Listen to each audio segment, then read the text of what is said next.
Oasis Audio presents The Nancy Drew Diaries, Number 1, Curse of the Arctic Star, by Carolyn Keene, read for you by Georgina Marie.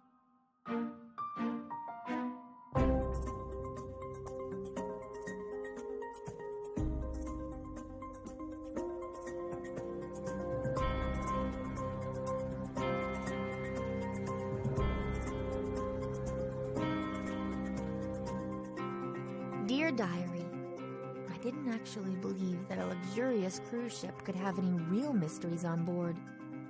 Boy, was I wrong. The minute we set sail, we were in mysteries up to our ears. I don't think I'll have any time to enjoy Alaska, and I've always wanted to visit the last frontier and pan for gold, or even go dog sledding. Gotta go. George just yelled my name. It's always something.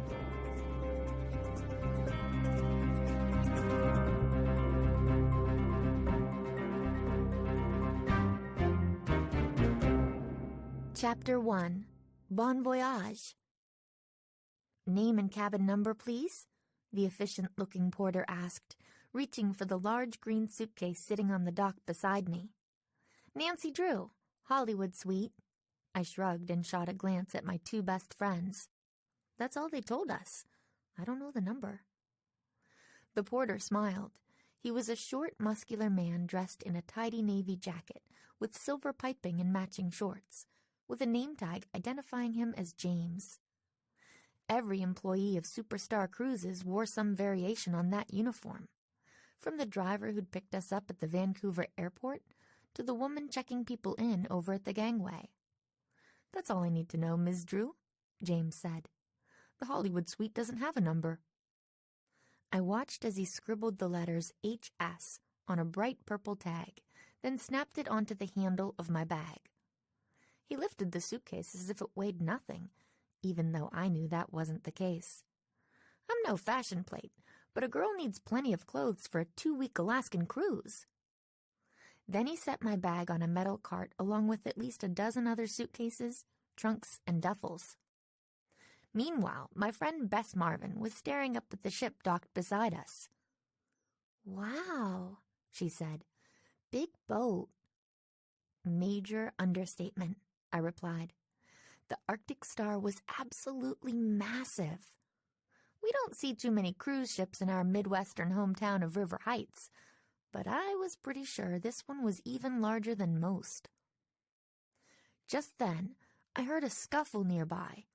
Hey, give that back. I don't want to check it, George Fane exclaimed as she grabbed a grungy olive green duffel bag out of another porter's hand. George is my other best friend. She's also Bess's cousin, though most people find it hard to believe they're related, since the two of them couldn't be more different. Exhibit A? Their luggage.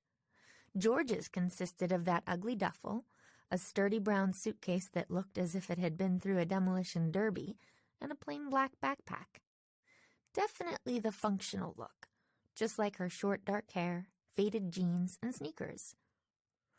Bess, on the other hand, had a matching set of luggage in a nice shade of blue, tasteful and pulled together like her sleek shoulder-length blonde hair and linen dress. The porter took a step back. Of course, miss, he told George politely. I only thought... Relax, George, Bess said. I think you can trust him to get your toothbrush and your days-of-the-week underwear on board safely. My underwear, maybe. George had already had the bag unzipped. She scrabbled through the mess inside and finally came up with her laptop and smartphone. This stuff, I trust no one. Bess snorted. Seriously? We're going to be cruising the gorgeous Alaskan waters surrounded by amazing scenery. You're not going to have a lot of time to look for cute kitten videos on YouTube, you know. Maybe not, George retorted. But if we need to research something for Nancy's... Hi, Alan, I said loudly, cutting her off as I noticed a guy hurrying toward us. It's my lucky day, the guy announced with a big, cheerful grin. I found my sunglasses. Must have dropped them when we were getting our stuff out of the airport van. He waved the glasses at us, then slid them on and wrapped an arm around Bess's shoulders. Actually, though, every day is my lucky day since I met beautiful Bess. George rolled her eyes so hard I was afraid they'd pop right out of her head. So glad you found your shades, Alan, she said dryly. I was afraid you'd be so busy searching you'd miss the boat. I hid a smile. About a month earlier, Bess and George and I had been having lunch at one of our favorite cafes when George noticed a guy staring from a nearby table.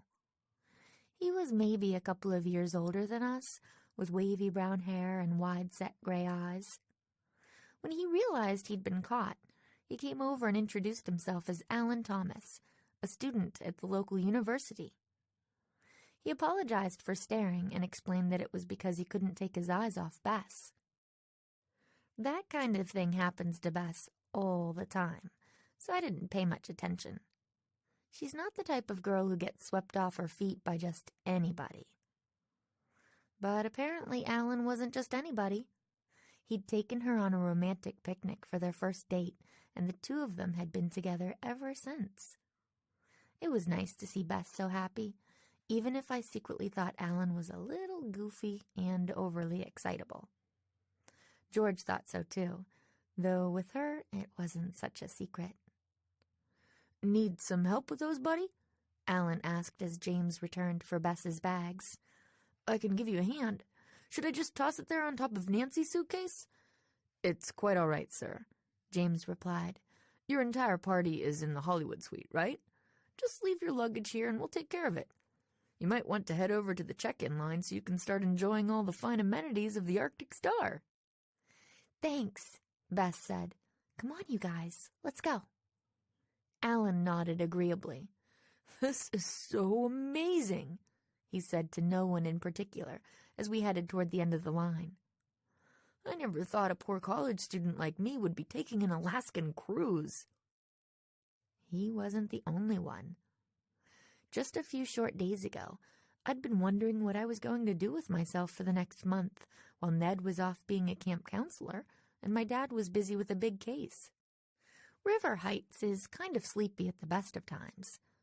This summer, it was downright catatonic. Then, Becca Wright had called, sounding frantic. That was my first clue that my summer was about to change. See, Becca is just about the least frantic person I've ever known. Just a couple of years out of college, she'd already landed the plum job of assistant cruise director for the maiden voyage of the Arctic Star, the flagship vessel of brand new Superstar Cruises. Having known Becca for years, I was sure that was mostly due to her work ethic and friendly, upbeat personality. Although I'm sure it didn't hurt that her grandfather had been a bigwig executive at the venerable Jubilee Cruise Lines. He'd retired a few years back, but he still knew just about everyone in the business. So why the frantic call? Some suspicious things were happening at Superstar Cruises, and Becca was afraid someone might be up to no good. Naturally, that made her think of me. See, my thing is solving mysteries. Big ones. And small ones, like the case where I'd first met Becca, which had involved finding her family's runaway dog. And everything in between. So which kind of case was this? I wondered, glancing up again at the gleaming white ship looming over the dock. Was someone really out to mess with Superstar Cruises like Becca seemed to think? Or was it just new job jitters and a little bad luck? Earth to Nancy! Alan waved a hand in front of my face, grinning. You look a little nervous. Not worried about getting seasick, are you? Nope, I smiled back at him. Real mystery or not, I was glad that Becca had called. My friends and I were about to set out on the all-expense-paid cruise of a lifetime. The four of us joined the line waiting to board, which was growing with every passing second. George stood on tiptoes, hopping from one foot to the other as she tried to see how many people were in front of us. Hey, shouldn't there be a special VIP line or something? She complained. I mean, we're in the Hollywood suite. We shouldn't have to wait in line with everyone else. Yeah, Alan chuckled. Plus, we're contest winners. That should count for something, right? The line's moving pretty fast. I'm sure we'll be aboard soon, I said quickly. The last thing we needed was for Alan to start blabbing to the ship's employees about the whole contest winner thing. Mainly because it wasn't true. Bess shifted her handbag to her other shoulder and pulled out a packet of paperwork. Does everyone have their tickets and passports handy? Nancy? Why are you looking at me? I said. I'm not that forgetful, even when I caught myself just in time, swallowing the last few words. Even when I'm investigating a case. Even when I've just crossed a couple of time zones, I finished lamely, shooting a look at Alan. Luckily, he wasn't paying attention. He was digging into the pockets of his Bermuda shorts. Uh-oh, he said. I think I left my passport in one of my bags. I'd better go grab it before they load it onto the ship. He rushed off, disappearing into the throng of passengers, porters, and bystanders on the dock. George watched him go with a sigh. Okay, this is already getting old, she said. Shouldn't we just let him in on the secret already? Alan's a huge goody-two-shoes nerd. I'm sure we can trust him not to tell anyone we're really here to solve a mystery. Shh, I cautioned her, glancing around quickly. Don't call him a nerd, Bess added with a glare. He's just enthusiastic about things. Yeah, like I said. Nerd, George said.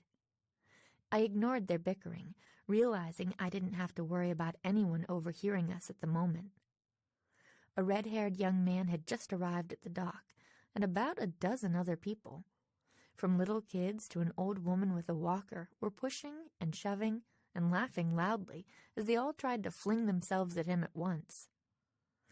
Almost every single one of them had bright red hair and freckles. Bess followed my gaze. Family reunion? She murmured. Brilliant deduction, detective. I grinned at her, then turned to George. We can't tell anyone why we're really here, I reminded her quietly. Not even Alan. We promised Becca, remember? Besides, we've really only known Alan for a few weeks. Oh, please. Bess shook her head. What do you think he's going to do? Call the New York Times so they can publish all your clues? No, of course not. I glanced over my shoulder to make sure Alan wasn't returning yet. But he's not exactly Mr. Introvert. We don't need him blurting out something at the wrong time, even by accident. Whatever. George didn't look entirely convinced. Guess we'd better talk about the case while we can, then. What's your plan? The first thing I need to do is talk to Becca, I said. All she told me on the phone was that there'd been a few troubling incidents in the couple of weeks leading up to this cruise, including some threatening emails or something. Oh, and the Brock thing, of course. Bess sighed dreamily. I can't believe we almost got to be on this same cruise ship as Brock Walker. No, we didn't, I said. That's why Becca called us in to help, remember? According to her, Brock Walker was supposed to put the superstar in superstar cruises. I guess that's their gimmick, passengers being able to rub elbows with superstars.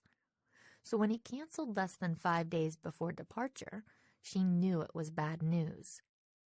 Then, when she heard it was because someone was sending threatening emails to his family.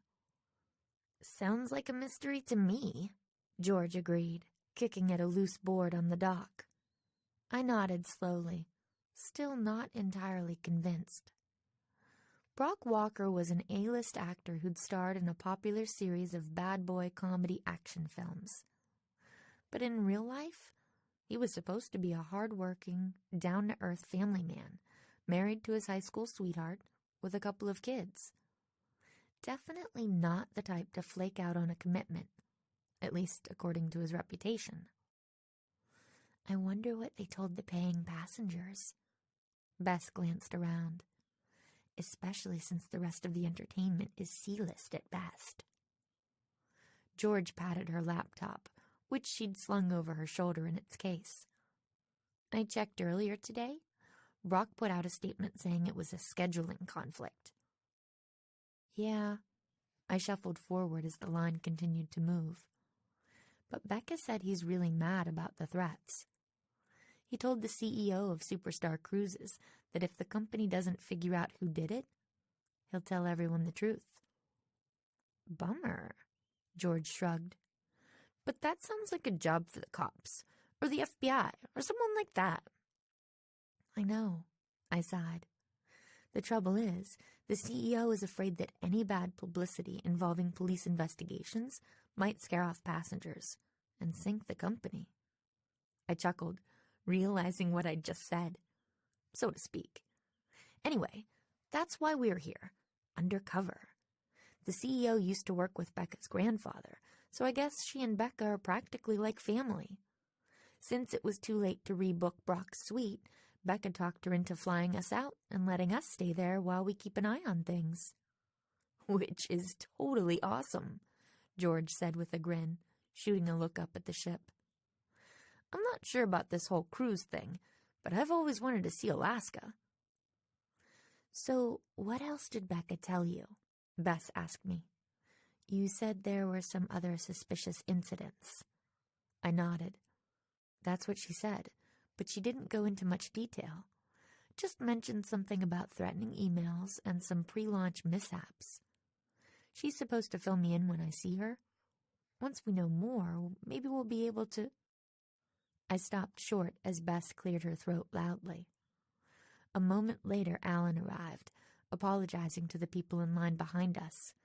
Found it, he announced, holding up his passport. I got there just in time. That porter was about to roll our cart away. I forced a smile. Having Alan along was definitely going to make things more difficult. That hadn't been part of the original plan. But when he'd heard that the three of us had won a free cruise to Alaska in a 4-bedroom suite, cover story, remember? He'd begged to come along. As an environmental studies student at the university in River Heights, he'd pointed out that Alaska was the perfect place to get a jump start on his sophomore year research project. And he'd never be able to afford that kind of trip on a college kid's budget, especially when he lavished what little spare cash he had on his new girlfriend, Bess. Okay, so he hadn't actually mentioned that last part? He hadn't had to. Bess had invited him along and told us we'd just have to deal with it. The girl seems sweet and agreeable most of the time, but she's got a backbone of steel when the situation calls for it. Soon we were inside, being checked in and issued our ship ID cards. Enjoy your time with Superstar Cruises, the smiling employee told us. As we thanked her and stepped away, I nudged Bess in the side. Can you distract you-know-who for a while? I whispered. I want to look for Becca. Leave it to me, Bess murmured back. Alan had just moved away from the check-in desk to tuck his ID into his wallet, but he looked up quickly. Did you say something? He asked Bess. She stepped over and looped her arm through his. I was just telling Nancy we'd meet her and George at the suite later, she told him with a flirty little tilt of her head. Want to go for a walk to check out the ship? She didn't have to ask twice. Seconds later, they were strolling out of the check-in area hand in hand. George shook her head as she watched them go. That guy's got it bad, she said. I really don't know what Bess sees in him, though. That's a mystery for another day. I headed out after them. Let's not waste time. Becca said we'd probably find her on the main deck. George glanced around as we emerged into what appeared to be a sort of lobby area. It was carpeted in red, with murals on the walls depicting famous Hollywood landmarks. A pair of winding carpeted staircases with gleaming mahogany banisters led upward, with a sign in between that showed the layout of the entire ship. I barely had time to glance at the sign before a smiling young female employee rushed toward us. She was dressed in shorts and a piped vest, and was holding a tray of tall, frosty glasses with colorful straws and umbrellas sticking out of them. "Welcome to the Arctic Star," she gushed. "Would you ladies care for a complimentary superstar smoothie? They're made with a refreshing fruit mixture, including real Alaskan wild blueberries, a specialty of the ship." George was already reaching for a glass. She's not the type to turn down anything free. "Thanks," she said, then took a sip. "Hey, Nancy, you've got to try this. It's awesome." "Thanks, but I'm not thirsty," I told the waitress. Grabbing George's arm, I dragged her toward the stairs. "Focus, okay?" "Whatever. A girl's got to stay hydrated." George took another big sip of her smoothie as we hurried upstairs. A couple of flights up, we found the Lido deck. It was a partially shaded area spanning the entire width of the ship and appeared to be where all the action was at the moment. As we emerged out of the stairwell, we almost crashed into another employee. This one was a lean, tanned man in his late 20s with slicked-back brown hair. "Welcome aboard, ladies," he said with a toothy grin. "My name's Scott, and I'm one of your shore excursion specialists. Our first stop the day after tomorrow will be Ketchikan, where you'll have the chance to experience anything from a flight-seeing trip to the fjords to the Great Alaskan Lumberjack Show, or—" There was more, but I didn't hear it. I'd just spotted Becca halfway across the deck, chatting with some passengers, looking trim and professional in her silver-piped navy jacket and skirt. "Sounds great," I blurted out, interrupting shore excursion Scott's description of kayaking in Tungus National Forest. "We'll get back to you on that, okay?" "Save me a spot on those kayaks," George called over her shoulder as I yanked her away. "Ladies," someone called out cheerfully. Suddenly, we found our path blocked by yet another uniformed employee. This one was a short, skinny guy with a wild tuft of blonde hair and a slightly manic twinkle in his big blue eyes. "Hollywood suite, right?" he asked. "Yeah." George sounded surprised. "How'd you know that?" "Oh, they send us photos of our guests ahead of time. You're Nancy and you're Georgia, right?" "George," George corrected with a grimace. She hates her real name. "Call me George." "George it is." The guy seemed as if he couldn't stand still. He sort of bounded back and forth in front of us. It reminded me of my neighbor's overenthusiastic golden retriever. "My name's Max. Oh, but you probably figured that out already, right?" He grinned and pointed to his name tag. "I'll be your personal butler." "Our what?" I said. "Whoa," George exclaimed. "Seriously? We get a butler?" "Absolutely," Max nodded vigorously. "Each of our luxury suites has its own dedicated staff, including a butler and 2 maids, to make sure your trip is as pleasant and comfortable as possible. You can call on me day or night for all your needs." "Cool," I said briskly. Max seemed like a really nice guy, but I was feeling impatient. Over his shoulder, I could see Becca moving on to another set of passengers. "We'll get back to you, okay?" But Max had already whipped out a handful of pamphlets. "Here's a partial list of our available services to get you started," he said brightly. "Our room service menu, the shipboard activity schedule, spa services, our exclusive pillow menu." George was already examining the pamphlets eagerly. I could see that it wasn't going to be easy to shake Max. Then I had an idea. I grabbed one of the pamphlets. The pillow menu, huh?" I said. "Come to think of it, I can't sleep well on anything but I quickly scanned the list. A buckwheat pillow. Do you think you could find me one right now? I might need to take a nap soon." "Certainly, Ms. Drew." Max beamed as if I'd just asked him to be my best friend. "I'll take care of it right away. Just text me if you need anything else." He handed us each a card with his name and number on it, then scurried away. "Wow," George said. "A real butler. This is awesome. Maybe I should tell him to get me a special fancy pillow while he's at it." "Forget it," I said, slapping her hand as she reached for her cell phone. "Becca, now." This time, we actually made it over to her. I hadn't seen her in a couple of years, but she looked pretty much the same. Curly dark hair, sparkling brown eyes, a quick smile. She was chatting with a rather weary-looking couple in their 30s. The man wore a t-shirt with the Canadian flag on it, and the woman was keeping one eye on the 8-year-old boy dribbling a soccer ball nearby. "Careful, Tobias," she called, interrupting something Becca was saying about the dinner schedule. "We don't want to be a bother to the other passengers." "Maybe you don't," the boy retorted, sticking out his tongue. "I told you, I didn't want to come on this stupid ship." With that, he kicked the ball into a column. It bounced off and almost hit a passing woman. "Wow," George murmured in my ear. "Brat much?" Becca's smile never wavered. She glanced toward me and George briefly, then returned her focus to the parents. "We have lots of activities for our youngest guests," she told them. "Perhaps your son would enjoy checking out the rock climbing wall or the arcade. There's also a kids' tour of the ship scheduled for first thing tomorrow morning. One of our youth activities coordinators can give you all the details if you're interested." She gestured toward a good-looking young Asian guy standing nearby. Tobias's parents thanked her, then grabbed their son's hand and dragged him toward the youth coordinator. "Nancy!" Becca exclaimed as soon as they were out of earshot. "Thank goodness you made it. Hi, George." She glanced around. "Where's Bess?"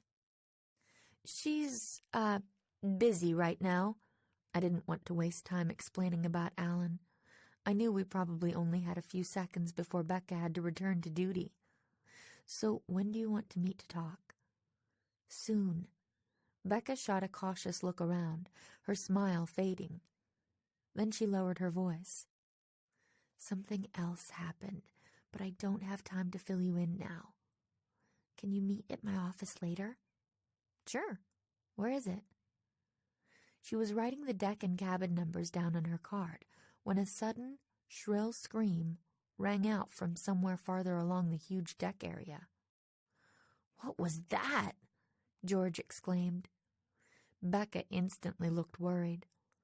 "I don't know, but I hope—" Before she could finish, someone let out a shout. "Help! There's a bloody body in the pool!" Chapter 2. Body Double. "What?" Becca blurted out, her face going pale. Without another word, she rushed off in the direction of the commotion. I traded a worried glance with George. "Come on," I said. "Let's go see what's happening." We followed the crowd and soon emerged onto a sunny, open-air part of the deck, dominated by a large free-form pool. It was a ride of fountains, slides, and potted palms. But nobody was looking at any of that.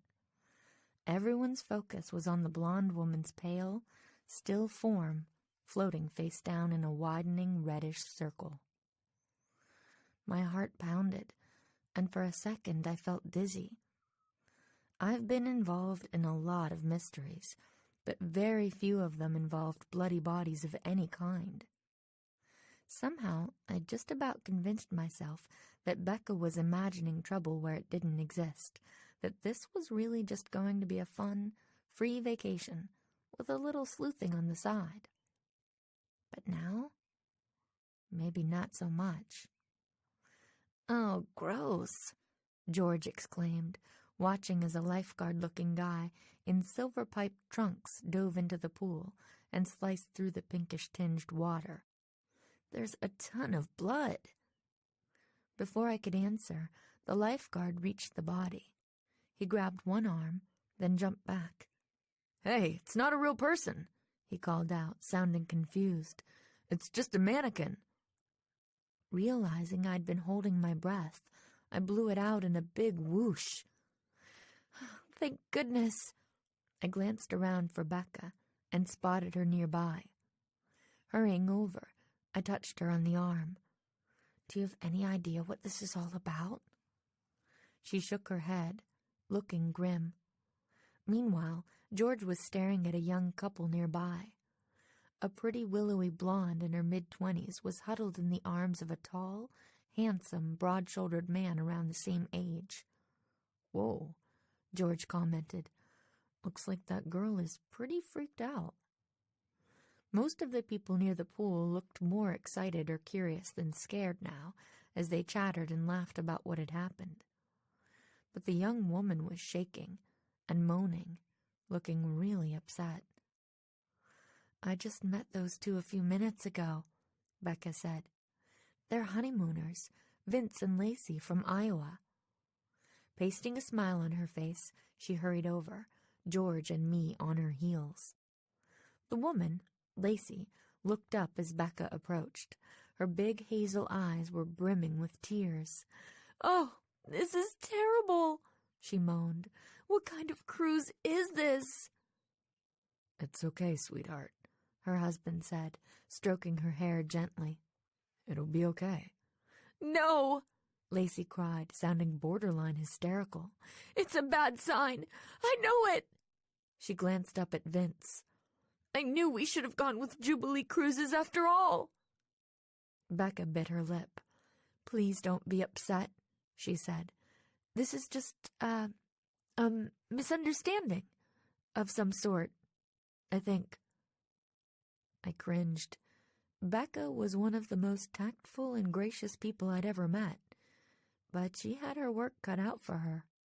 Sure, maybe Lacey was overreacting a little, but who expects to see a body, even a fake one, on their honeymoon cruise? Or any cruise, for that matter. Becca was still trying to soothe the hysterical honeymooner when a handsome man in his 40s arrived. He was wearing a crisp navy and silver uniform and a name tag that read Marcello, cruise director. "I guess that's Becca's boss," I whispered to George. Within moments, Marcello had assessed the situation and hustled the couple off for a complimentary beverage. Becca and the other employees started shooing the rest of the hangers-on out of the pool area. "Should we take a look around while everyone's distracted?" George whispered. You read my mind. We hurried closer to the pool. The lifeguard had just dragged the mannequin to the edge. "So where'd that thing come from?" I asked him, keeping my tone casual. He hoisted the mannequin out of the water by the straps of its floral bikini, brushing off his hands as it landed on the concrete edge with a clatter. Then he glanced up at me. "It's nothing to worry about, miss," he said politely. "Looks like it came from one of the onboard shops." As he dove back in to retrieve the floating wig, I leaned closer to the mannequin. There didn't seem to be anything unusual about it that I could see. It was just a plastic figure with a blank white face, like the ones occupying the picture windows of countless stores all over the world. George was staring out at the water. "So that's not real blood either?" she said. "What do you think it is?" "It looks kind of pink, actually." I stepped to the edge of the pool and leaned down for a closer look. It smells like raspberry?" George stepped back and glanced around. Spotting a shiny silver trash receptacle nearby, she hurried over and peered inside. "Aha!" she said, reaching in and pulling something out. "You were close. It's cherry, actually." I looked at what she'd found. It was a large plastic tub of powdered drink mix. Cherry flavor. Empty. Fake blood to go with a fake body, I mused. Why would someone do that? And then leave the evidence nearby? "Who knows?" George said. "Maybe—" She let her voice trail off. Someone was hurrying toward us. It was a short, pointy-chinned woman in her 20s. She was wearing a man's fedora and a thrift store floral granny dress, along with bright purple plastic earrings and thick, square-framed black glasses. A snazzy-looking laptop was tucked under one thin, pasty-pale arm. "Isn't this crazy?" she exclaimed, shoving her glasses up her nose and grinning at us as if we were her best friends. "It's like one of those murder mystery cruises or something, except nobody knew it was going to happen. Bonus, right? Yeah, okay, George said. By the way, I'm Wendy. Wendy Webster. She stuck out her hand. I'm a travel blogger. Wendy's Wanderings. Maybe you've heard of it. It's like the coolest new travel blog, according to the coolest bloggers. I'm Nancy, and this is George. I shook her hand. Sorry, I don't really follow blogs too much. That seemed to take her by surprise. She stared at me over the tops of her glasses for a second, studying me as if I were an alien species. Finally, she shrugged. Oh, you're retro, huh? That's cool, she said. Anyway, I thought this was going to be just another boring cruise, you know? Did you guys, see what happened? Nope, George said. We're clueless. I shot her a look, and she smiled back innocently. I was already trying to come up with an excuse to get away from blogger Wendy. We weren't going to be able to do much investigating with her hanging around. Just then, a pair of young men in superstar uniforms hurried over. Excuse us, ladies, one of them said. Could we ask you to please vacate the pool area? We just need time to clean up, and we'll reopen the pool as soon as we can. The second young man nodded. They're serving complimentary smoothies in the atrium lounge, he added, gesturing. Wendy's eyes lit up. Free smoothies? She said. I'm so there. Come on, girls. I grabbed George's arm to stop her from following. Let her go, I hissed. You already had your free smoothie, remember? We drifted toward the lounge slowly, staying behind the rest of the crowd so we could talk. So that was weird, George said. What, Wendy? She laughed. Yeah, her too. But I meant the pool thing. Think they'll call the cops? I don't know, I shrugged. If they do, it could delay our departure. Based on what Becca told me, I don't think the CEO would like that. Bad publicity, remember? Yeah. Plus, nobody actually got hurt or anything. George grimaced. Uh-oh, incoming. Following her gaze, I saw Alan striding toward us, with Bess at his heels. There you are, Alan exclaimed. Did you hear about the fake dead body in the pool? Yeah. I traded a look with Bess, who raised one eyebrow curiously. We heard. Luckily, Alan didn't seem interested in discussing it. Anyway, we've been looking all over for you two, he said. Bess wants to check out our suite, but I thought we should wait until we're all together. Should we go find it now? Sure, let's go, I replied. Anyone know how to get there? I think it's this way. Alan hurried off toward the nearest set of elevators. As it turned out, he had no idea how to find our suite. We wandered around for a while, heading down a couple of levels via elevator, and then following signs pointing us down one long, windowless hallway after another. There weren't many people down there. I guessed most of the passengers were upstairs, watching the ship prepare to pull out of Vancouver's busy harbor. Wow. George was panting slightly as we jogged up a staircase. This ship seems even bigger on the inside than it does on the outside. We could be lost for days before anyone could find us. Alan wriggled his fingers in a spooky way. I paused at the intersection of two hallways. The one we'd been following was lined with numbered cabin doors. The other was narrower and shorter, with a sign on the wall reading, Galley, Employees Only. Maybe we should go ask someone back there, I said, gesturing toward the sign. You're giving up so soon? Alan grinned. Where's your sense of adventure, Nancy? I'm not sure. I think I lost it a few levels back, I joked weakly. We hurried down the hallway. As we neared the corner, I heard voices ahead. Good. Sounds like there's someone back there, Bess said. The voices stopped abruptly as we came into sight.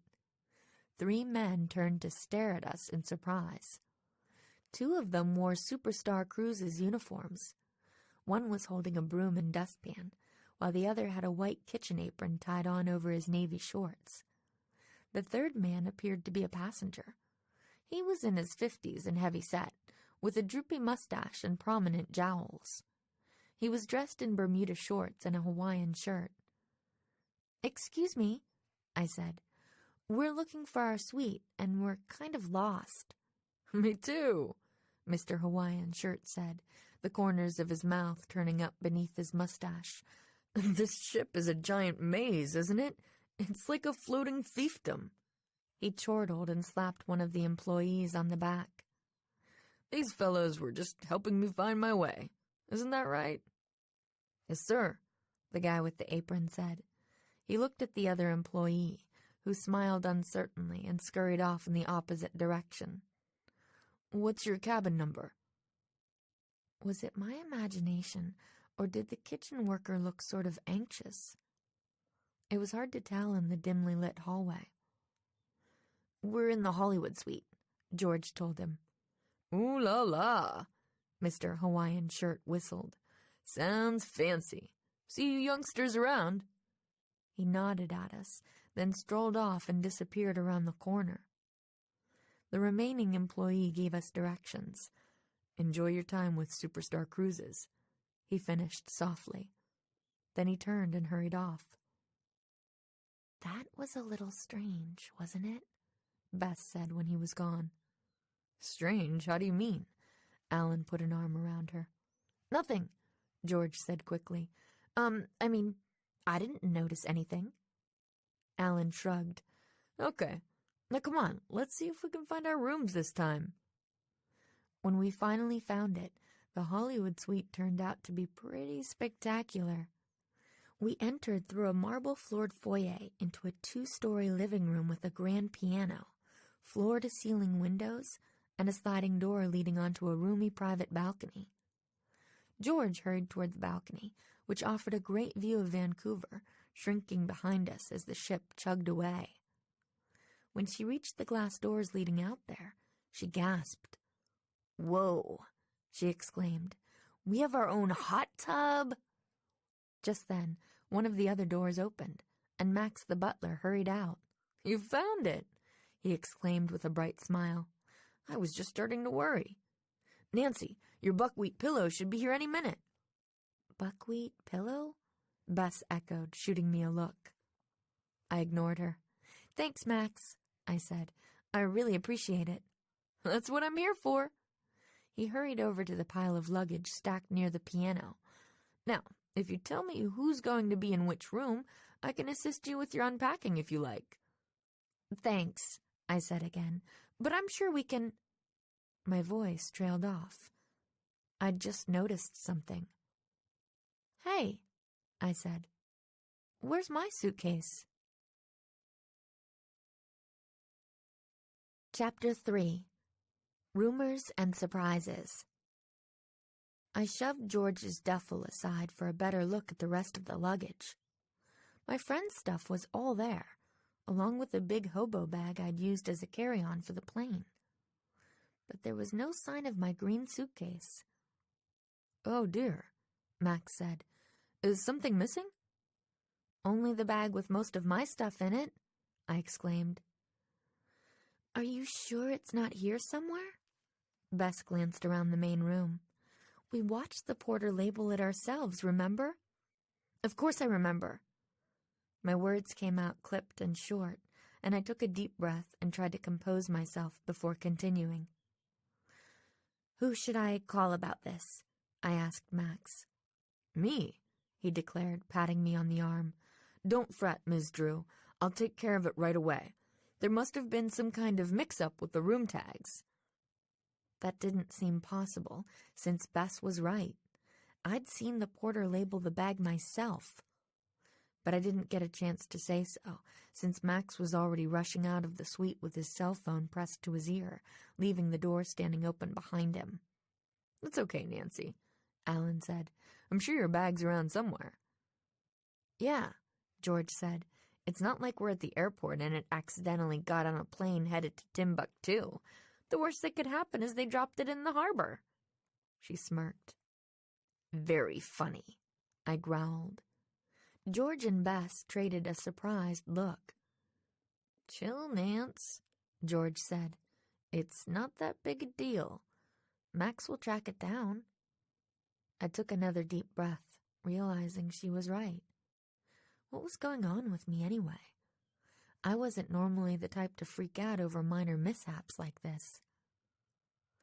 Maybe seeing that body shook me more than I realized, I thought, even if it wasn't real.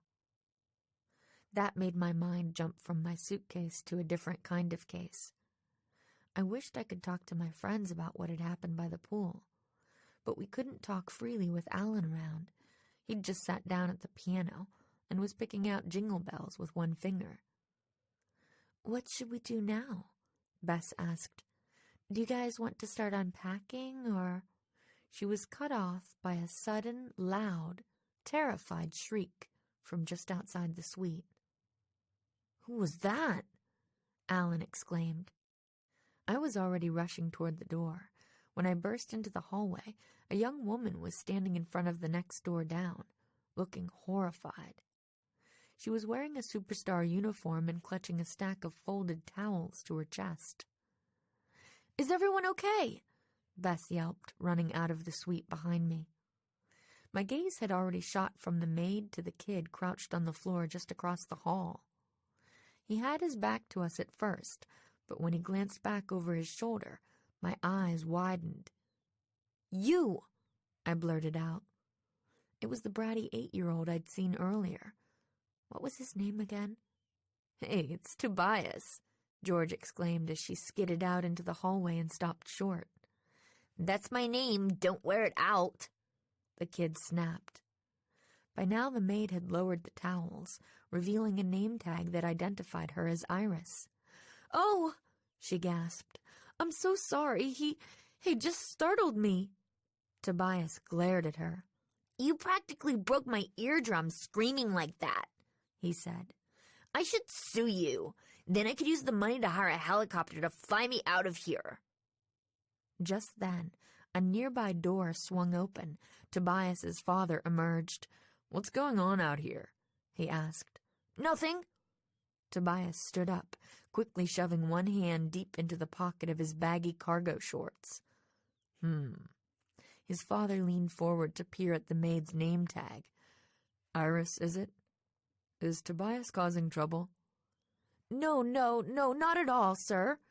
Iris took a quick step backward, clutching the towels to her again. "It's completely my fault, really. I wasn't paying enough attention to where I was going."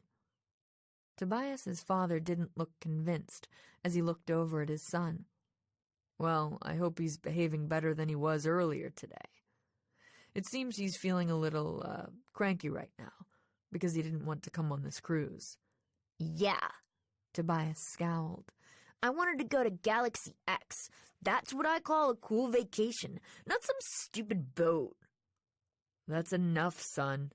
His father grabbed Tobias by the arm and pulled him into the room. "Sorry," he added once more before shutting the door. "Wow," Bess said. "That kid's pretty obnoxious." "Yeah, we sort of met him earlier." I glanced at the maid. "Are you okay? What'd he do to scare you?" "Nothing," Iris shrugged. "Like I said, he just startled me. Excuse me, I'd better get back to work." She turned and hurried off down the hall. "Excitement's over," Alan announced. "Better get back to my music."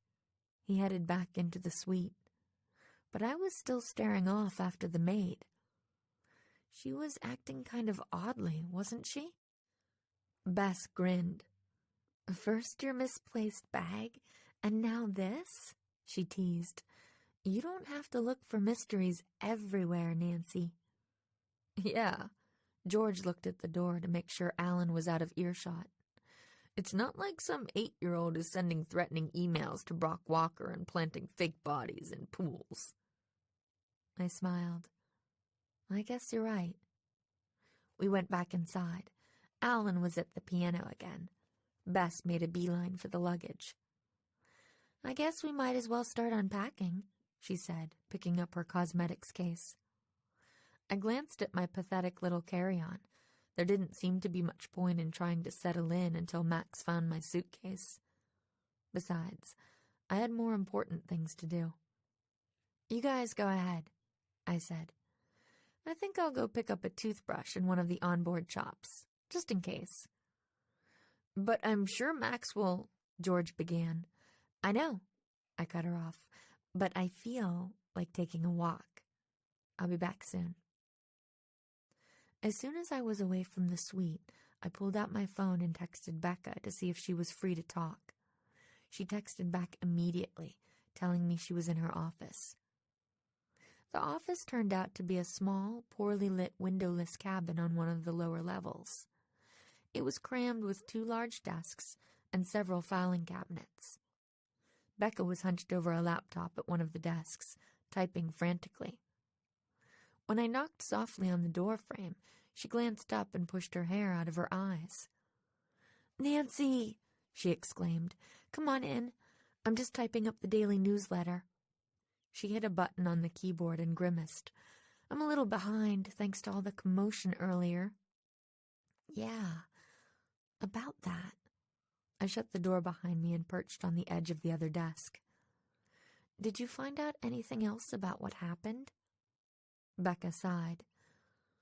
"Marcello and the captain contacted HQ to see what to do. Verity told them to treat it as a prank and just move on." "Verity?" I echoed. "Verity Salinas," Becca said. "She's the CEO of Superstar Cruises." "Oh, right. I don't think you mentioned her name before." I nodded.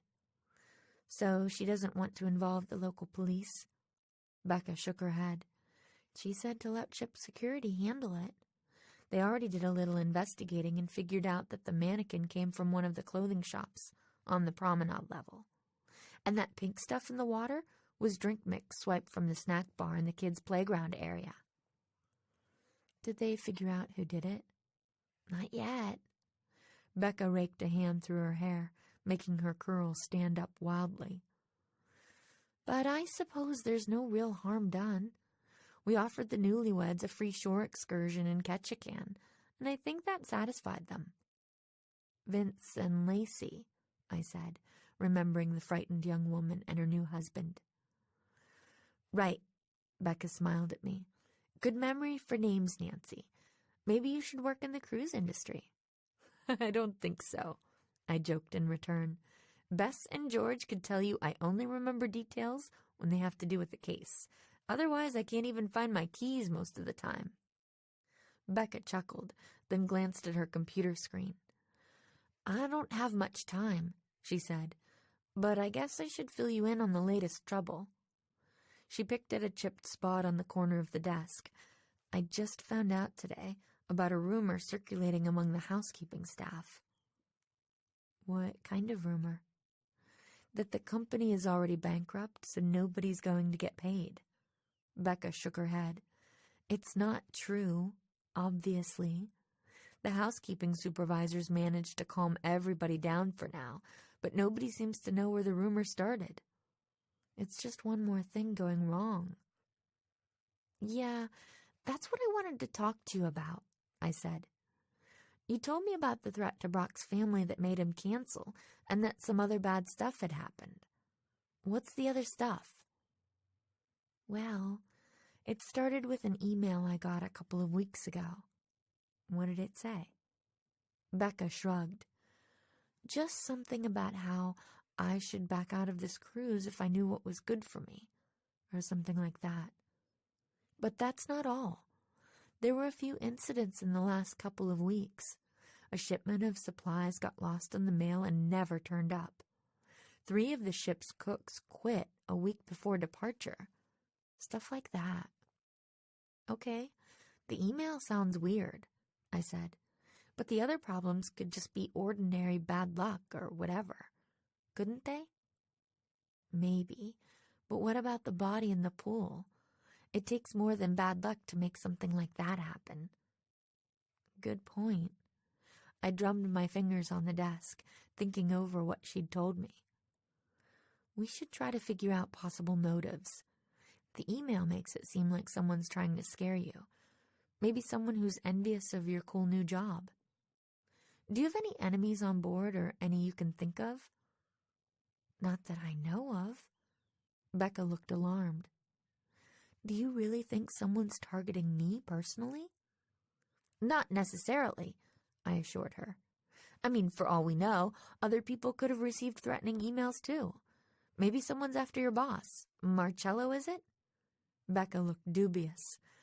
Everyone loves Marcello. He's been in the business for years and has never had an enemy that I've heard of. Then maybe it's the captain, I said. Or Verity. Or the company as a whole. Or maybe someone we haven't even thought of yet. Becca smiled wryly. That really narrows it down. Sorry, I chuckled. I've learned it's better not to rule anything out without solid evidence. We need to keep thinking about motives, and I cut myself off as the door flew open. A woman stood in the doorway. She was in her early 30s, tall, blonde, and attractive, dressed in a navy blue evening gown with silver jewelry. There you are, Becca, the woman said in a husky, rather brusque voice tinged with an Eastern European accent. Marcello's wondering where you are.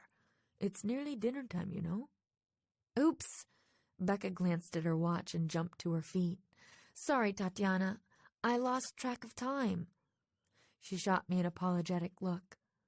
I need to change into my evening clothes so I can greet guests at dinner. We'll have to chat later. Tatiana glanced at me, her gray eyes curious. Can I help you with something? No, I'm fine. I smiled at her. She shrugged and turned to follow Becca out of the office. When I got back to the Hollywood suite, I was relieved to see my suitcase standing near the piano. You found it! I exclaimed. Max hurried over from the kitchenette in the corner, dusting a drinking glass and grinning at me. Of course I did. I'm here to take care of you. He gestured to the yellow numbered tag hanging from the handle. It got mislabeled somehow and ended up in an interior cabin at the opposite end of the ship. I'm so sorry for the inconvenience. It's okay, I said automatically. But I was frowning at that tag, feeling puzzled and a little uneasy. I'd watched the porter clip on the proper purple tag myself. How had it ended up being switched with this yellow one? But I shook off the thought as quickly as it came. These things happened. It would be easy enough for one of those plastic tags to pop off while the busy porters were moving bags around. Just then, Bess hurried into the main room. She looked lovely in a dove-gray dress and heels. You're back, she said. Hurry up and get changed, and don't forget to wear something nice. Max says people usually dress up for the first night's dinner. Okay. Did you break the news to George? Bess grimaced. I've been working on her for the past half hour. I think I finally convinced her that shorts and flip-flops are not proper dinner attire. But I'd better go make sure she didn't accidentally spill something on the dress I loaned her. I laughed. I'll be ready in a few minutes, I promised. My bedroom was beautifully designed, with a built-in bed, a large dresser, and a chair. I tossed my suitcase on the bed and clicked the latches. As my fingers brushed that yellow tag, I hesitated briefly, once again wondering how the mix-up had happened. Then I shook my head and opened the suitcase. My neatly folded clothes were still inside, held in place by a couple of nylon straps. Tucked into one of the straps was a ragged scrap of paper, folded in two. What's that? I thought. I hadn't put anything like that in there. I was positive. I picked it up and unfolded it. When I saw the message written in handwritten block letters, I gasped. I hope you get lost, just like your bag, and that you stay lost. Chapter 4. Dinner is served. I feel like a giant grape, George complained, tugging at the hem of her plum-colored wraparound dress. Well, technically speaking, it was Bess's dress, but George was wearing it, and she wasn't happy about it. I can't believe you didn't pack a single dressy outfit, Bess retorted. Didn't you ever see a rerun of The Love Boat? Remember Titanic? People dress up on cruises. It's like a thing. Now, ladies, Alan put in soothingly. You look fabulous, all three of you. I forced a brief smile as Bess thanked him, and George rolled her eyes. But I wasn't paying much attention to the conversation as we walked through the narrow halls leading from our suite to the dining room. I was still focused on that threatening note. Who could have left it in my suitcase? And why? It doesn't make sense, I murmured. What was that, Nancy? Alan asked. Nothing, I said. I said I hope the food's good. I'm hungry. The others started chatting about the food, and my mind drifted again. Why would someone leave me a note like that? Before today, I'd never met a soul on board this cruise ship other than Bess, George, Alan, and Becca. Why would anyone have any reason to threaten me? As careful as I'd been, I supposed it was possible that someone had found out why I was really there. Maybe that blogger Wendy overheard George and me talking about the case. Becca's co-worker Tatiana could have lurked outside Becca's office long enough to eavesdrop. Someone could have hacked into Becca's email account and read her messages to me last week. Far-fetched, but you never knew. I shivered. Had my cover been blown? Was I trapped on a ship with someone who was out to get me? Wow, George said, stopping short so that I almost crashed into her. This place is huge. I peered around her. We were in the entrance to the ship's main dining room, a cavernous space on one of the upper decks. It was plush and opulent, with crystal chandeliers glittering overhead and red and gold upholstery everywhere else. The smells of various types of food drifted toward us, along with the buzz of many conversations, the tinkle of glassware, and an occasional burst of laughter. When we stepped inside, Alan craned his neck upward. "Check it out," he said with a grin. "Dinner beneath the stars. Literally." Following his gaze, I saw that there were several skylights between the chandeliers. Through the closest one, we could see a large swath of the evening sky, twilight blue washed with pink. Countless stars were just twinkling into sight, looking much closer than they did back home in River Heights.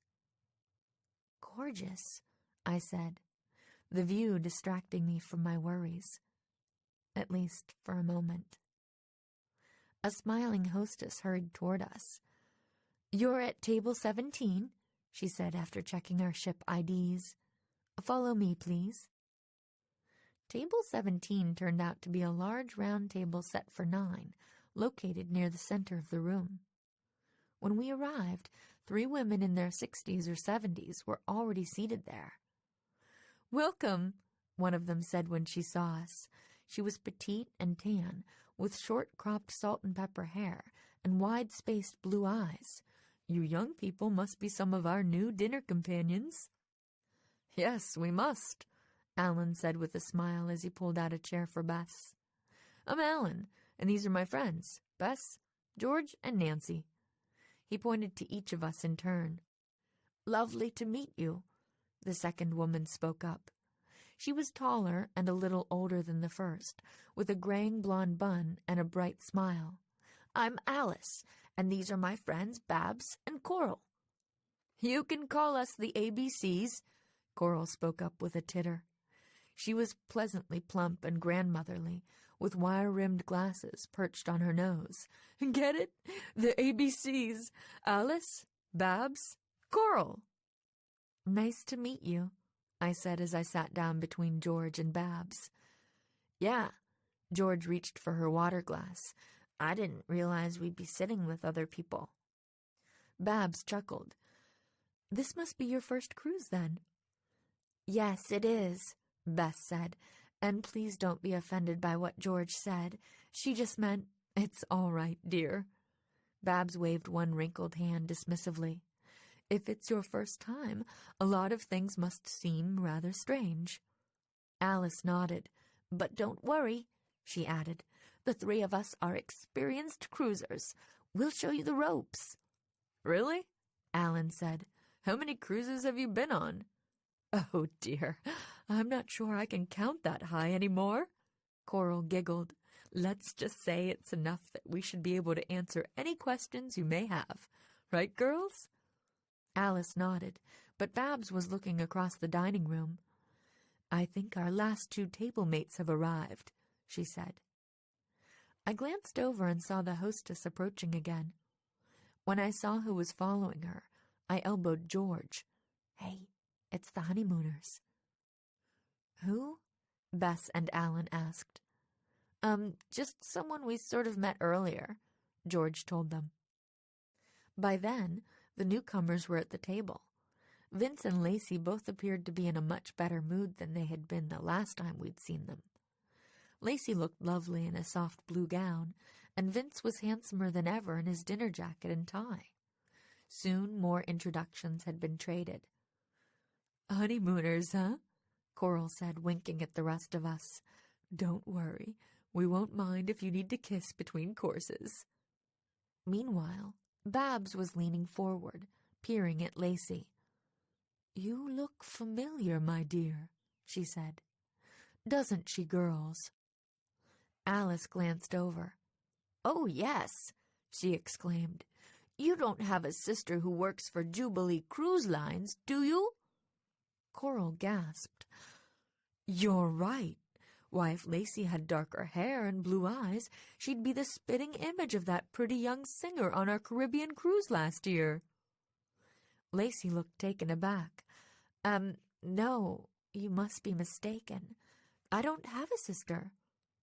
Vince put a protective arm around her shoulders. It's okay, he told her. Then he smiled at the ABCs. She's a little shy. Always gets tongue-tied when someone mentions how beautiful she is, even though it happens all the time.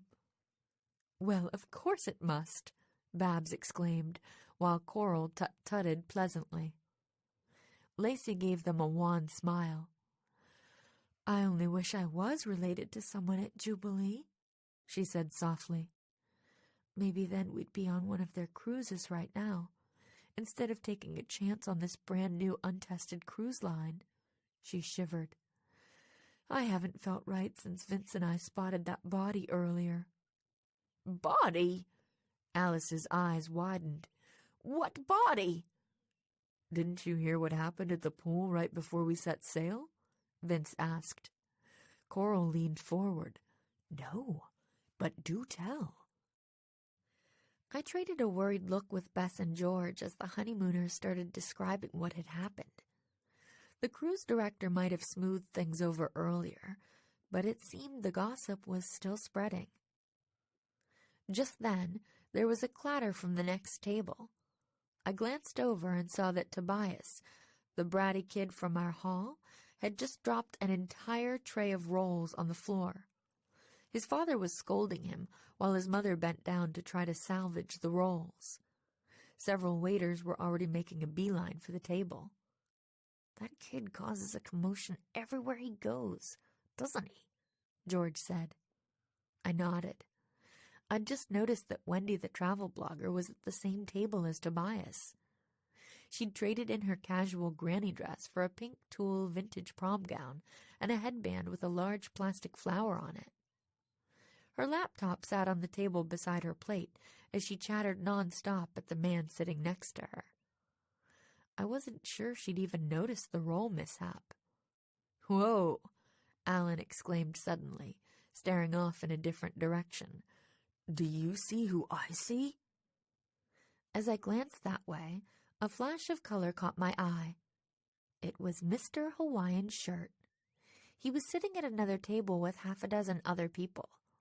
The others all appeared to be chatting and having a good time, but he was slumped in his chair, playing with his fork and looking fairly miserable. George saw him too, Hey, that mustache guy we met earlier didn't even bother to change clothes. So why do I have to dress up? She complained. Huh? Alan glanced at the man. No, look over there. It's Merc the Jerk. He was pointing toward a different table. Merc the Jerk? I echoed. He's a stand-up comedian, right? Yeah, George said. His real name's Lou Merc. He's had a couple of TV specials and been in a few movies and some online stuff. I suppose he must be part of the shipboard entertainment. Babs peered in that direction. She sighed. I'm just so disappointed that Brock Walker had to cancel.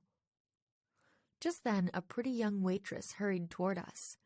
Good evening. I'm Daisy, and I'll be your server tonight. Daisy? George grinned. What, are all the ship's employees required to have flower names or something? Daisy looked confused, though she smiled politely. Can I start you off with some drinks? Iris, remember? George glanced around at Alan, Bess, and me. That maid we saw earlier was named Iris, remember? Get it? Flower names? Bess ignored her.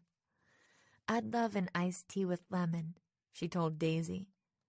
As the others gave their drink orders, I noticed several men with video cameras hoisted on their shoulders entering the dining room. What's going on over there? I asked the waitress when she turned toward me. She glanced over. Let me get the maitre d' so you can ask him. Daisy walked to the front of the dining room and moments later returned with the maitre d' in tow. His name tag read Mr. Phillips. I repeated my question. The camera crew, he said. They're just the ad people. Ad people? Bess echoed. Didn't you get the insert in your info packages? Mr. Phillips looked troubled. It should have been covered in there. Vince glanced at his wife. We got the insert. So did we, Coral put in as her friends nodded. That explains it, Alan said. See, we just won this cruise last week in an online contest. We didn't have time to get any info packs in the mail or anything. Mr. Phillips nodded and explained. The company hired the crew to do some candid filming during this inaugural cruise. Just happy guests enjoying themselves, things like that. The footage will be used for future web ads and such. We could be in ads? George sounded interested. Cool. I do hope you won't mind being filmed, he continued.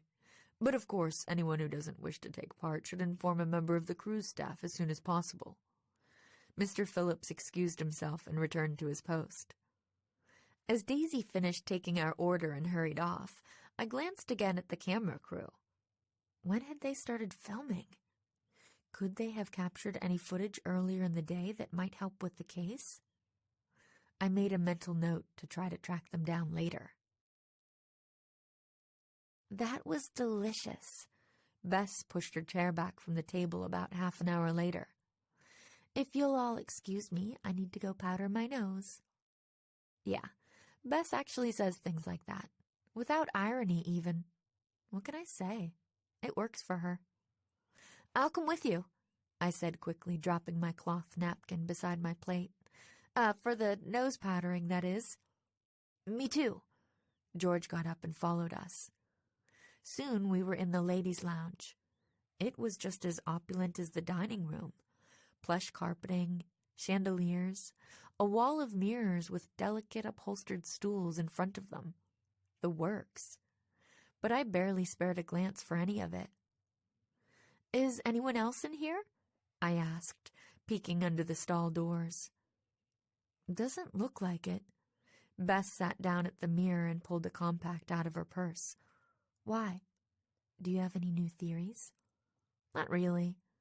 I quickly told her and George my idea about talking to the camera crew. You never know, I said. Maybe they caught someone carrying that mannequin around or something. Anything's possible. George sounded dubious. She was prowling back and forth across the lounge area, tugging at her dress as if it were choking her. I guess this means you've decided there really is a mystery, huh? It's sure looking that way. I glanced around again, making doubly sure we were alone. And that's not all. I think someone's onto us. Bess stopped applying powder to her already flawless skin and glanced at me in the mirror. Onto us? What do you mean? Something happened right before dinner, I began. I've been dying to tell you, but with Alan around... I went on to tell them about the note in my suitcase. By the time I finished, Bess's eyes were wide and worried. That really sounds like someone was threatening you. Don't sound so shocked, George told her. It's not like Nancy's never been threatened before. It kind of goes with the territory. Maybe, I agreed. But nobody's supposed to know why I'm really here. Remember? So who could have done it? Before my friends could answer, the door swung open. 2 giggling preteen girls rushed in with their middle-aged moms right behind them. Bess smiled politely, then stood up. We should get back to the table, she said, dropping her makeup back in her purse. We don't want Alan to worry. I was disappointed. My friends are always good at helping me figure things out, and I really wanted to talk about possible motives and suspects. But another woman was already coming in, and I realized our private moment was over. Let's go, I agreed with a sigh. The bathroom was located in a hallway between the dining room and the stairwell. As we headed toward the former, we passed a door marked Employees Only. It was standing slightly ajar, and I could hear angry voices coming from inside. I paused, a little surprised. All the ship's employees seemed to make a point of staying polite and cheerful anywhere passengers might hear. But whatever was going on just inside that door sounded anything but polite or cheerful. Most of it was too muffled to make out, though it sounded like 2 men arguing. Then, one of them raised his voice. "Drop it, John," he said sharply, "or I'll make sure you never make it to Anchorage." My eyes widened. That sounded pretty ominous. "Hey," I called to my friends who were a few steps ahead. "Hang on, I want to—" "Ladies!" A loud, jovial voice interrupted me. Turning, I saw Marcello, Becca's boss, hurrying up behind me, a broad smile on his handsome face. "I hope you're not lost. Can I have the honor of accompanying you back to the dining room?" "Sure," Bess said with a smile. I glanced helplessly at the door, but it was too late. The voices had stopped, so I had little choice but to allow the cruise director to sweep us all back into the dining room. Chapter 5. Dangerous Games. "You're up early," I said as I walked into the main room of the suite the next morning. Bess glanced up with a smile. She was sitting at the glass-topped coffee table, stirring milk into a steaming mug of tea. "You too," she said. "Luckily, Max the butler gets up even earlier. He brought us these." She waved a hand at the platter of bagels, donuts, and other pastries on the table in front of her. "Great." I grabbed a glazed donut and took a bite. Then I wandered toward the balcony. The glass doors were open, offering a spectacular view of the shoreline we were passing as the ship made its way from Vancouver to our first shore stop in Ketchikan. Low hills draped in thick forests of pine and spruce tumbled to meet the sparkling deep blue water, while in the distance, snow-capped peaks rose to meet the sky. "Nice scenery, huh?" Bess said. "I could stare at that view all day." I shot her a rueful look. "Me too. Unfortunately, we don't have time," I said. "Have you seen George yet?" Bess snorted. "What do you think? She's not exactly a morning person, remember?" I grinned. Understatement of the year. "What about Alan?" "Haven't seen him yet either. I guess he's still asleep." "Good. Let's get George and get out of here before he wakes up," I said. "This could be our best chance to talk freely." Shooting one last glance at the scenery, I turned and led the way toward the bedrooms. We tiptoed past Alan's door. The sound of loud snoring was coming from inside. Even louder snoring was coming from George's room. We let ourselves in. She was curled up on her side, with her back to us. Bess leaned over and poked her cousin in the shoulder. "Rise and shine," she whispered loudly. There was no response. I grabbed George's foot and tickled it. She shot up into a sitting position. "Hey!" she blurted out. "Shh!" Bess and I hissed.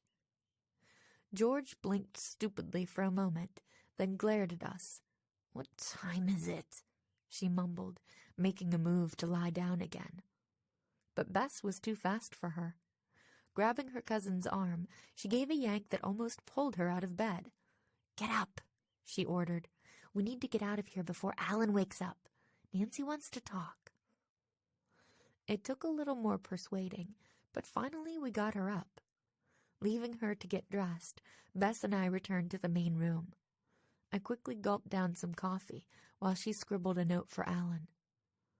"I'm telling him we're checking out the spa facilities to see if we can get facials this morning," she told me. "That should sound girly enough that he won't want to join us." "No, but he might wonder why George wanted to join us," I joked as George emerged, yawning and tousled with damp hair from the shower and dressed in shorts and a River Heights University t-shirt. "Huh? What'd you say?" she demanded sleepily. "Never mind. Let's get out of here." I grabbed a jelly donut, stuffed it in her hand, then aimed her toward the door.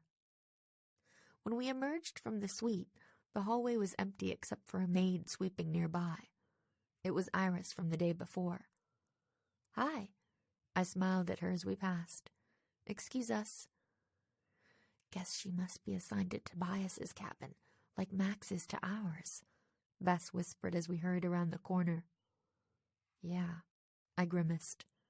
Poor thing. I forgot about the maid as I led the way toward the elevators. "Where are we going?" George asked, sounding marginally more awake as she finished the last bite of donut and licked jelly and powdered sugar off her fingers. "Becca's office," I replied. "I'm hoping it's still early enough to catch her there. I want to finish our talk and maybe get a look at that threatening email she got before the cruise. I know it's a stretch, but I might be able to tell if it was written by the same person who left me that note yesterday." But when we knocked on Becca's door, there was no answer. I texted her and got a reply back within a minute or two. "Where is she?" Bess asked as I scanned the message. "She's hosting some kind of VIP breakfast reception," I said with a sigh. "Says she'll be tied up for the next hour or two at least." Oh well. "Does that mean I got up at the crack of dawn for nothing?" George complained. I ignored that. "Let's go check out the pool," I said. "Maybe we missed a clue yesterday." But that was another dead end. When we reached the pool area, it was spotless.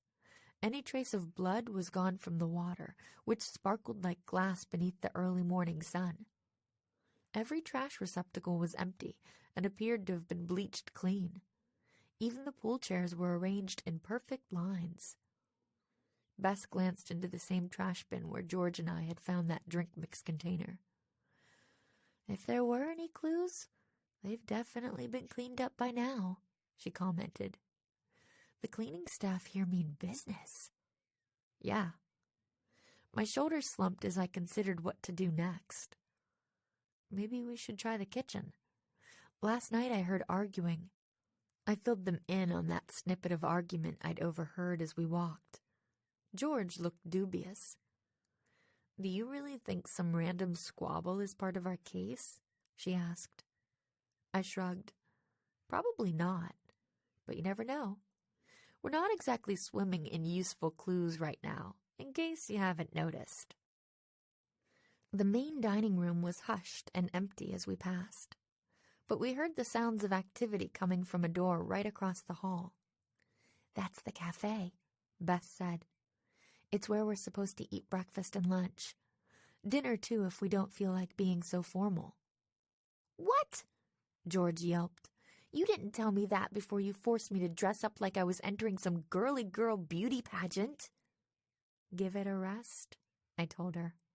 Wearing a dress for a couple of hours didn't kill you, did it? I glanced into the cafe, which in this case seemed to be short for cafeteria. The setting was much less formal than the dining room, with passengers choosing their food from a long buffet line than finding seats wherever they pleased. There were quite a few early risers in there, helping themselves to eggs, Danish, or fruit salad. I even spotted Tobias's parents, though the little boy was nowhere in sight. We continued past the door to the employees-only entrance. As soon as we pushed it open, a cacophony of sounds and smells struck us. The sizzle of butter, the smell of bacon and eggs, the shouts of a dozen or more kitchen workers asking for more pancake batter or whatever. The hustle and bustle was a stark contrast to the serene peace of most of the ship. Now what? George murmured in my ear. Someone's going to notice us and kick us out soon. I hardly heard her. I'd just spotted a familiar face. It was Mr. Hawaiian Shirt. Today's shirt bore a different raucous pattern from yesterday's, but otherwise he looked exactly the same. He was leaning against a stainless steel countertop, stroking his mustache with one finger as he talked to a couple of young kitchen workers washing dishes nearby. That was kind of weird. The first time we'd encountered him, he'd acted as if he didn't know his way around the ship. And last night he'd been sitting in the dining room like just any other guest. Could he actually be some kind of supervisor or something? He didn't exactly dress like the rest of the crew, but years of amateur sleuthing had taught me to assume nothing. "Excuse me," I said, stepping over to him. "Do you work here?" He blinked at me. "Oh, hello again," he said. "No, I don't work here. I just came back here to thank these hard-working people for their efforts and let them know it's appreciated by someone."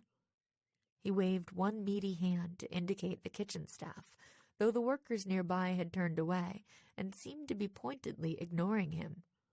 "Now, if you'll excuse me, I need some coffee." Pushing past us, he hurried out of the kitchen. Bess stared after him. "That was kind of a strange answer," she said. George shrugged. "He seems like kind of a strange guy." I tapped the nearest worker on the shoulder. "Hi," I said. "I don't mean to bother you, but I wonder if I could ask you a few questions." The worker, a short, swarthy man with intelligent dark eyes, shrugged. "I'm sorry, miss," he said with a shy smile. "Guests should not be back here." "I know. This'll just take a moment." I made my smile as ingratiating as possible. "I was just wondering if there's been any trouble around here lately. In the kitchen, I mean? Anybody not getting along?" "I would hope not," the worker responded. "If anything is upsetting you, however, the cruise staff is always available for complaints." He picked up a stack of dripping pans. "If you'll excuse me, I have to get back to work." He hurried off before I could respond. I frowned, glancing around for another victim. At that moment, the door swung open behind us. "This way, kids," a cheerful voice sang out. "Next, I'm going to show you where all the food on the ship is prepared. If you're good, you might even get some samples." "Yay, samples!" Several childish voices cheered. "Good," another kid said. "I'm starved." That last voice sounded cranky and familiar.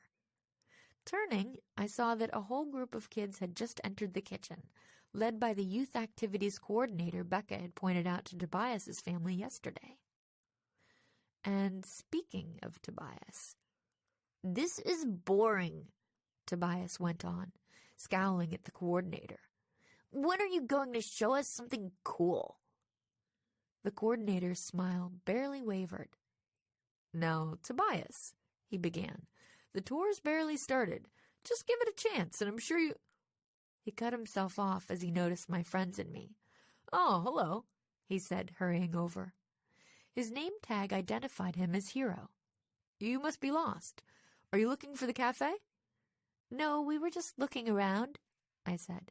Thanks. Hero looked uncertain. Passengers really shouldn't be back here. Why not? George pointed at the kids. They're passengers, right? Yes, Hero said, but they're only here as part of the exclusive backstage tour of the ship. We're going to see everything, a little girl spoke up eagerly. Even the engine. Hero smiled at her. That's right, Maria, he said. Then he turned back to us. There's a similar tour for adults. I think it's the day after tomorrow. If you're interested, all you have to do is let someone from the cruise staff know. Okay, maybe we will, Bess said. Come on, girls, let's move on. George and I followed her into the hall. Okay, smelling all that food cooking made me hungry, George said. Let's say we hit up that cafe. I'm not much good at sleuthing on an empty stomach. Take it easy, George, I said. Just because it's all you can eat, that doesn't mean you have to try to eat it all. George looked up from her fourth helping of scrambled eggs. Bess and I had finished eating a good 20 minutes ago, but George seemed to be a bottomless pit. I'm almost done, she mumbled through a mouthful of toast. Bess checked her watch. I should check in with Alan, she says. I just realized it's been like an hour and a half since we left the suite. He's probably wondering where we are. She pulled out her phone. I'm surprised he hasn't been calling or texting me. Maybe he's still asleep, I suggested. Maybe. Bess texted him. A moment later, her phone buzzed. Nope, he's up, she reported a moment later. He just texted me back. By the time George finished her eggs, Bess had arranged to meet Alan on the Anchorage action deck. When we got there, Alan was waiting for us outside an Alaskan-themed snack bar. Good morning, ladies, he sang out, stooping to plant a kiss on Bess's cheek. You three went out and about early today. Sorry for abandoning you, Bess told him, slipping her hand into his. I just couldn't wait to check out the spa. Did you have breakfast? Yes, back at the suite, he replied, patting his belly. I couldn't let all those pastries go to waste, but now I'm thinking I need to work some of it off before lunch.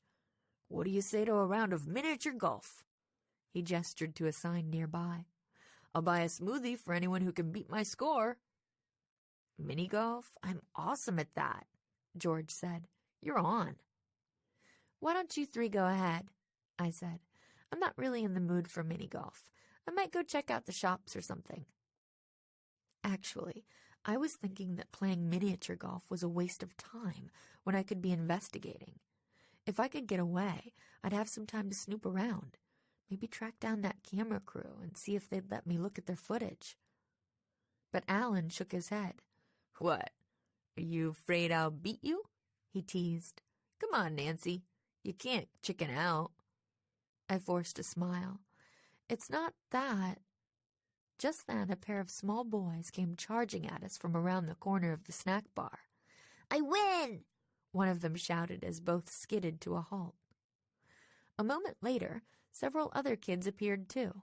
Finally, Hero arrived, breathless and dragging Tobias by one hand. Wait up, kids, he called as his charges swarmed the snack bar. Everyone's got to sit quietly before anyone gets their snack, okay? Finally noticing us standing there, he smiled. Oh, hello, he said. Can I help you folks find anything? Nope, we're good, bro, Alan told him. We're just on our way to play some mini-golf. Wonderful, Hero beamed at us. Our brand new miniature golf course is fabulous. It features a rugged Alaska theme. Sounds cool, thanks.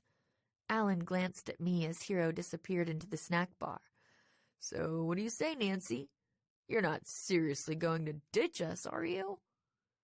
I shot my friends a look, then glanced back at Alan. Was that a hint of suspicion in his eyes? Okay, I said.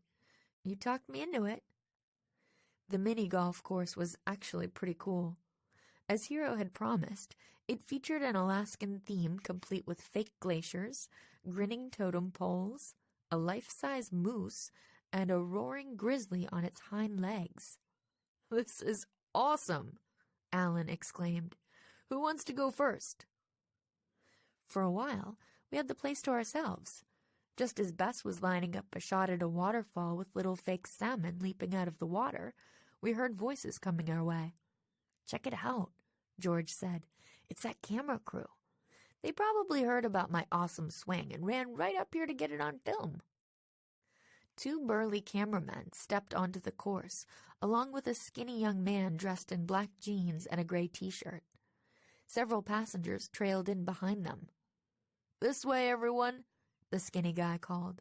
"Grab some clubs and we'll get started." "I can't believe I'm going to be in pictures," an old man with a ring of white hair around his bald head exclaimed with a grin. "I'm ready for my close-up." "Stop, Harold."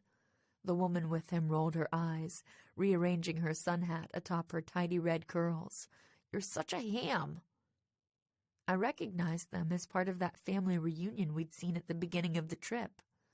The group had been hard to miss at dinner last night, taking up 3 tables all on their own. The thin young man spotted my friends and me and hurried over. "Good morning," he said. "I'm Claude, the director of the film crew." He looked me up and down. "Did anyone ever tell you that hair of yours is totally cinematic?" I touched my hair, feeling self-conscious. I don't think so." Claude glanced at the cameramen, who were already filming various parts of the mini-golf course. Establishing shots, I guessed. "Baraz, get over here," Claude barked.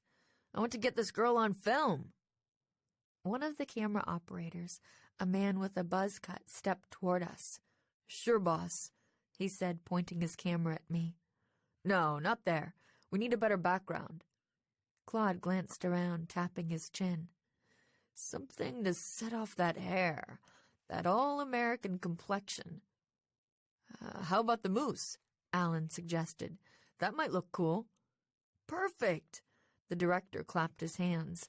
"The strawberry blonde should really pop against the dark brown fur." I stepped toward the moose.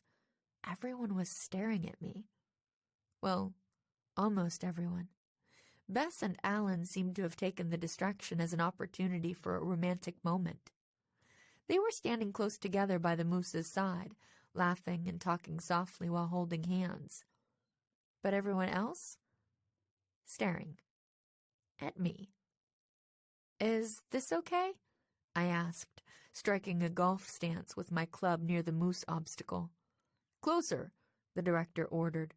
"We need to get all of the moose in frame." I took a step back, glancing up at the moose's head looming above me. "Okay, now what?" "Just forget that we're here," the director said. "Pretend you're just playing golf. Laugh and toss your hair and act normally." I didn't bother to point out that I wouldn't be acting normally if I started tossing my hair around while I was playing mini-golf. I quickly lined up my shot on the green, aiming for the hole directly underneath the towering moose. Just as I was about to swing, I sensed something. Movement right above me. Acting on instinct, I dropped my club and jumped back. A split second later, one of the fake moose's huge antlers came crashing down, right where I'd just been standing. Chapter 6. Animal Instincts. "Nancy!" Bess cried. "Are you okay?" "Yes. No." I glanced down at my left arm, realizing that it was hurting. There was a trickle of blood on my forearm. Sort of. By now, George, Claude, and various others had reached me too.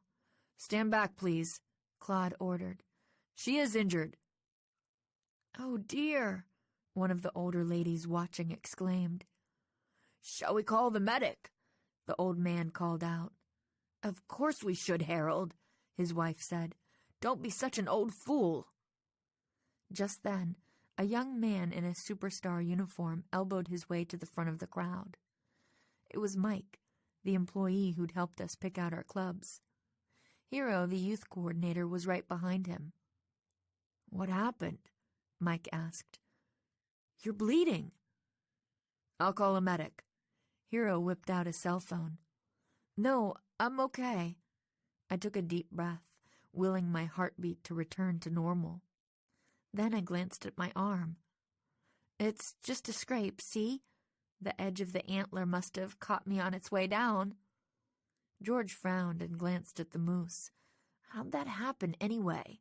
she wondered. Grabbing the moose's nose, she swung her leg up onto its knee and started climbing. "Miss, get down from here," Mike warned. "Please, the medic will be here shortly." "I told you, I'm fine," I insisted. "I don't need a medic."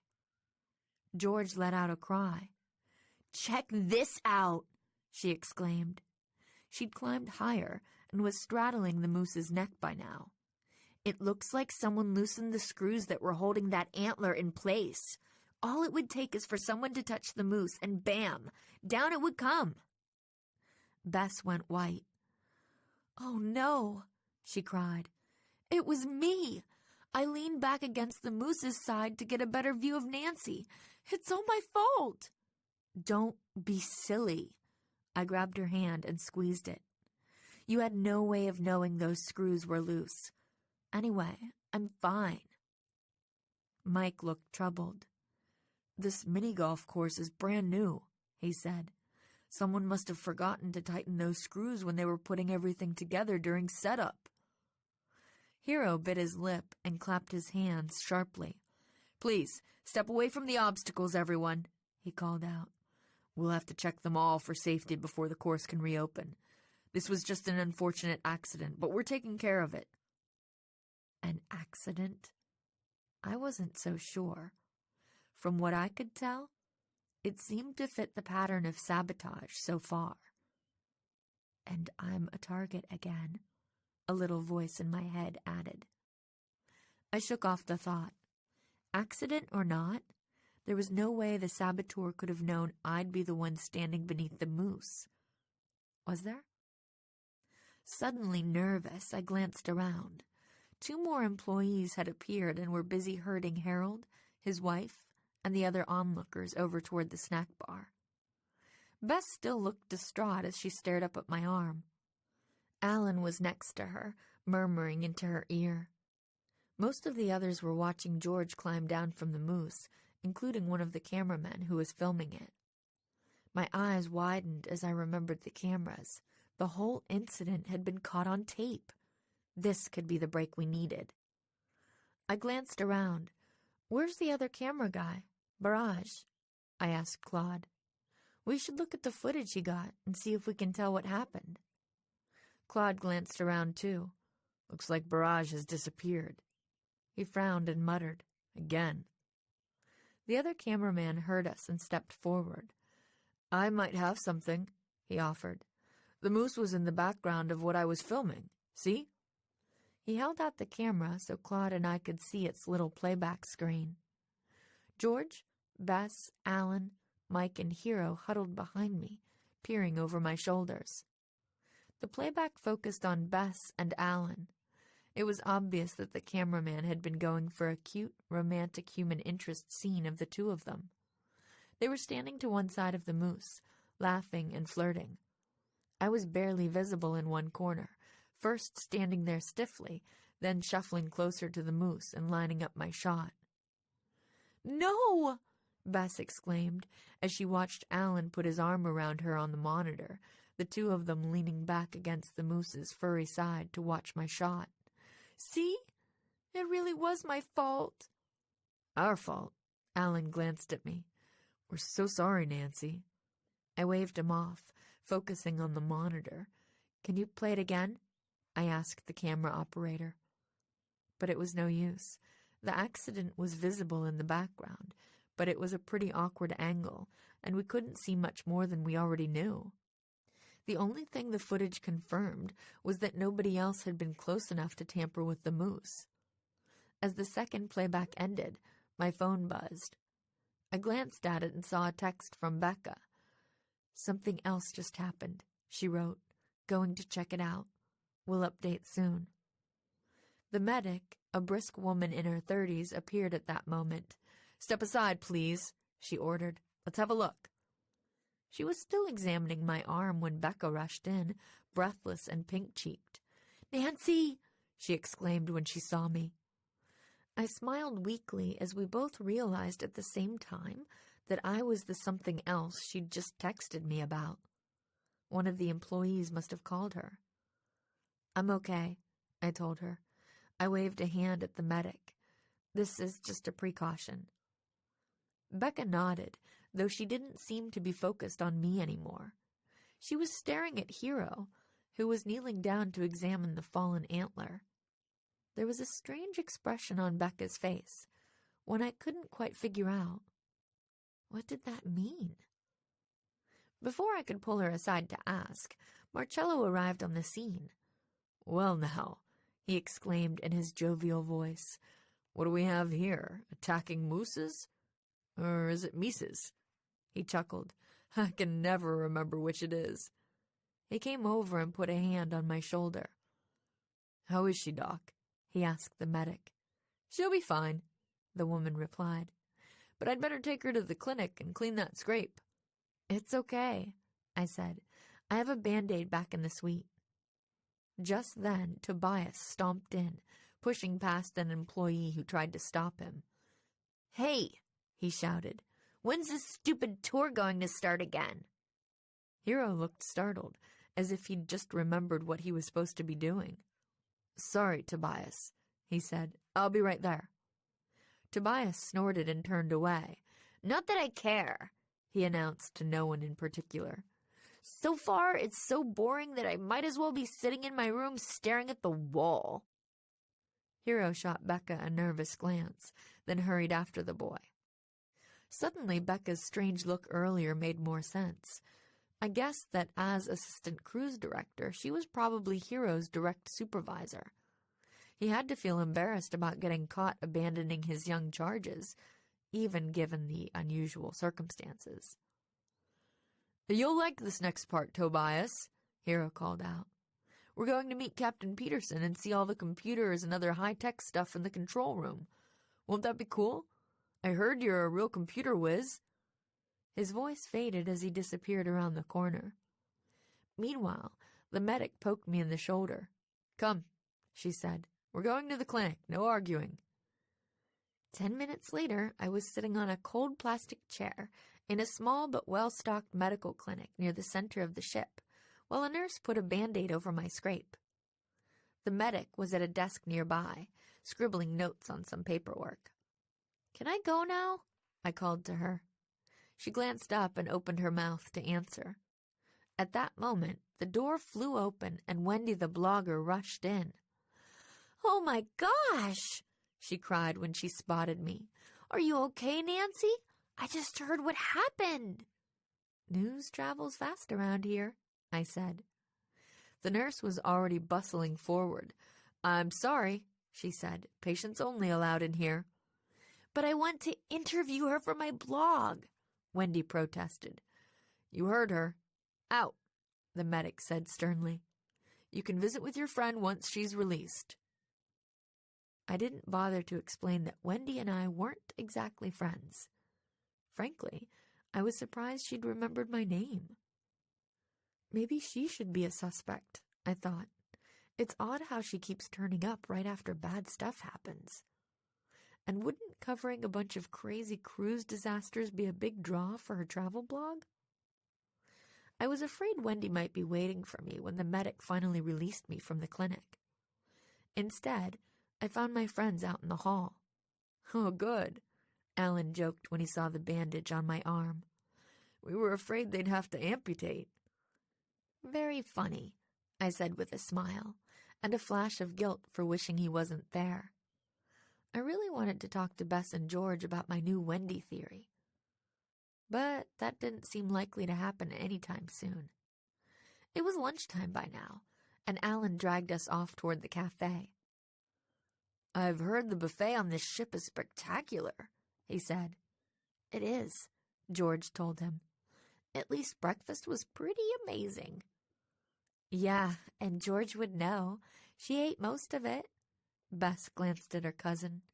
"I can't believe you're ready for lunch already. Do you have a tapeworm or something?" George shrugged. "Must be the sea air." When we entered the cafe, at least half the tables were already occupied. More people were in the buffet line, helping themselves to the mountains of food piled there. I glanced around, spotting a few familiar faces in the crowd as my friends and I joined the line to grab trays. Vince and Lacey were huddled over a single plate of French fries.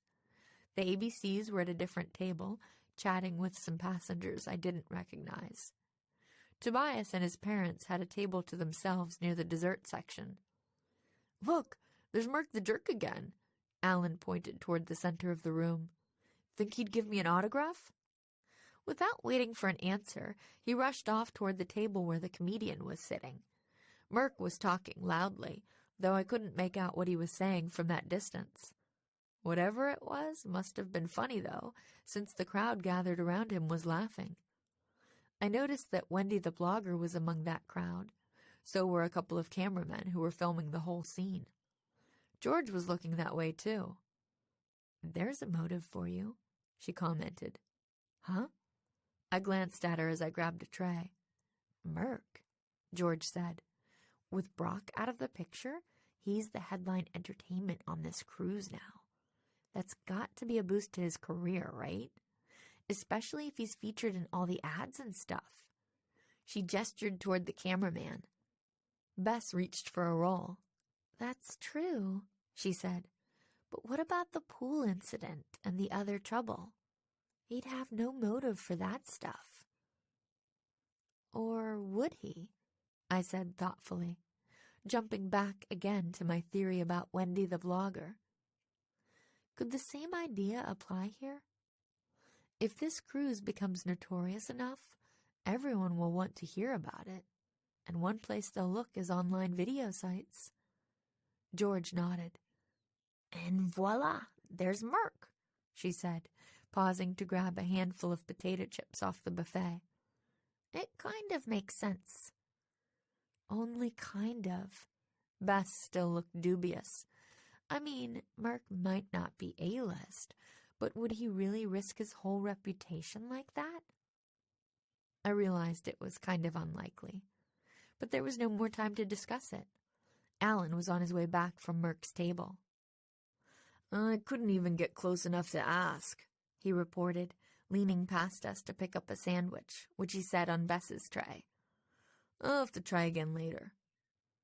As we sat down and started eating, I was surprised to see the ship's captain making a beeline for our table. He was a handsome, broad-shouldered man of about 50. I'd seen him from a distance, but hadn't met him yet.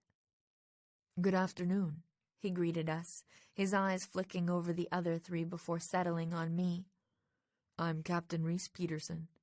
I was hoping to find you here." His gaze wandered to the bandage on my forearm. "I heard about the, incident at the miniature golf course earlier." "Yeah," George said. "Nancy almost got killed by that vicious moose.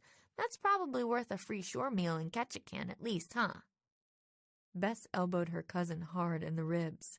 "She's just kidding," she told the captain with a smile. "Nancy's fine." "Yeah," I added. "It's just a flesh wound." I expected him to smile and move on, but he just stood there for a moment, shifting his weight from one foot to the other. The expression on his tanned, chiseled face was troubled. Good, he said after an awkward delay. Marcello tells me there were several ship personnel on the scene assisting you when he arrived. Do you happen to recall who they were? We just want to, commend them." "Yoo-hoo, Captain Peterson!" Just then Coral hurried over, all smiles. "Are you getting acquainted with our lovely young first-time cruisers?" The captain turned to smile and trade pleasantries with her, giving me the chance to shoot a perplexed glance at Bess and George. Why had the captain just asked me which employees had been present during my accident?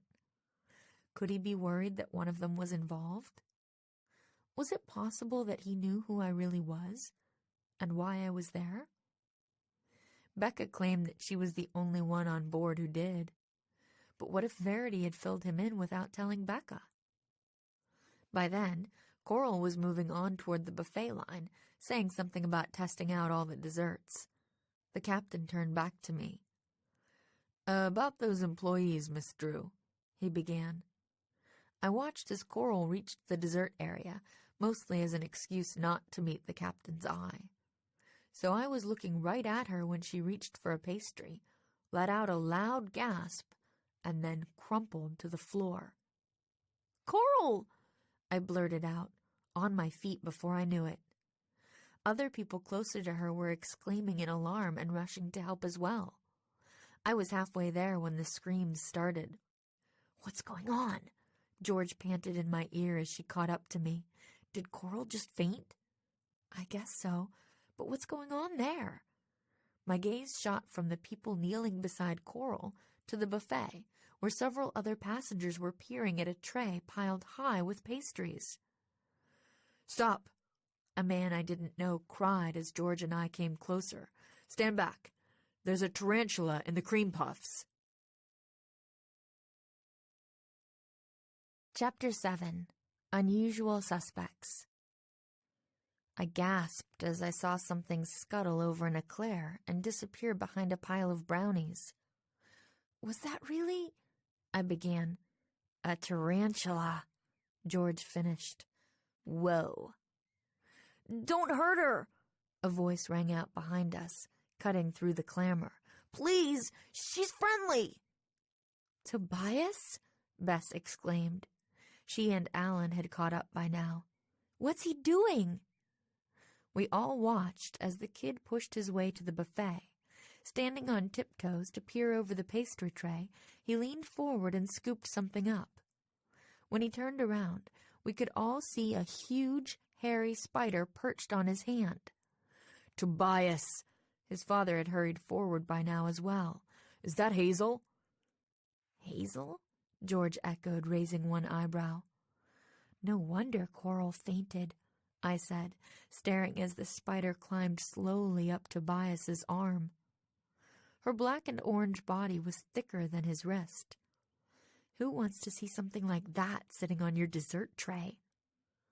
Glancing at Coral, I saw that she was already sitting up with help from Captain Peterson and other bystanders, looking dazed but sheepish. The captain cleared his throat and called for attention. "Let's all calm down, please," he said in a voice of authority. "Are you all right, ma'am?" "Oh, yes, I think so." Coral was on her feet by now. "Though, silly me, I'm not entirely sure what just happened." "It's pretty clear what happened, I'm afraid," Tobias's father said grimly, grabbing his son by the shoulder. "Tobias must have sneaked his pet spider on board and then decided to cause a ruckus by dropping her in the food." "Ow!"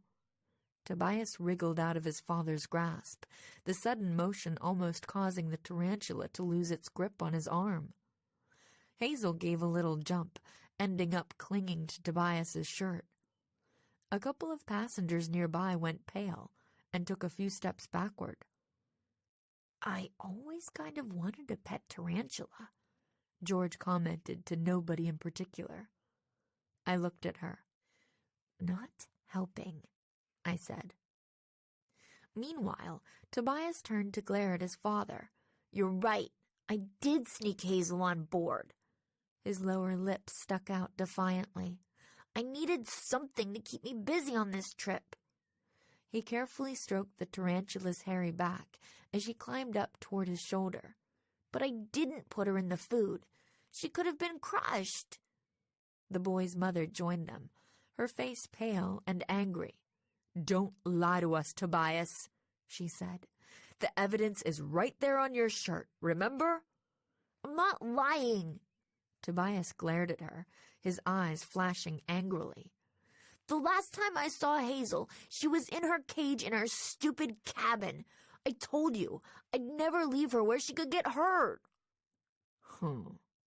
His father didn't look convinced. I think we'd better continue this discussion in our cabin. So sorry for the disruption, everyone. Stepping over to Coral, he put a hand on her arm. Special apologies to you, ma'am. I hope you're okay. Oh, I'm just fine. Coral smiled as brightly as ever, though she still looked pale. Alice and Babs took her by the arms and led her toward their table. Tobias was dragged off in the opposite direction by his parents, loudly proclaiming his innocence all the while. Captain Peterson watched them go, then squared his shoulders. All right, folks, show's over. Please go back to enjoying your meals. He glanced at several employees who were already busy clearing away the trays where the tarantula had been. Fresh desserts will be out shortly. He strode off toward the exit, seeming to forget that we hadn't finished our conversation. Good. I needed to talk to my friends about what had just happened. Wow, that was creepy, huh? Alan commented, slinging an arm over Bess's shoulders. Oops, I'd almost forgotten about him. Hey, Alan, I said as we walked back to our table. Seeing that spider made me feel a little shaky. Would you mind grabbing me a soda? With extra ice? I gestured toward the drink station at the far end of the line. Sure, Nancy. Be right back. He smiled at me. Isn't he sweet? Bess gave a little wave as Alan loped off. It's nice to spend time with a guy who's so nice and considerate to everyone. Yeah, whatever. I didn't want to waste time discussing Alan's virtues. Listen, we need to talk. George sat down and picked up her sandwich. What's to talk about? This is one crazy incident that's no mystery. Agreed. Bess's eyes widened. Actually, it might even solve another mystery. I bet that spider is how Tobias scared the maid yesterday. In the hallway, remember?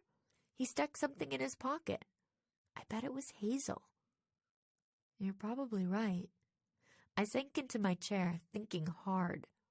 But listen, maybe we shouldn't be so quick to assume this has nothing to do with the other incidents.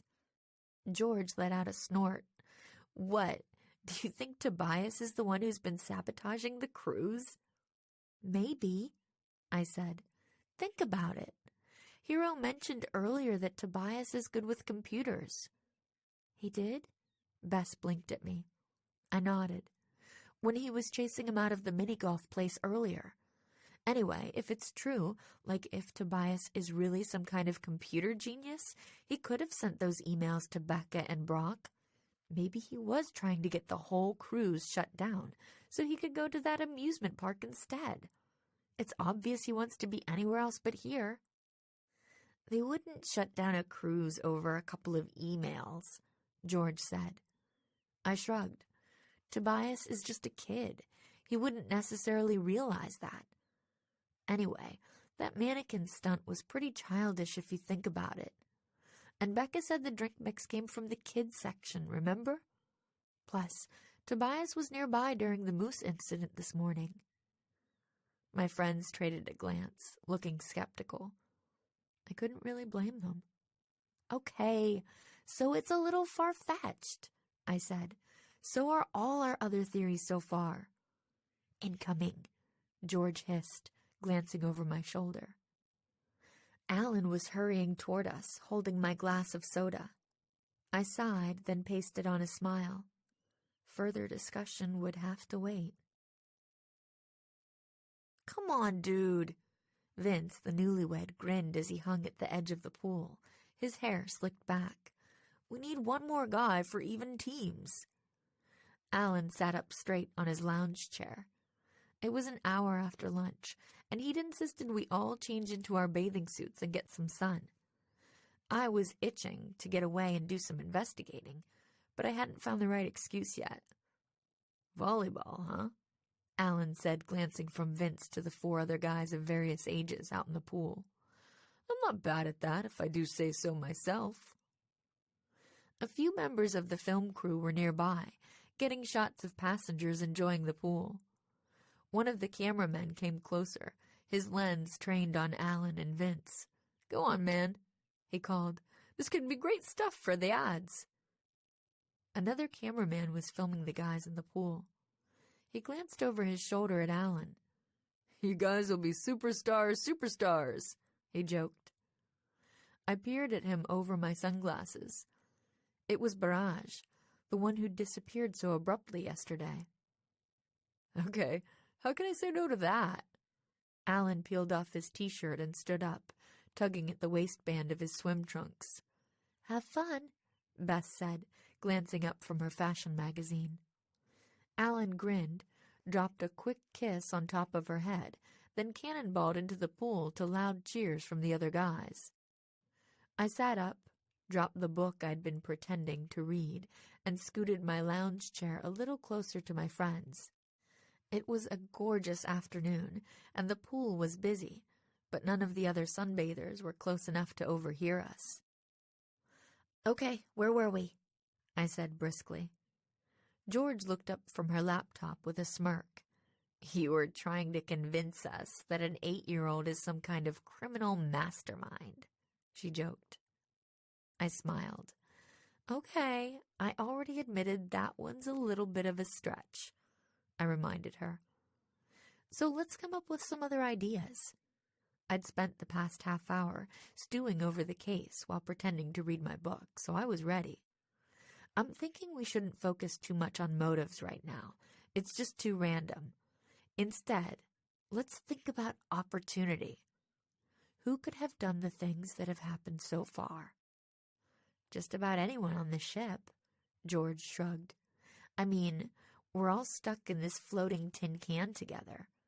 Equal opportunity." "Not really." Bess looked thoughtful. "There weren't that many people around the mini-golf place this morning. If the bolts on that antler were loose enough to let go just because Alan and I leaned back against the moose's side, it probably couldn't have been that way for long. Right?" Good point. I thought back to the incident. Actually, I did notice something weird right after it happened. "What, Tobias sneaking around with a monkey wrench?" George teased. "No, it was when Becca arrived on the scene." Bess cocked an eyebrow. "Hang on, you're not suspecting Becca, are you?" I shook my head. "It's just that I noticed her giving Hero a really funny look when she spotted him there." "Hero? You mean that kitty wrangler guy?" George tugged at the strap of her one-piece swimsuit. "Come to think of it, he totally encouraged us to check out the mini-golf, remember?" She grinned. "Hey, while we're at it, playing mini-golf was all Alan's idea. Maybe he did it." Bess gave her a sour look. "Very funny." Then she glanced back at me. "I do remember Hero being nearby with the kids when we got there. I'm not sure he could have sneaked away from them long enough to loosen the bolts. But I guess you never know." I nodded. "I'll have to ask Becca about him when I get a chance. Anybody else we should think about?" "What about him?" George was staring at the action out in the pool. I followed her gaze. The water volleyball game was in full swing. As Vince spiked the ball over the net, one of the cameramen leaned in to capture the action shot.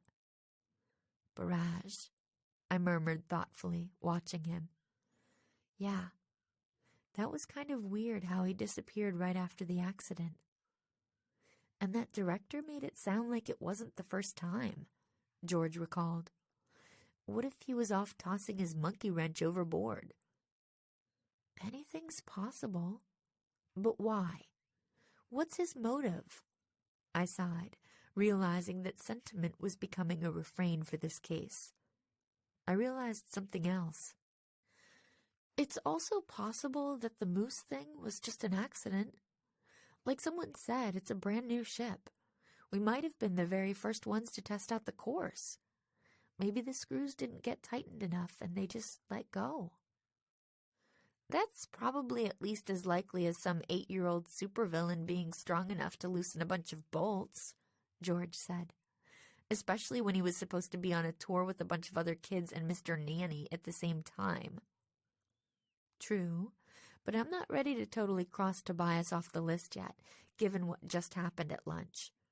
Anyway, maybe we should move on to something we know wasn't an accident, namely the mannequin stunt. I glanced at a lounge chair across the pool where Lacey was lying on her stomach, watching her new husband and the others. I think I'll go ask Lacey a few questions about what she saw. I hurried over to her. She squinted up at me when I arrived. "Hi," Lacey said. "It's Nancy, right?" She smiled apologetically. "Sorry, there are so many new names to remember." "Yeah, it's Nancy. Hi, Lacey." I perched on Vince's empty chair beside hers. "Listen, I was just thinking about what happened yesterday. It kind of gave me the creeps. Maybe we should notify the police. Were you the first person to see that mannequin in the pool?" "I guess so." Lacey visibly shuddered. "Vince was with me, of course, but he didn't notice it at first. It was so horrible. I couldn't help screaming my head off, even though I felt like an idiot afterward." "Nobody thinks you're an idiot," I said with a smile. "Did you notice anyone else near the pool at the time? Any kids, maybe?" Lacey didn't seem to hear me. She was staring out at the pool toward the spot where the mannequin had been floating. "I've had the strangest feeling ever since then," she said softly, seeming to speak more to herself than to me. "It's like I'm waiting for the next terrible thing to happen." She shuddered again. "I'm really beginning to think this whole cruise is cursed." Chapter 8. Following Leads. I yawned as I quietly pulled the suite door shut behind me. The early wake-up call I'd requested had come right on time, though Max had seemed as chipper and wide awake as ever when he'd knocked on my door. Meanwhile, all I'd wanted to do was crawl back into bed, let my head sink into my special buckwheat pillow, and go back to sleep for another hour or two. But I hadn't. The ship would be arriving in Ketchikan in a few hours, and I wanted to get some investigating done before then. Or before something else happened. Thinking back on Lacey's gloomy prediction yesterday, I couldn't help shivering a little myself. It's a good thing she doesn't know about the rest of the bad stuff that's happened, I thought as I hurried through the silent hallways. If the passengers find out about all that, it could be a disaster for this ship, not to mention superstar cruises. I quickly banished the thought. I was going to make sure that didn't happen. First on the agenda, talking to Becca. I wanted to ask her about Hero and maybe take a look at that threatening email. I'd already texted Becca to check that she was awake and alone. When I arrived at her office, she was bent over her laptop at the desk again. "Hi, Nancy," she said, sounding tired as she glanced up. "Give me some good news. Did you figure out what's going on around here?" "We're working on it," I said, leaning against the doorframe. "I just need to ask you." I let my voice trail off as I heard footsteps hurrying along the hallway. Glancing out, I saw a familiar figure clicking toward me on high-heeled navy pumps. "Tatiana," Becca said in surprise as the woman brushed past me into the office. "What's wrong?" "Big problems," Tatiana barked out. Becca sat up straighter, weariness replaced by wariness. "Oh no, what now?" "We're getting tons of reports from levels 5 through 7, Tatiana replied. "The passengers have been calling since midnight to complain their temperature control systems are going haywire. Half the cabins are boiling hot, and the other half are freezing." "I'd better go deal with this." Becca sounded dismayed. She headed for the door, pausing beside me, as if belatedly remembering that I was there. "Sorry, Nancy," she added. "Talk later?" "Sure." I turned to follow her out of the room, only to find Tatiana staring at me. Again. "May I help you?" she asked. "I report directly to Becca. I'm sure I could answer whatever questions you have for her." "That's okay." I pasted on a bright smile. "It's nothing important." As soon as I was safely out of sight around the corner, my smile faded, and I collapsed against the wall. Unless I missed my guess, those haywire heating systems were no accident. Our saboteur had struck again, and the voyage was just getting started. I was no closer to guessing his or her identity. Chewing my lip, I mentally ran through my suspect list. But it was pathetically short, and some of the people on it were laughable. An 8-year-old boy? Really? Was I that desperate? I wandered up the stairs to the promenade deck, where many of the ship's shops were located. Pausing in front of a clothing store, where several expressionless mannequins posed in the window like giant creepy dolls, I flashed back to the pool incident. Unbidden, a chilling question popped into my head. That body was fake. But what if the next one's real? My mind jumped to that ominous note in my suitcase, and then to the moose antler crashing down inches from me. The latter could be a random accident, maybe, but not the former. Was someone targeting me as well on the ship? But how had they found out about me? The promenade deck was almost deserted at that hour, since most of the shops were still closed. I wandered past one darkened storefront after another as I thought over the suspect list. Hero was a big question mark. Yes, he'd been around for the moose incident, and the pool one too, come to think of it. And being an employee, he'd have easy access to the mannequins and such, as well as to the heating and cooling system. But what was his motive? Could there be a clue in that weird look Becca had given him? I would have to wait until I talked to her to find out.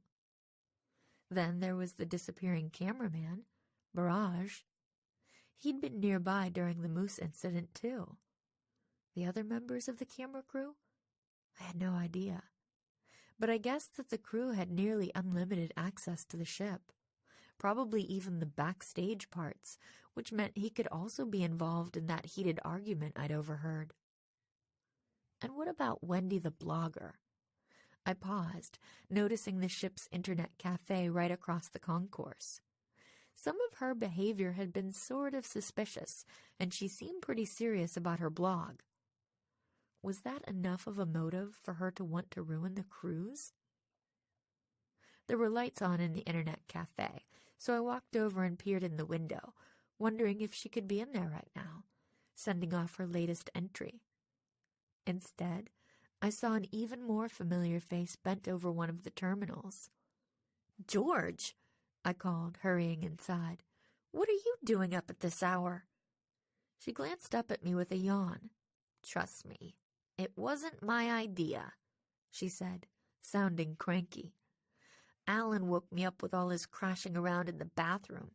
Remind me again why we let him come." I ignored that. "I'm glad you're here," I said. "Feel like taking a peek at our favorite travel blogger's work?" "You mean Wendy the weirdo? Sure." George's fingers flew over the keyboard. Within seconds, Wendy's Wanderings was up on the screen. The blog's top entry was titled, "Terror on the High Seas." "Uh-oh," I said, shoving George aside so I could perch on the chair with her. "That doesn't sound good." I leaned forward to read. It turned out to be a funny entry about the tarantula incident. Wendy had even done some research, discovering that Tobias and his parents lived in Vancouver, which was why Hazel hadn't been confiscated by customs agents, or noticed at all until yesterday. The boy had hidden the spider's cage in his suitcase, and Hazel herself in his pocket as they boarded, then kept her presence a secret from his parents, until she'd appeared at the buffet, telling them he'd left her with a school friend for safekeeping. The way Wendy told it, the whole thing came across as a humorous episode. "She's actually not a bad writer," George said as she read. "Yeah." I scrolled down, checking out the next latest few entries. There were about half a dozen so far about the cruise, mostly short ones describing the food, entertainment, and lodgings. But there was one more that caught my attention. Blood, sort of, in the water. "Hey, she wrote about the pool thing," George said as she spotted it too. "Wow, she even got a picture of the lifeguard dragging the mannequin out of the water."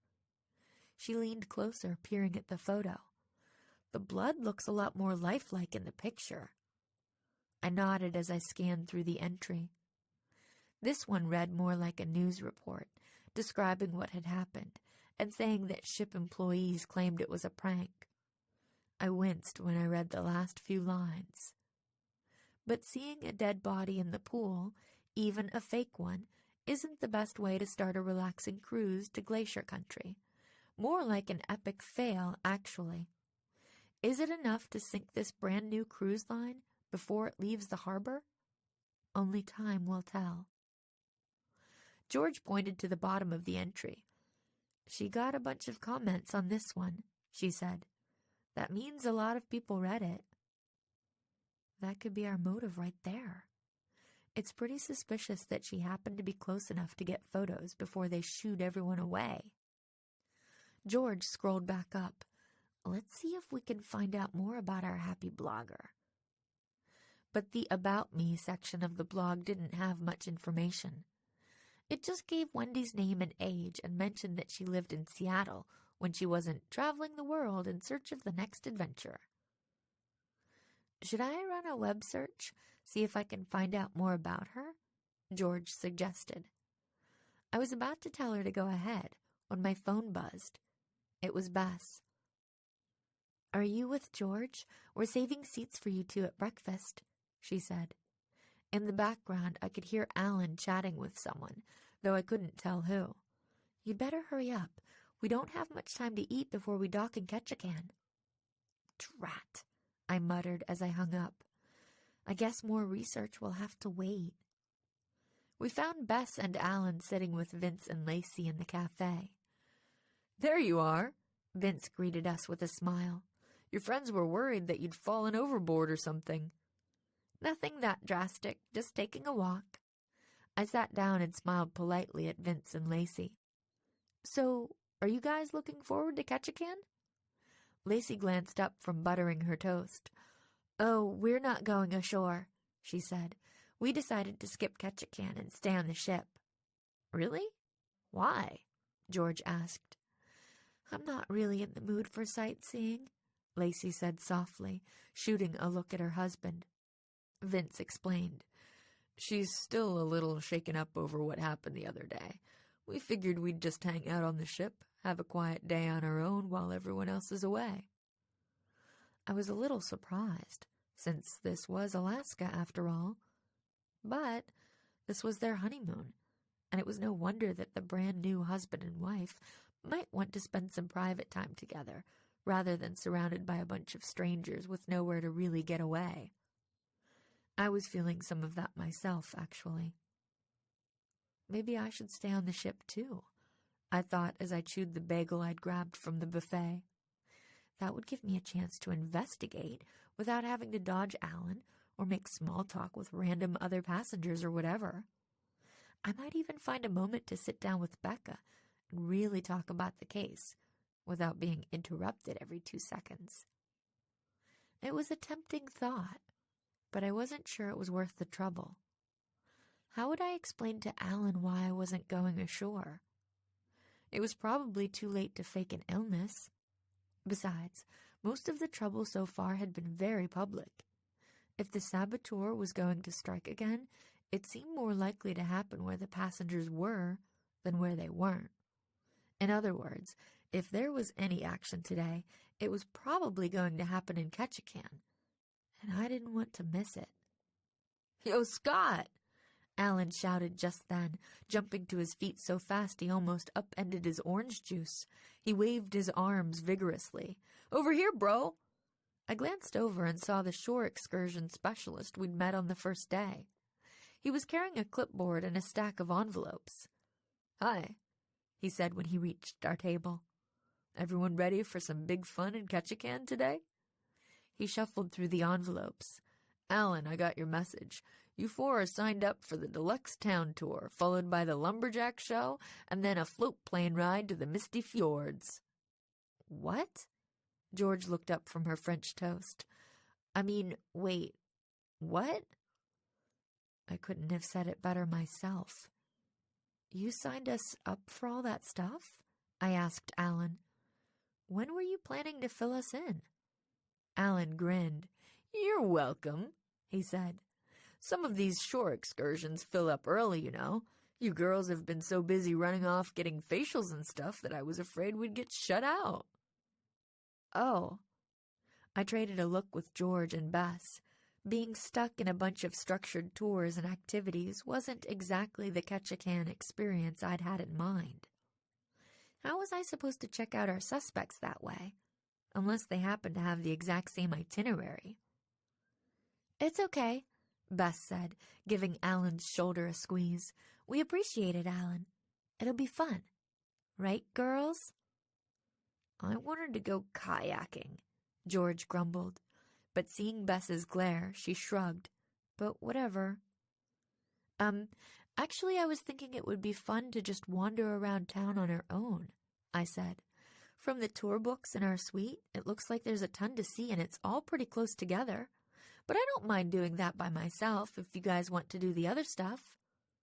Scott was still standing by, his hand holding a pen poised over his clipboard. "So that's down to 3 for the activities?" he asked. "No!" Alan protested before I could respond. "Come on, Nancy. I put a lot of thought into these activities. I really think you'll enjoy them." He grinned. "And I won't take no for an answer." I hesitated, trying to figure out a way around this. But looking at Alan, I could tell it was no use. I pasted on a smile, though it felt a little weak around the edges. "Okay," I told Scott. "Put us down for 4. Chapter 9. Stalling Out. "That was cool," Bess said. "I never thought I'd see a bald eagle up close like that, let alone a whole bunch of them." "See?" Alan slipped an arm around her shoulders. "I told you guys this would be great." I tucked my camera back in my pocket, squinting a little in the midday sunlight. It was a beautiful day with hardly a cloud in the sky, despite Ketchikan's nickname being the rain capital of Alaska. "This way, people," Scott called out. "That concludes the deluxe tour, so those of you who aren't signed up for anything else today are free to go shop, eat, or sightsee on your own. However, anyone who's signed up to see the world-famous Great Alaskan Lumberjack Show should stick around. It's just a short walk from here, so if you'll follow me." Most of us fell into step behind him, chattering about the things we'd seen over the past couple of hours. There were about a dozen people on the tour. Unfortunately, none of our suspects were among them. The only people we'd known before the tour started were the ABCs. "I've heard this lumberjack show is a real hoot," Babs said, falling into step beside me. I nodded and smiled, though I was feeling distracted. Yes, the tour had been fun. We'd taken a carriage ride through the picturesque town, visited a salmon hatchery, and then toured a place where people took care of injured bald eagles and other wildlife. All that had sidetracked me from the case for a while, but now I was getting restless. When Babs turned to talk to Coral, I sidled away toward my friends. Bess and Alan were walking hand in hand, but George had slowed down to fiddle with her camera, so I was able to pull her aside. "We're wasting time here," I whispered. George glanced up. "What do you mean? Alan actually came through for once. That tour was cool." "I know, but I was really hoping to get a chance to check out some of our suspects today, like Wendy or maybe Tobias. Okay, but how would you find those people even if we did get away? George shrugged and glanced around. Open your eyes. Ketchikan is a mob scene. I saw her point. The Arctic Star wasn't the only cruise ship docked in Ketchikan at the moment. There were 2 other massive ships there, and their passengers were everywhere. Anyway, George went on with a grin, I hear this lumberjack show is pretty fun. Let's check it out, and then maybe we can duck out of the fjord thing afterward, okay? I sighed. It would have to do. Fine, I said. Lumberjacks it is. Soon we were all seated in the grandstand of the open-air arena where the lumberjack show would take place. My friends and I were at the end of a row about halfway back, with most of the seats nearby taken up by Arctic Star passengers. Scott was at the end of the aisle, a couple of rows ahead of us. Relax, folks, he called out as he sat down. The show is scheduled to start in about 15 minutes. I wonder what all the other people from the ship did this morning, Alan said. Scott said a bunch went kayaking or fishing, and some others did this tour where you go into the rainforest and do a zipline thing. Maybe we should have tried that. Ziplining? No thank you, George shuddered. We had a bad experience with a zipline once, right, Nancy? I shot her a warning look. She was right. I'd had a pretty bad accident on a zipline in Costa Rica once because someone had sabotaged it to try to stop one of my investigations. Alan already knew I was an amateur detective, of course. Pretty much everyone in River Heights did. But I didn't particularly want to remind him about my little hobby. He came across as pretty goofy, but he wasn't stupid. What if he figured out what I was really doing on this cruise? Luckily, though, Alan didn't seem to have caught the comment. It's weird to think of a rainforest in Alaska, isn't it? He mused.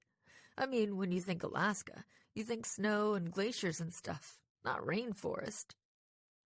Very educated comment, Mr. Environmental Studies guy, George quipped.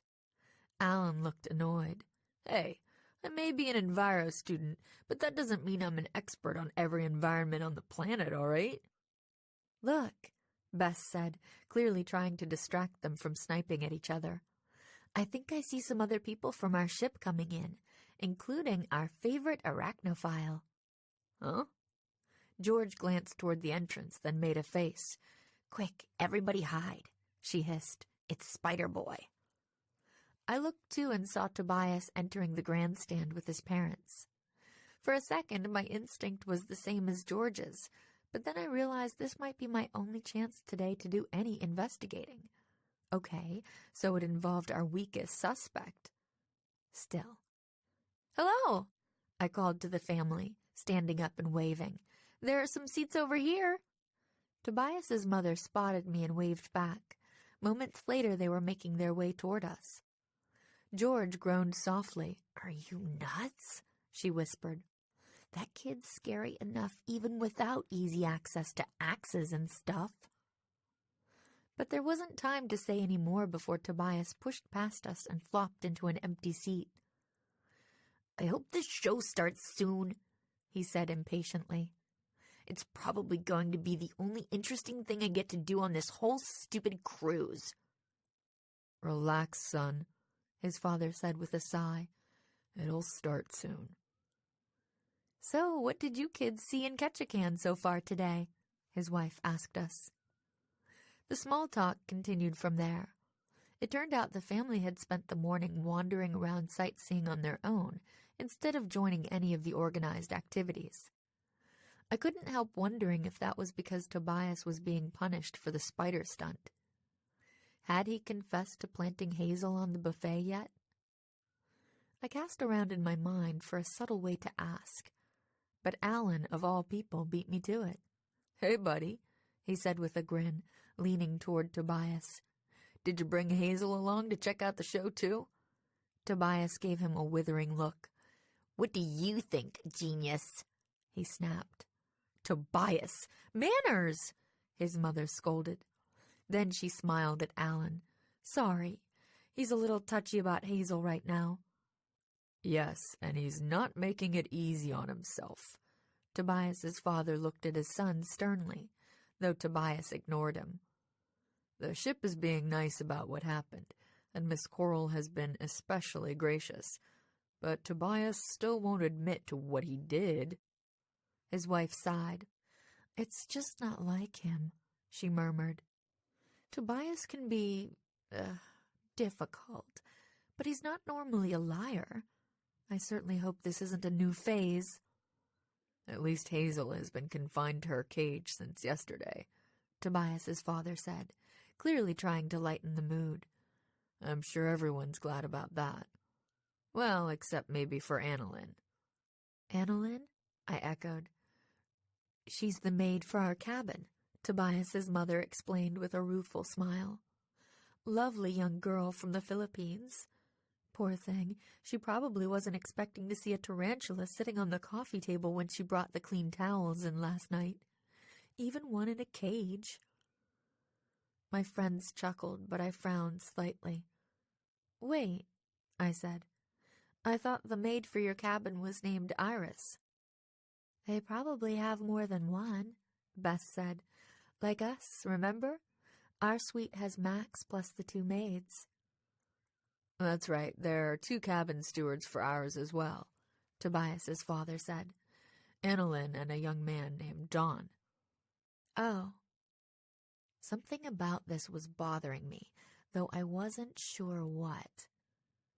So, the maid we saw, Iris... At that moment, Tobias leaped to his feet. Hey, look, there's seats right down in front, he blurted out loudly, interrupting me. He stomped on my toes as he raced for the aisle. Come on, let's go before someone takes them. Sorry, his father said breathlessly as he and his wife followed. It's okay, Bess said. Then she turned and smiled sweetly at Alan. We still have a few minutes before the show starts. Think I have time to go find a soda before that? I'm parched. Alan jumped to his feet. Stay here. I'll find you one. George watched him hurry out, then turned to Bess. How do you do that? Bess ignored her. So, what do you think? She asked me. Are you ready to cross our favorite spider wrangler off the suspect list? I'm not sure, I said slowly. On the one hand, it's weird that he won't confess. It's not like he's shy about causing trouble most of the time. Good point, George put in. If anything, you'd think he'd be bragging about it. On the other hand, I went on, who else even knew that spider was aboard, let alone had access to her? Another good point. Bess looked thoughtful. What about the maid, Annalyn? Maybe it was her, or the other cabin attendant. Either of them might have spotted Hazel while they were in there cleaning. Or what about the kids' parents? George peered down toward where the family was now seated. I mean, they seem like nice people, but so have a lot of the baddies you've busted, Nancy. I guess you're right. They certainly had access to the spider since it was in their cabin. I chewed my lower lip. But why? What's their motive? Just then Alan returned. Sorry, he told Bess breathlessly. They told me there's no time. Show's about to start. Maybe we can get you a drink afterward? Sure, no problem. Bess smiled and squeezed his hand as he took his seat. Thanks for trying. As we waited, I thought about what George had said. Could Tobias's parents be in cahoots with their bratty son? Having a couple of adults involved made him a much more believable suspect. But why would they try to sabotage a ship? What could they possibly be trying to accomplish? I was still pondering it when the show started. It was entertaining, but I couldn't seem to focus on it. About 5 or 10 minutes in, I noticed that one other person didn't seem very involved in the show either. I saw Scott check his watch, then stand up and head toward the exit. No big surprise there, I thought. He's probably seen this show 1,000,000 times. But his exit gave me an idea. "I'll be right back," I whispered to George, who was sitting beside me. "Bathroom break." She just nodded, not taking her eyes off the action. I made my way to the outside of the arena and glanced around, wondering where to start. The streets of Ketchikan were as crowded as ever, which wasn't going to make it easy to track down any of my suspects. If there was an internet cafe in town, maybe I could check to see if Wendy was hanging out there. At that moment, a knot of people moved aside, and I noticed Scott standing nearby. He was talking to a man I'd never seen before. His face wasn't one anyone could forget, given the large, jagged, ugly scar bisecting it. Scar Guy was maybe a few years older than Scott, dressed in ripped jeans and a grimy plaid flannel jacket. The two of them were leaning close together and appeared to be deep in conversation. Then, Scott quickly looked around, though he didn't notice me watching. He stuck one hand into the pocket of his windbreaker, pulled out something I couldn't see, and shoved it at Scar Guy. Scar Guy tucked whatever it was into his jacket, then took off without another word in the direction of the docks. Scott put both hands in his jean pockets and started walking fast in the opposite direction. What was that all about? I wondered. Something about what I'd just witnessed had set all my sleuthing instincts on high alert, though I wasn't sure why. I took a few steps after Scott, keeping him in sight, not certain what to do. Sure, Scar Guy looked kind of seedy, but so what? Scott could easily have friends or acquaintances in various ports, and I knew better than to judge someone on appearances. There could be a million perfectly innocent explanations for what I'd just seen. And Scott wasn't even on my radar as a suspect. Why waste time worrying about what he was doing? But sometimes a girl just has to go with a hunch. Besides, it wasn't as if I had a better plan in mind. Putting on a burst of speed, I followed Scott as he rounded the corner and headed deeper into town. Chapter 10. Catch as Catch a Can. This is a waste of time, I thought as I ducked into a doorway. I'd already followed Scott for several blocks. Every so often he paused and glanced around, and I'd been careful to stay out of sight. It wasn't hard since we were still in the touristy part of town, and there were plenty of people around. Maybe if I was lucky I'd come across Wendy or one of my other suspects, and that would give me an excuse to give up this crazy idea of tailing Scott. The crowd thinned out a little as we turned to head off the street and up a short walkway toward a low-slung wooden building. I hung back until Scott disappeared inside, then hurried forward. A sign by the door identified the place as the Totem Heritage Center. Cool, I murmured as I saw several intricately carved faces grinning or scowling down at me from a tall totem pole near the building. But I wasn't here to sightsee. Pushing in through the door, I glanced around. It took a moment for my eyes to adjust to the dim lighting. The place was small, making the collection of towering totem poles seem even taller as they loomed up in the center of the room. There were a couple of older tourists wandering around, but I didn't see Scott anywhere. I wandered farther in, staring up at the poles. My footsteps echoed, seeming to bounce off the impassive totems. The place was cool, but a little creepy too. This is silly, I told myself. I'm sure Scott's just here scoping out this place to include on future tours or some other ship business like that. I should go. Maybe try to track down Wendy or something. But I couldn't help remembering how Scott had acted as he walked here, stopping every few minutes to look back as if he didn't want anyone to see where he was headed. If he was just going about his normal business, why would he act like that? Besides, I was already here. I might as well follow through. By now, the tourists had disappeared into the adjoining gift shop. I glanced in there, but there was no sign of Scott, so I kept going, circling around the totems huddled at the center of the room. Where'd he go? I wondered. When I reached the back wall, I heard the sound of muffled voices. Spotting a door, I pushed it open, revealing the bright glare of daylight. And Scott's surprised face. "You!" he blurted out harshly, freezing in place. "What are you doing here?" My eyes darted from his face to his hand. It clutched a large wad of cash, which Scott appeared to be in the process of handing to another man. The second man was big and burly, with a wool cap pulled low over his broad, ruddy face. "Give me that," the man rumbled, grabbing the cash and then taking off, moving surprisingly quickly for someone his size. I stammered, unnerved by the furious scowl on Scott's face. I looked around quickly, realizing we were alone in a small alleyway behind the building. But when I looked back at him, his angry expression had melted away, replaced by a sheepish smile. "Sorry, Nancy," he said. "You startled me." "Sorry," I said, glancing in the direction where the other man had disappeared around the corner of the building. Scott followed my gaze. "I guess you're wondering what that was all about," he said. "That guy's a poker buddy of mine, lives here in Ketchikan. I owed him some cash from the last time I was in town, and he called in the debt."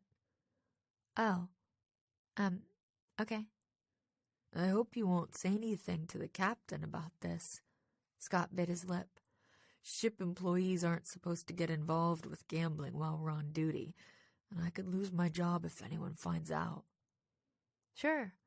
Don't worry, I won't breathe a word," I said, pretending to draw a zipper closed across my lips. But once I got back on board, of course I was going to say something. "Good." He was all smiles again. "Now, aren't you supposed to be at the lumberjack show? How'd you end up here anyway?" I babbled some excuse about needing air and going for a walk, which seemed to satisfy him. Then we headed out through the museum and parted ways outside. As I hurried toward the lumberjack arena, I thought about what I'd just seen and heard. Scott's story made sense. He'd been sneaking around because he didn't want any of his coworkers to see him and possibly report him. And it wasn't as if he made a likely suspect for any of the trouble that had happened so far. I made a mental note to ask Becca what she knew about him, and maybe have George check him out online, just in case.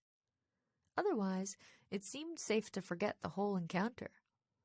Well, I hoped it did anyway. I arrived back at the arena just as the audience came pouring out onto the street. Almost everyone I saw was laughing and chattering with excitement, and I was kind of sorry I'd missed most of the show. Then Alan spotted me and hurried over, with Bess and George trailing along behind him. "Where'd you disappear to?" he demanded. "That must have been one heck of a line at the ladies' room." I thought fast. "I always hate when people crawl back and forth to their seats during a show," I told him with a shrug and a smile. "So I decided to just hang out at the back and watch from there so I didn't disturb anyone." "That makes sense," Bess said quickly, though Alan looked a bit dubious. I couldn't really blame him. It wasn't really that kind of show. For a moment, I wondered if all this subterfuge was really worth it. Maybe I should just give in and tell Alan the truth after all. It would certainly be a lot easier than all this sneaking around. Plus, it would mean an extra set of eyes watching for clues. "Anyone else hungry?" Bess asked cheerfully before I could decide. "Starved?" George checked her watch.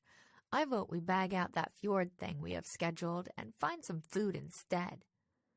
I glanced at Alan, expecting him to argue, but he nodded. "I could go for that," he said. "Besides, I kind of want to get a better look at Creek Street. What do you say?" Creek Street was one of the town attractions that we'd passed on our tour earlier. It wasn't exactly a street at all, at least not in the usual sense. Its colorful wooden buildings, shops, restaurants, historic houses, art galleries, and other attractions lined a boardwalk-like pedestrian walkway set on tall pilings over Ketchikan Creek.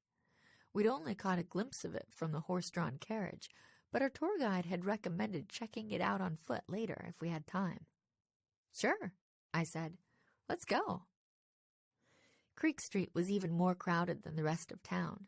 Tons of people were crammed onto the antique wooden boardwalk, which I guess had to hang a good 15 or 20 feet above the water at this point. Bess peered over the drop. I hope these walkways are stronger than they look, she joked. Don't worry. Alan took her hand. I'll keep you safe. She fluttered her eyelashes at him. Why, thank you, kind sir. George groaned. Is anyone else suddenly losing their appetite? Funny. Bess stuck her tongue out at her cousin. Then she glanced around, her eyes lighting up when she spotted an Alaskan-themed gift shop just ahead. Hey, as long as we're here, I should do some souvenir shopping. The people back home will be expecting lots of trinkets. Let's start in there. She made a beeline for the store's entrance without waiting for an answer. George was right behind her, but Alan paused to glance back at me. Coming, Nancy? He asked. You guys go ahead. I'll hang here and people watch, I said. Just tell Bess to grab me some souvenirs if she sees anything good. I turned to gaze out over the railing as he headed after the others. Most of Creek Street was laid out on a gentle curve, following the creek's meandering course, and I had a pretty good view of the walkways farther along. I rested my elbows on the railing, enjoying the feel of the sun on my face, and idly watched for any sighting of Wendy, Tobias, or Barrage, while my mind returned to the case. Not that I had any new brainstorms. I felt as if we were going in circles, trying to match up suspects, motives, and most of all, opportunity. What did anyone on board have to gain? Sure, there was Wendy. It was possible that she was drumming up action and scandal so she could report it on her blog and attract more readers. But how did that motive fit in with the threat that had made Brock Walker cancel? She'd mentioned his absence in one of her blog entries, but only briefly. Then there was Tobias. He definitely had a motive. He'd made no secret of the fact that he didn't want to be on the ship. And of course, the tarantula incident almost had to be his doing, even if he wouldn't admit it. But I found it hard to believe he could have pulled off the pool incident so soon after arriving on the ship. And even if we threw his parents into the mix and assumed that they'd overheard me talking somehow, it seemed unlikely that any of them could have slipped that note into my suitcase. Or tampered with the heating and cooling systems on the lower decks, for that matter. And what about Hero? He'd been around for the mini-golf incident and fairly close by when the body had been discovered in the pool. And I was pretty sure that I hadn't imagined that weird look Becca had given him. If we assumed the spider thing was a red herring, he might have been able to pull off just about everything else. But again, why? Chewing my lower lip and squinting out at the sunlight glinting off the water, I tried to figure out if I was missing anything, overlooking any suspects. My mind flashed to Tatiana, who might have overheard me talking about the case. She was clearly several years older than Becca, but had mentioned reporting to her. Did she resent that? Could she be trying to make her up-and-coming young boss look bad, hoping to steal her job? Then I thought about Mr. Hawaiian's shirt, who always seemed to be hanging around behind the scenes and making cryptic comments. Could he have a motive we didn't know about?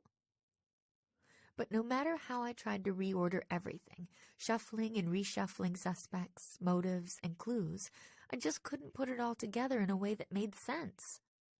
All I knew was that someone was causing all sorts of trouble for the Arctic Star, and I needed to figure out who and why before someone really got hurt. There was a sudden burst of activity behind me, and I glanced back just in time to see an ocean of red hair flooding my way. It was the family reunion group from the ship. The ABCs, who really did seem to know everything, had informed the table at dinner last night that the family's name was O'Malley, and that its members hailed from all over the country, and even overseas, and were more than 24 strong. I smiled as I watched a 4 or 5-year-old girl with bright red pigtails race eagerly toward the gift shop where my friends had gone. "Mary, wait for me! You don't want to slip and fall in the water!" a woman shouted, hurrying after the little girl. She spotted me as she rushed past and gave me a quick smile of recognition. "Oh, hello." "Hi," I said, though she was already gone. I squeezed back against the handrail, trying to stay out of the way as the rest of the group crowded past me, shouting and laughing, and clearly having a ball. Hearing a shriek from somewhere farther down the walkway, I glanced that way, hoping that little Mary hadn't gotten into trouble. I couldn't see her or her mother in the ever-shifting crowd, but just then I caught a sudden flurry of movement behind me, just at the corner of my eye. "Hey!" I blurted out as I felt something slam into the backs of my knees. My legs buckled, my feet went out from under me, and I went flying backward. I scrabbled for a hold, but it was too late. I felt my lower back bounce off the stiff wood of the railing, and then there was nothing but air between me and the ice-cold water rushing along, far below. "Help!" I shrieked. Splash. Chapter 11. Putting the Pieces Together. An hour later, my teeth finally stopped chattering. "Are you sure you're all right?" Bess bent closer, peering anxiously into my face. "I'll live," I assured her, running a hand over my damp hair. I glanced at Alan and smiled. But it's a really good thing I had our own personal lifeguard around to save me. Thanks again, Alan. My friends and I were back on the Arctic Star. I was lying on a pool chair on the Lido deck, letting the warm sun bake off the last of the bone-shivering chill of my unscheduled dip in the creek. Who knew water could be so cold in the middle of summer? It was a reminder that we really were in Alaska. "You're welcome." Alan shook his head. "I couldn't believe my eyes when I came out of that gift shop just in time to see you go flying over that railing." "Good thing you did," George grimaced, picking at a splinter on the lounge chair where she was sitting. "Bess was ready to stay in there and shop till we all dropped, so it would have been a while before we even noticed Nancy was missing. And with all those crazy reunion redheads running amok, who knows if anyone would have heard her yelling from way down in the water." I shuddered as I realized, not for the first time over the past hour, how lucky I was not to be badly hurt. Or worse. Fortunately, I'd landed in a deep spot in the creek instead of on a rock or something, and I'd managed to paddle over and cling to a piling while I waited for rescue, which had come quickly thanks to Alan's shouts for help. I glanced around the pool area. It was deserted except for us, and occasionally Max, who kept hustling back and forth to fetch me more hot tea or dry towels. Alan had texted him as soon as we'd arrived back on board, and the butler had appeared almost instantly. And I had George text Becca, telling her not to worry, that I was safe and sound. I felt bad for pulling Max away from what was probably supposed to be a few hours off. I felt even worse for wishing I could get rid of Alan so I could discuss the case with Bess and George before the other passengers returned from their day in Ketchikan. Once again, I wondered if I should just bring him in on the secret. "It's weird being practically the only ones on board, isn't it?" Bess commented. "Yeah." Shooting a furtive look at Alan, I decided to keep the secret. It was just too complicated to explain, and he wasn't the type of guy to accept a story like that without asking tons of questions. I just realized something. I really wanted to pick up a few postcards and catch a can. Think I've got time to run back to shore before the rest of the passengers come back?" "Don't even think about it, Nancy. You need to rest after what you've just been through. Let me run out and get the postcards for you," Alan insisted, just as I'd hoped he would. "How many do you want?" Moments later, he'd disappeared in the direction of the exit. George grinned at me. Nicely done, she said. Was I that obvious? Bess rolled her eyes. I wish we could just tell him the truth.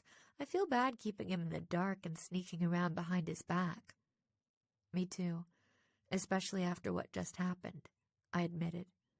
But come on, we can sit around feeling guilty later. Right now I want to find Becca. Maybe she'll actually have more than 2 seconds to talk while everyone's ashore. My friends traded a look and a smile.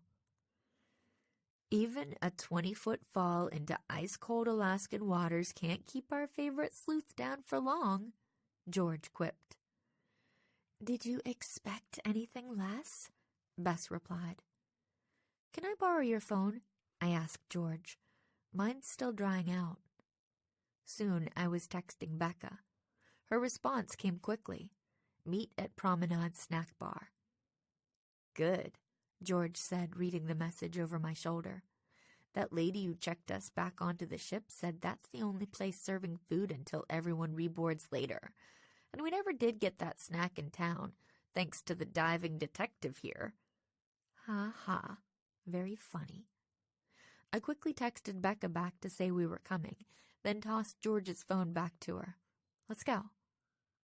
When we reached the promenade deck, Becca was standing outside the snack bar, shifting her weight from one foot to the other and looking anxious. As soon as she spotted us, she rushed forward. Nancy, I'm so sorry. Are you sure you're okay? She asked as she looked me up and down.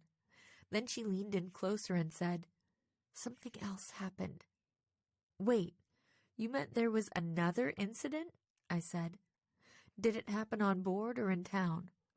On board, about an hour ago, Becca replied. The big central chandelier in the main theater came down. Came down? Bess's eyes widened with alarm. You mean it fell? The whole thing? Kaboom. Becca looked grim. Luckily, the theater was empty when it happened, so nobody was hurt. But you could hear the crash through half the ship. Freaked out a few of the guests who stayed behind. Plus, of course, it made a huge mess.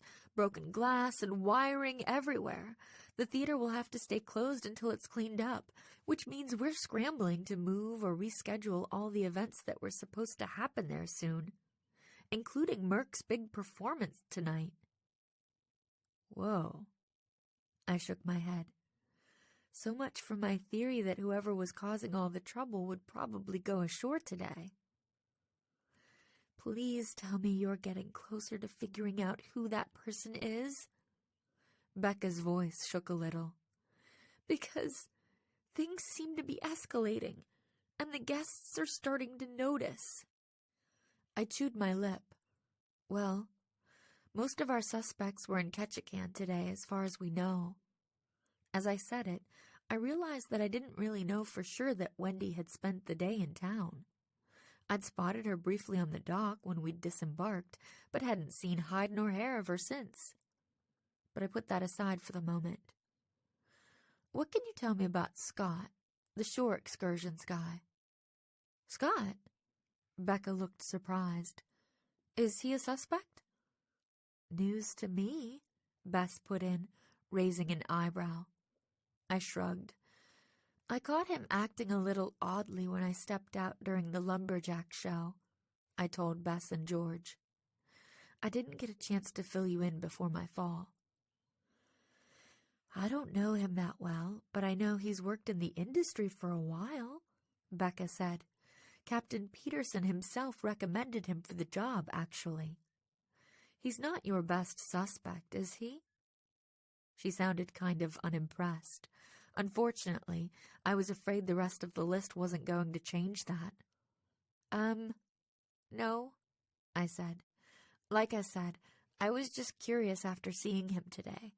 We've actually been working a few other leads.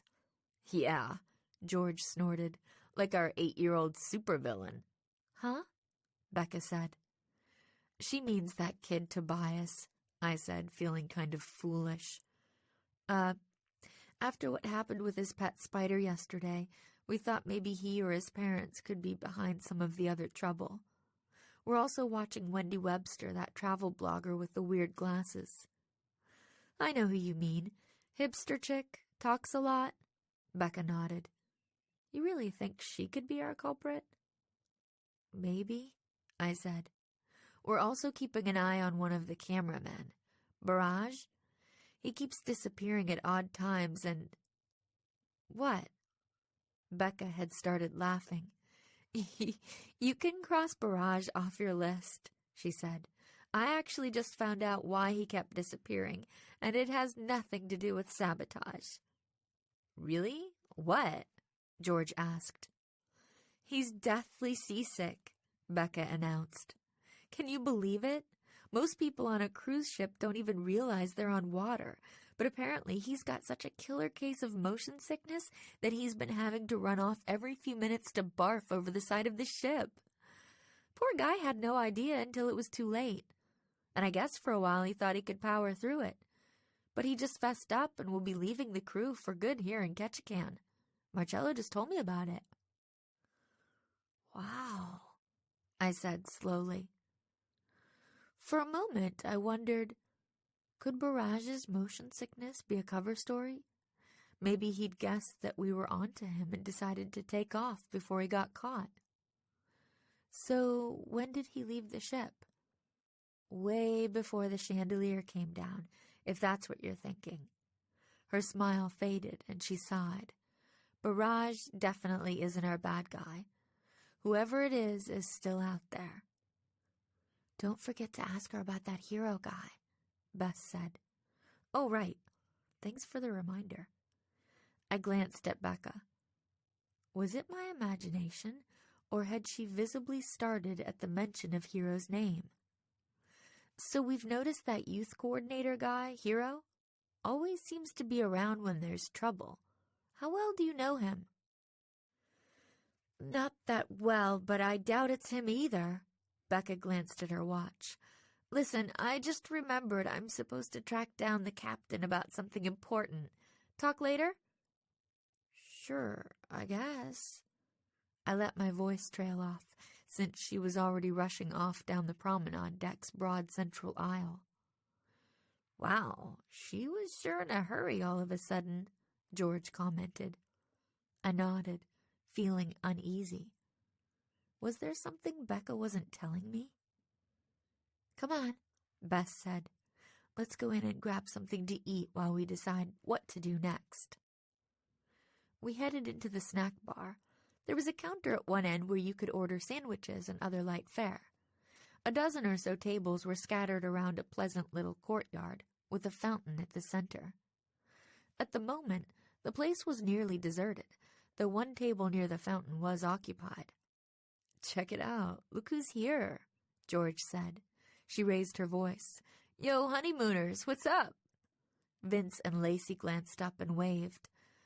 "Come join us," Lacey called. We got our food and then headed over to their table, though I really would have preferred to sit by ourselves so we could continue our discussion of the case. Then again, what was there to discuss? Our suspect list was pathetic. The saboteur was getting bolder and more dangerous with every stunt, and I was all out of ideas. "So you three are back early," Vince commented as we sat down. "Run out of things to do in Ketchikan?" "Something like that," I said, not really in the mood to discuss my accident. "How has your day been on board? Pretty quiet?" "I wish." Lacey's hazel eyes widened. "Did you hear about the chandelier?" "Yeah, we heard." I picked at my sandwich. "Crazy, huh?" "It's a brand new ship after all. You guys didn't see anything or anyone suspicious around the time it happened, did you?" George shot me a look. I could almost see the thought balloon over her head. Real subtle, detective. Luckily, Vince didn't seem to think the question was weird. "We spent practically all day holed up in the gym, so we haven't seen a soul except for the attendant," he chuckled. "It's always so crowded in there. We figured today was the perfect chance to not have to wait in line for our favorite machines. or share space in the sauna. It was great. Right, honey? Yeah. Lacey still looked troubled. Now I'm thinking we're lucky the elliptical machine didn't blow up or something. It's crazy how many things are going wrong on this ship. Maybe it really is cursed. I'm sure it's all simply a series of unfortunate coincidences, Bess said in her most soothing tone. It's just too bad it had to happen on your honeymoon. Definitely. Vince checked his watch. Hey, sweetie, we'd better roll. Iris made us an appointment to get massages before the crowds return, remember? We don't want to be late. Okay. Lacey stood up and smiled wanly at us. See you at dinner. Yeah. Vince slung an arm around her shoulders and grinned. Don't let the ABCs eat all the rolls before we get there, okay? After they left, my friends and I sat there and finished our food. We also went back to talking, going over everything that had happened and all our possible suspects. But we still couldn't come to any new conclusions. It just doesn't fit, I mused, picking at my last few fries. It's like there's a puzzle piece missing, some clue or connection we're not quite getting. George shrugged and popped a pickle slice into her mouth. Maybe we should bring the ABCs in as junior detectives, she joked. I mean, they know everything there is to know about cruising, right? Maybe they could figure it out.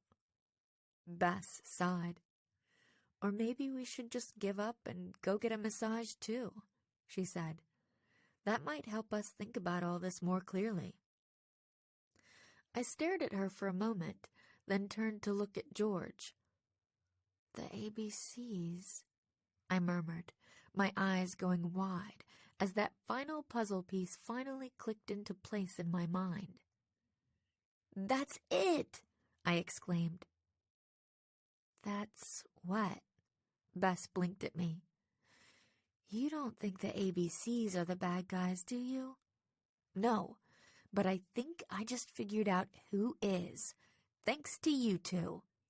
I jumped to my feet, grabbing my leftovers and flinging them in the general direction of the trash bin.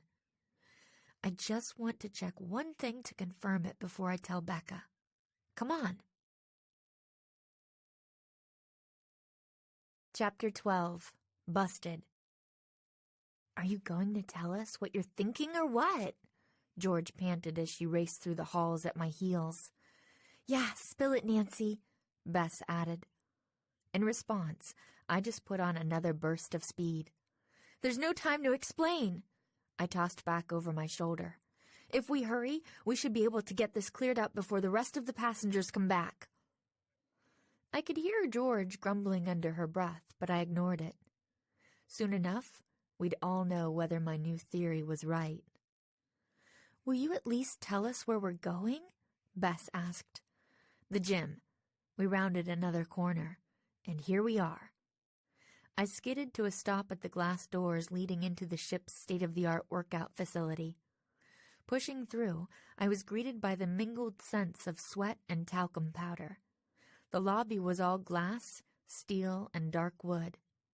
A bored-looking young man in a silver-piped tank top was perched behind a counter, reading a muscle magazine. "Can I help you?" he asked, glancing up as we entered. "Yes, I have a question for you." I did my best to sound normal, like an ordinary passenger with an ordinary question. "Some friends of ours were here working out today, and I just need to know, did they stay here the whole time, or did they leave for a while and then come back?" "Friends of yours?" The attendant wrinkled his brow. "Who do you mean? The only person who's been in here all day is that guy." He jerked a thumb toward the large open gym area off to the left. Glancing over, I was surprised to see Mr. Hawaiian Shirt plodding along on one of the treadmills. That was kind of weird. He didn't exactly seem like the gym rat type. But I wasn't too interested in that just then. My heart was pounding as I leaned forward. This was even better than I'd thought. "Are you positive about that?" I asked the attendant. "Our friends Vince and Lacey weren't here a little earlier?" "Nope," he shrugged. "Trust me, I've been sitting here all day." I glanced at Bess and George, who both looked confused. "Vince and Lacey?" Bess murmured. "Thanks," I told the attendant. Then I hustled my friends toward the exit. "Come on," I told them. "We've got to get over to the spa. And let me borrow a phone. I need to text Becca again." George handed hers over as we rushed out of the gym and back down the hall. "What's going on, Nancy?" she asked. "Do you really think Vince and Lacey are the ones we're after?" I sent the text, then grinned at her as I returned her phone. "Yeah, and you guys were the ones who made me realize it," I said. "When Bess talked about how we should get a massage, and then you mentioned the ABCs, it made me remember a couple of things I'd forgotten about until then. Like that one of the ladies thought she recognized Lacey from a Jubilee cruise they took once." "I remember that," Bess said. "She said Lacey must have a sister who worked there." "Only what if it wasn't Lacey's sister, or just her doppelganger or whatever?" I said, jogging around a corner with my friends right behind me. "What if it was Lacey herself?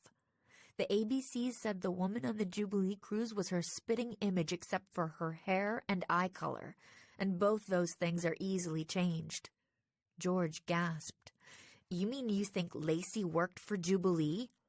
"That's my guess," I said. "And there's our motive. Lacey, and probably Vince too, could be working undercover for Jubilee.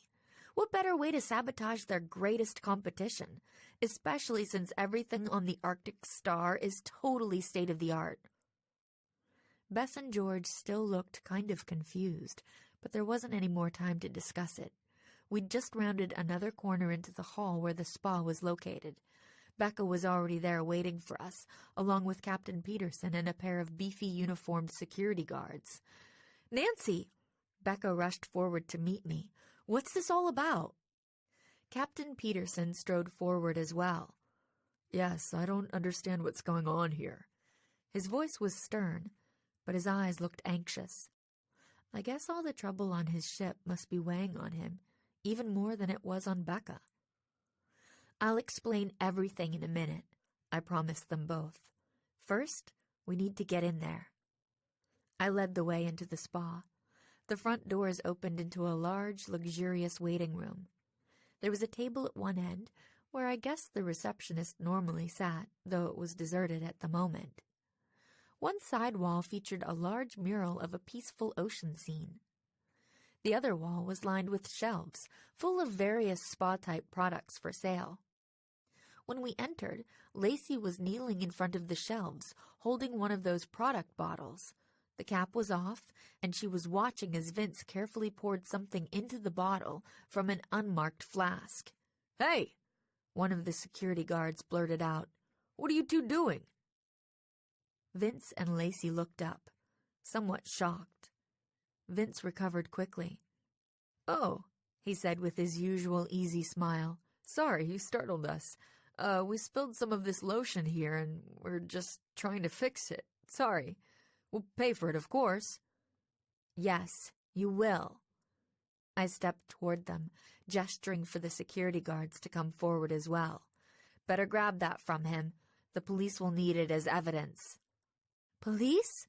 Lacey exclaimed, jumping to her feet as the guard stepped toward her and plucked the bottle out of her hand. She grabbed for it, but it was too late. "We just said we'd pay. We didn't do anything wrong." Captain Peterson cleared his throat, looking confused. "Exactly what is going on here?" he asked me. "I can't have my passengers harassing one another, or—" "These particular passengers are on board under false pretenses," I broke in. "I'm pretty sure they're the ones who planted that fake body on the first day, and they were also responsible for the crashing chandelier earlier today. Among other things, like tampering with the products in here. What'd you put in that lotion bottle, guys? Itching powder? Permanent dye? Or maybe something more deadly?" The captain shot the pair a glance, a relieved expression flitting over his face. "Well, innocent until proven guilty and all that, but Perhaps we'd better examine the bottle and its contents and see what we can find." Vince and Lacey traded a glance. Their expressions had gone hard and wary. They clearly realized they were busted, and there was no way they were going to talk their way out of it. "We're not saying another word until we speak to a lawyer," Lacey said, her voice steely. So much for her sweet and sensitive act. "We'll sue for wrongful arrest." Vince sounded slightly hysterical. "Our lawyers will put you and the entire company out of business." "Yeah, that was your motive all along, wasn't it?" I turned toward Becca and the captain. "We're pretty sure they're working for Jubilee Cruises," I explained.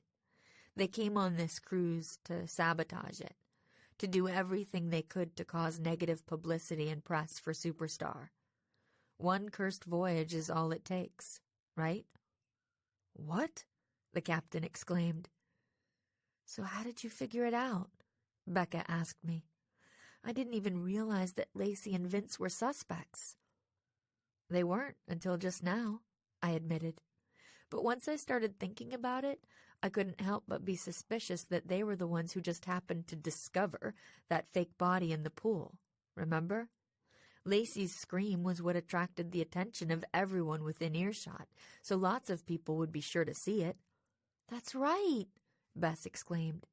"Then she stuck around to cry and shudder and tell everyone who'd listen how terrible it was." Lacey glared at her, then at me. "You can't prove anything," she snapped. I ignored her and explained to the captain and the others about the ABC's comment at dinner the first night. "And there was one other clue that helped me put things together," I went on. "Something Bess said reminded me of it. See, when we ran into Vince and Lacey a little while ago, they said something about Iris scheduling a massage for them. That made me realize that Iris must be the maid assigned to their cabin." "Iris?" George frowned. "You mean the same Iris we keep seeing in the hall outside our suite? I thought she was the maid for Tobias's cabin."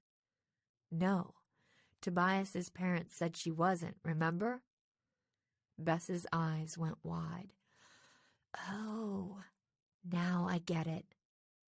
I smiled at her. "Yeah, that bugged me when they said it, but I forgot about it until the massage thing came up. Iris didn't have any reason to spend so much time in our hall unless she was just snooping around the ship looking for trouble. When I found out she was Vince and Lacey's maid, I started to consider that maybe, just maybe, she was working undercover with them." Captain Peterson turned to one of the guards. "Go find Iris and bring her to me," he ordered. As the guard hurried off, I continued explaining. "I'm guessing Iris spotted that tarantula by chance the first time." "Well, probably not chance exactly," George put in with a grimace.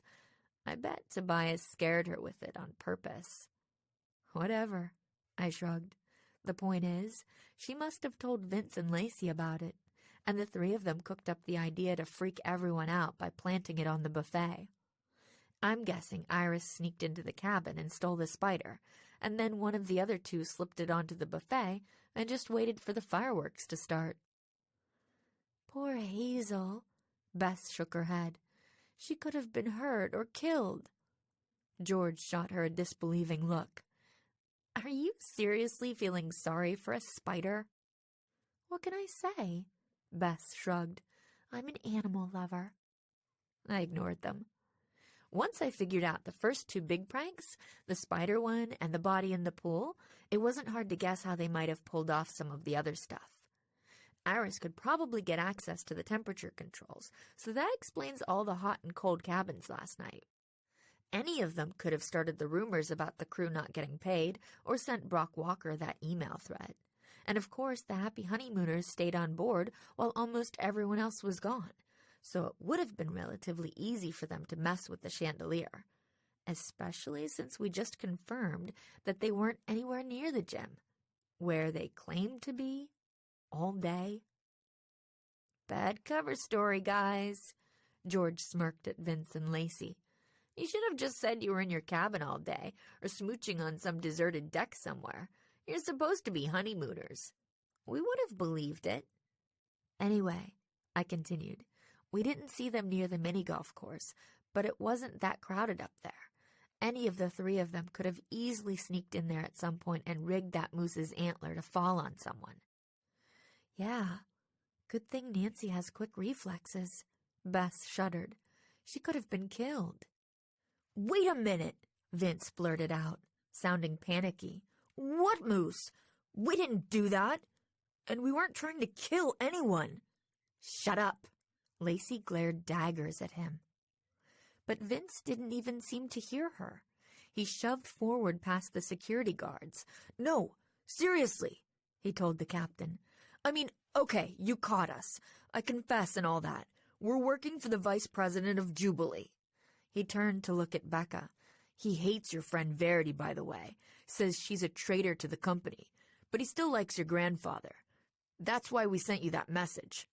Yeah, Lacey spat out. Too bad you didn't listen. Wait, back up, I broke in. What message? You mean that threatening email Becca got before the cruise started? What threatening email? Captain Peterson put in, sounding confused. It wasn't supposed to be a threat, Vince protested. It was supposed to be a warning. We didn't want Becca to get mixed up in all this. More like you didn't want her to work for the competition at all, I said. Whatever, Vince shrugged. My point is, yeah, we did most of that stuff, okay? But we never tried to actually hurt anyone. So whatever this moose thing is you're talking about, we had nothing to do with that, I swear. Would you shut your big fat mouth? Lacey snapped. Or I'll shut it for you. All right. I think I've heard enough. The captain gestured to the guards. Take them into custody, and let's contact the local police.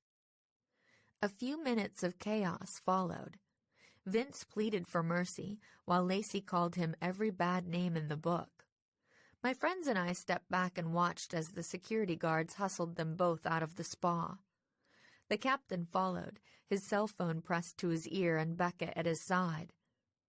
Think Vince was lying about the moose thing? George wondered. Probably, Bess said. I bet he panicked when he realized that could be seen as, like, attempted murder or something. I shrugged, feeling troubled. Maybe. On the other hand, those loose bolts might have been an oversight like we originally speculated. I bit my lip. Anyway, I just realized something else. There's no way those two could have planted that note in my suitcase. But Iris probably could have, Bess pointed out. I guess. But why? She had no way of knowing I was there to investigate, and otherwise it's just too random. Whatever, George said. You solved the case, right? I mean, Vince just confessed right in front of us, so yay us. Now we can relax and enjoy the rest of the cruise.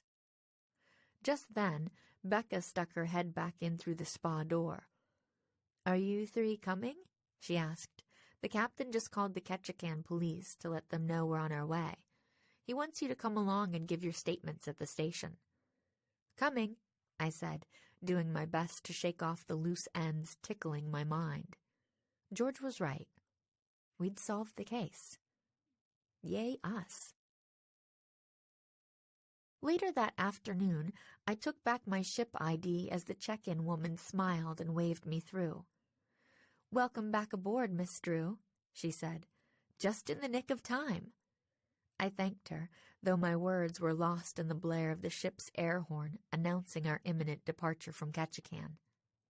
Bess and George had stopped to wait for me just past the check-in, though Becca and the captain had hurried on ahead. Well, that was fun, George said when I joined her and Bess. When I heard we'd be going ashore at Ketchikan, I never thought I'd be spending so much time in the local police station. You and me both, I smiled. We'd spent the past 2 hours at the precinct, giving our statements and answering questions from the captain and the cops. Vince and Lacey had been arrested along with Iris. It turned out my guess was right, and she was a Jubilee plant too. Bess stretched her arms over her head, looking happy. So, Now that we're officially on vacation, what do you want to do first? She asked. Should we go get our nails done? Or maybe check out some of the shops? George made a face. With all the activities they've got on this ship, that's what you want to do? Shopping and primping? You can do that stuff at home. Before we do anything else, can we please get a snack? I suggested. Suddenly, I'm starving. My friends agreed, and we headed for the stairwell. Halfway to the next floor, we heard the sound of voices somewhere just above us. Is that Becca I hear? George commented. She didn't get far. When we reached the landing, Becca and the captain were standing there with Marcello, Becca's boss. All three of them looked grim and anxious. What's wrong? Bess asked. Becca spun to face us. I thought the trouble was over, she cried. But something else just happened. The ship's jewelry store just got robbed. What? George exclaimed. Are you sure that wasn't Vince and Lacey too? I put in. Definitely not. Captain Peterson shook his head. Marcello says it happened within the past half hour or so. Someone must have taken advantage of the usual pandemonium of the passengers reboarding. By the way he was talking to me, I guessed that Becca must have filled him in on who I was and why I was on board, though Marcello looked confused. We'd appreciate it if you didn't mention this to anyone until we've had a chance to look into it, he said, obviously still taking us for ordinary passengers. Of course, Bess told him. I'd better go look into this, the captain said, rubbing a hand over his face and looking weary. He glanced at Becca and Marcello. As you just said, we don't want this to get out to the passengers, so you two had better go do your thing and keep everyone happy. And distracted. Becca and Marcello nodded and dashed up the stairs to the Lido deck, with the captain right behind them. My friends and I followed more slowly. Wow, Bess said. What do you think of that? George shrugged. It might not mean anything much, she pointed out. I mean, jewelry stores get robbed all the time, right? Maybe someone sneaked on board from the town or something.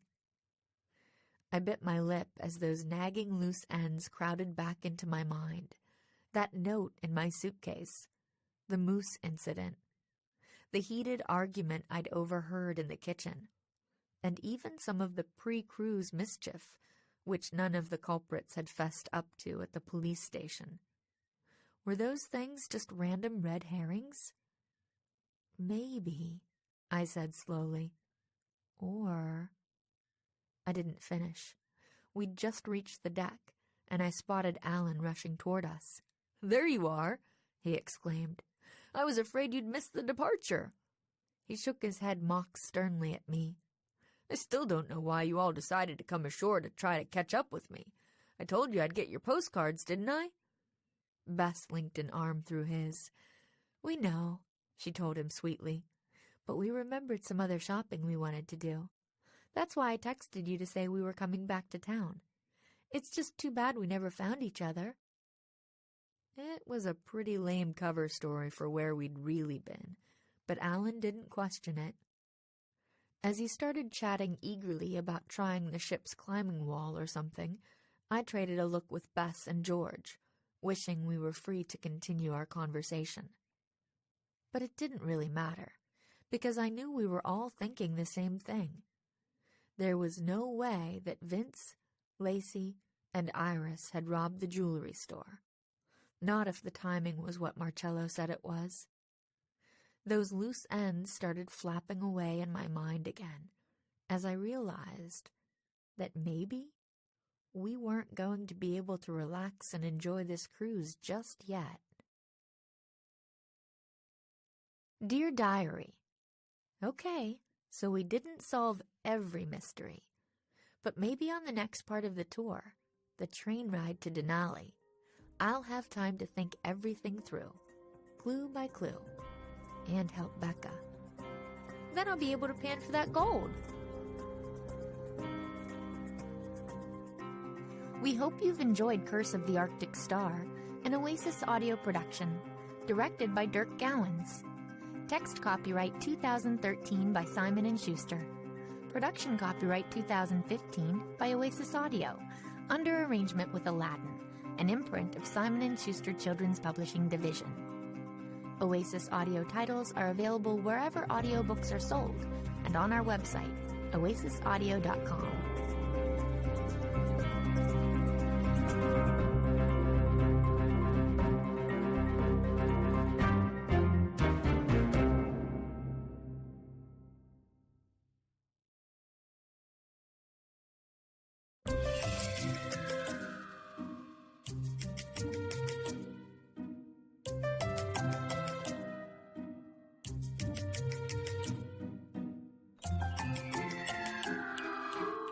Oasis Audio presents The Nancy Drew Diaries, Number 2, Strangers on a Train, by Carolyn Keene. Read for you by Georgina Marie.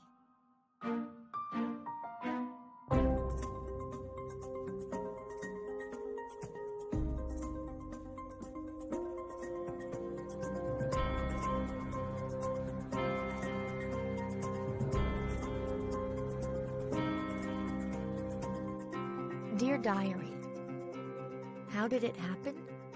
How did someone ever figure out I was a detective working undercover? Bess, George, and I have been posing as contest-winning passengers aboard the Arctic Star, and I thought I had pretty much solved the mystery on this amazing cruise ship. But now it seems as though I'm being targeted. My luggage and laundry have been ransacked, and when we were traveling to Denali, I was almost cut to shreds by jagged glass. I always cover my every move, don't I?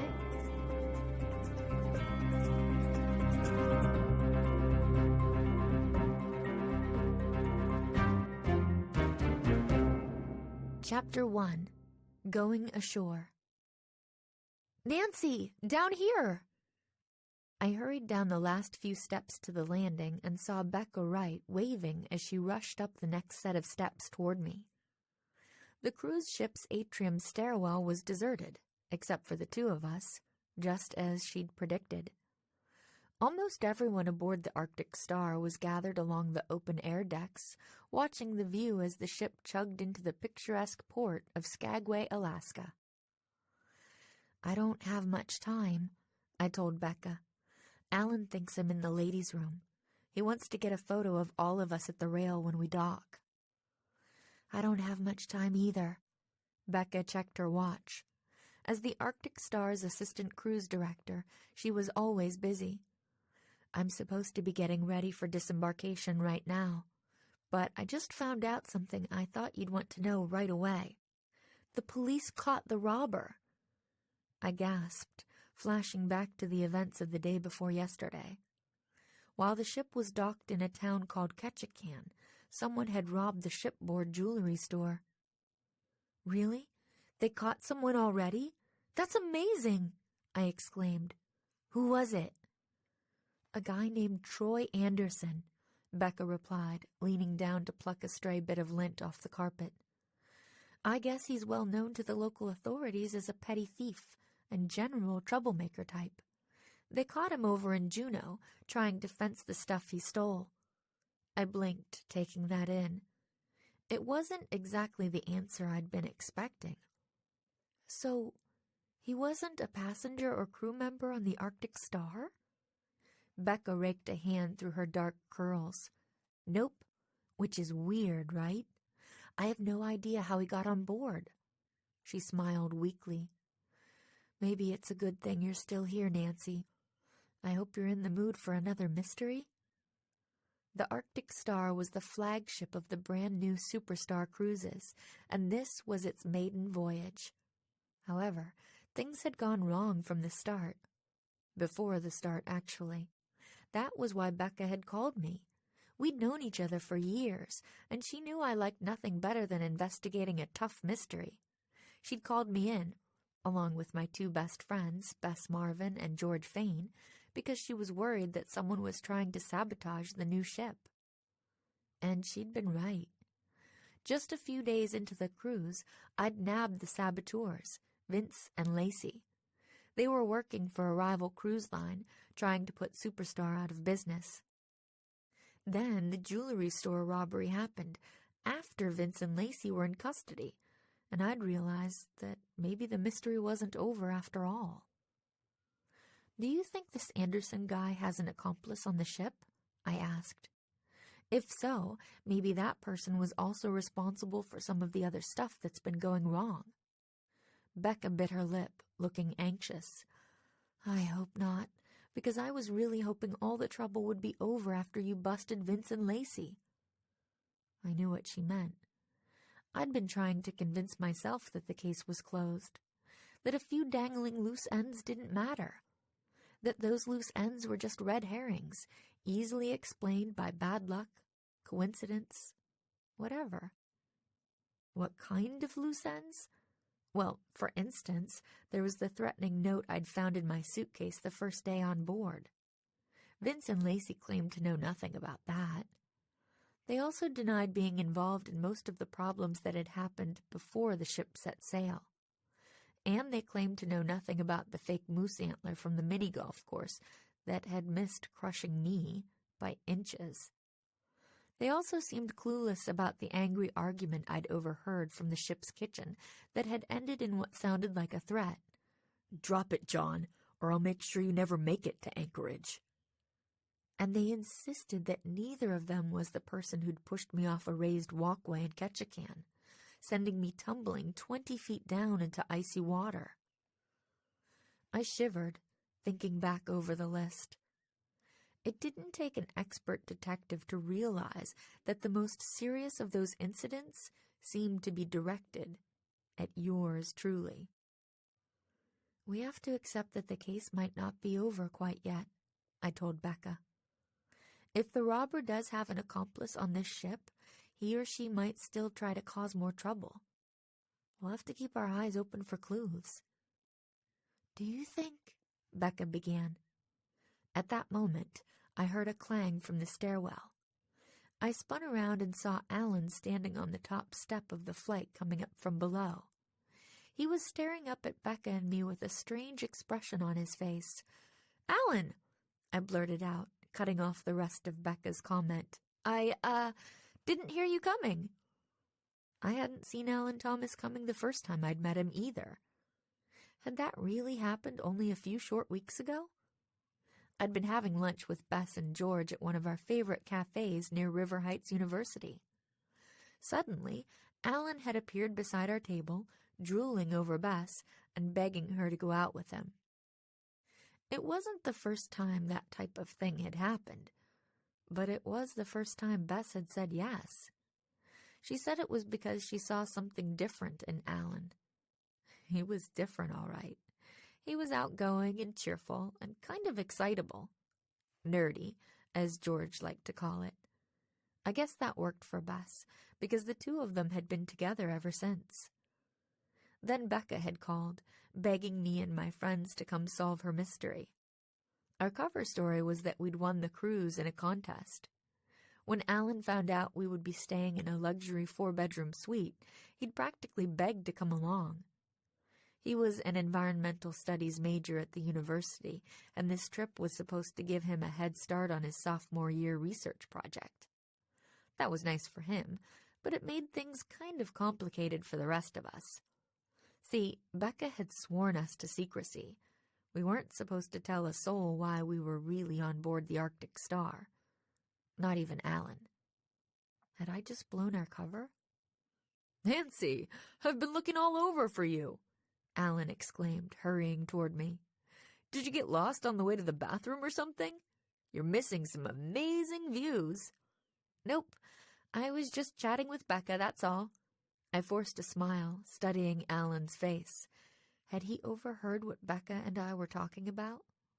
His gray eyes looked as guileless as ever. Or did they? Something about the way they were peering into mine made me wonder just how much he'd heard while coming up the stairs. I dismissed the thought as quickly as it came.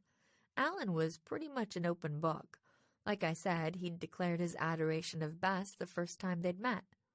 In fact, he seemed to blurt out pretty much every thought that entered his head, If he'd heard anything important, I'd know it. We'd better get back out there, I told him, still smiling. I don't want to miss any more scenery. Smile and say Alaska, Alan sang out.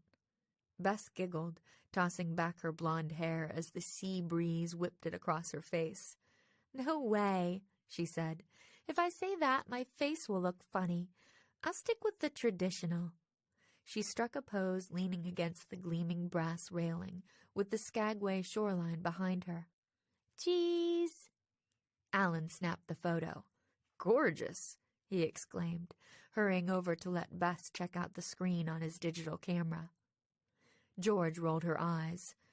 Are we going to stand around here taking pictures all day, or are we actually going to get off this ship and do something? She grumbled. I grabbed her arm and pulled her aside, dodging a few excited passengers who were rushing toward the gangplank, leading to the dock below. Leave Alan alone for a sec, I said quietly. I've been dying to tell you what Becca just told me. What? George immediately looked interested. Shooting a quick glance at Alan to make sure he wasn't close enough to hear us, she lowered her voice. Was it about Vince and Lacey? Did they finally fess up to leaving that nasty note in your luggage? Right. That was another unexplained occurrence from earlier in the cruise. The note had read, I hope you get lost just like your bag, and that you stay lost. No, but the cops caught the jewelry thief. I quickly filled her in. When I was finished, George let out a low whistle. So it wasn't anyone from the ship? That's weird. I know, right? There's no way he got through security on his own. I glanced over at the exit station set up near the gangplank. Several crew members were there, dressed in Superstar's crisp navy and silver uniforms, running ship IDs through a scanner as passengers disembarked for the day's shore stop. Even though the area around the exit was chaotic, with dozens of excited passengers shouting and laughing and eager to start their day in Skagway, the ship's staff maintained perfect order, channeling each person through the scanner station before ushering him or her down the gangplank. Watching the well-organized procedure made it seem impossible that anyone could board unscanned or undetected. So, who helped him get aboard? George wondered. He must have an accomplice, right? A crew member or maybe another passenger. Instead of answering, I cleared my throat loudly. Get any good shots? I asked Alan, who was coming toward us with Bess on his heels. Of course, Alan winked. It's easy to get good shots when you have such a beautiful model. George smirked. She doesn't have much patience for gooey romantic talk, especially when it came from Alan. Enough with the photo session, she said. Let's get off this boat and have some fun. Speaking of fun, Bess said as we all wandered toward the exit station. What's on the agenda for today?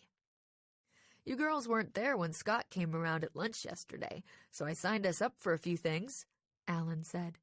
He glanced around. Where is Scott, anyway? He said I should check in with him about the exact schedule. I don't see him. I scanned the exit area, which was growing more crowded by the second. Half a dozen raucous redheads, members of a large family reunion, had just entered. I also spotted a few other familiar faces, but I didn't see the lean, tanned form of Scott, the shore excursion specialist, anywhere. A statuesque blonde woman in a Superstar uniform saw me looking around and stepped toward me. May I help you, Miss Drew? She asked in a husky voice, heavily shaded with an Eastern European accent. Oh, hi, Tatiana. I smiled at her, though I couldn't help a flash of unease. Tatiana worked for Becca, and she'd almost caught the two of us discussing the case a couple of times. We were just looking for Scott so we could check about today's trips. He's already on shore, Tatiana replied. You should be able to find him on the dock once you've disembarked. Okay, thanks, Beth said with a smile. Come on, guys. We'd better get in line. We headed across the lobby. "Look, it's the ABCs," Alan said, nodding toward 3 gray-haired women at the back of the line. Alice, Babs, and Coral were experienced cruisers who were seated at our table at dinner. "And Tobias," George added with considerably less enthusiasm. I couldn't help a slight grimace myself when I saw the 8-year-old boy. He was pulling at his mother's hand as she and her husband chatted with the 3 older women. "Looks like Coral has forgiven him for scaring her half to death with that pet tarantula of his," Bess whispered with a smirk. "I guess so. I'm not scared of spiders, but I still shuddered a little as I recalled the incident. Tobias had smuggled his tarantula onto the ship, and the hairy 8-legged critter had ended up crawling over the pastries one day at lunch. "That's only fair, though," I added. "Vince and Lacey stole Hazel and put her on the buffet, remember? Tobias didn't have anything to do with it." I shrugged. "Well, unless you count sneaking the spider on board in the first place." I let my voice trail off, since we'd reached the group by now. The ABCs and Tobias's parents greeted us cheerfully. Tobias himself ignored us. That was typical. He'd made it clear from the start that he didn't want to be on the cruise, and his attitude generally varied from sullen to downright obnoxious. "Do you young people have some exciting shore activities planned for today?" Babs inquired. "I guess so." George shot a look at Alan.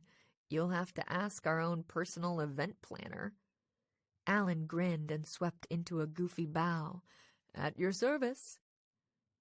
"Are you taking that scenic train trip through the mountains?" Tobias's mother asked. "We're really looking forward to that, aren't we, Tobias?" "I guess." Tobias shrugged, looking less than enthusiastic. "Hey, here comes Hero. He probably wants me to go on some boring tour with him or something." Sure enough, the youth activities coordinator, a young man in navy shorts and a silver-piped polo shirt, was wandering toward us. He spotted Tobias and waved. "Have fun on shore, Tobias," he called. "I'll see you for movie night tonight, right?" "Whatever."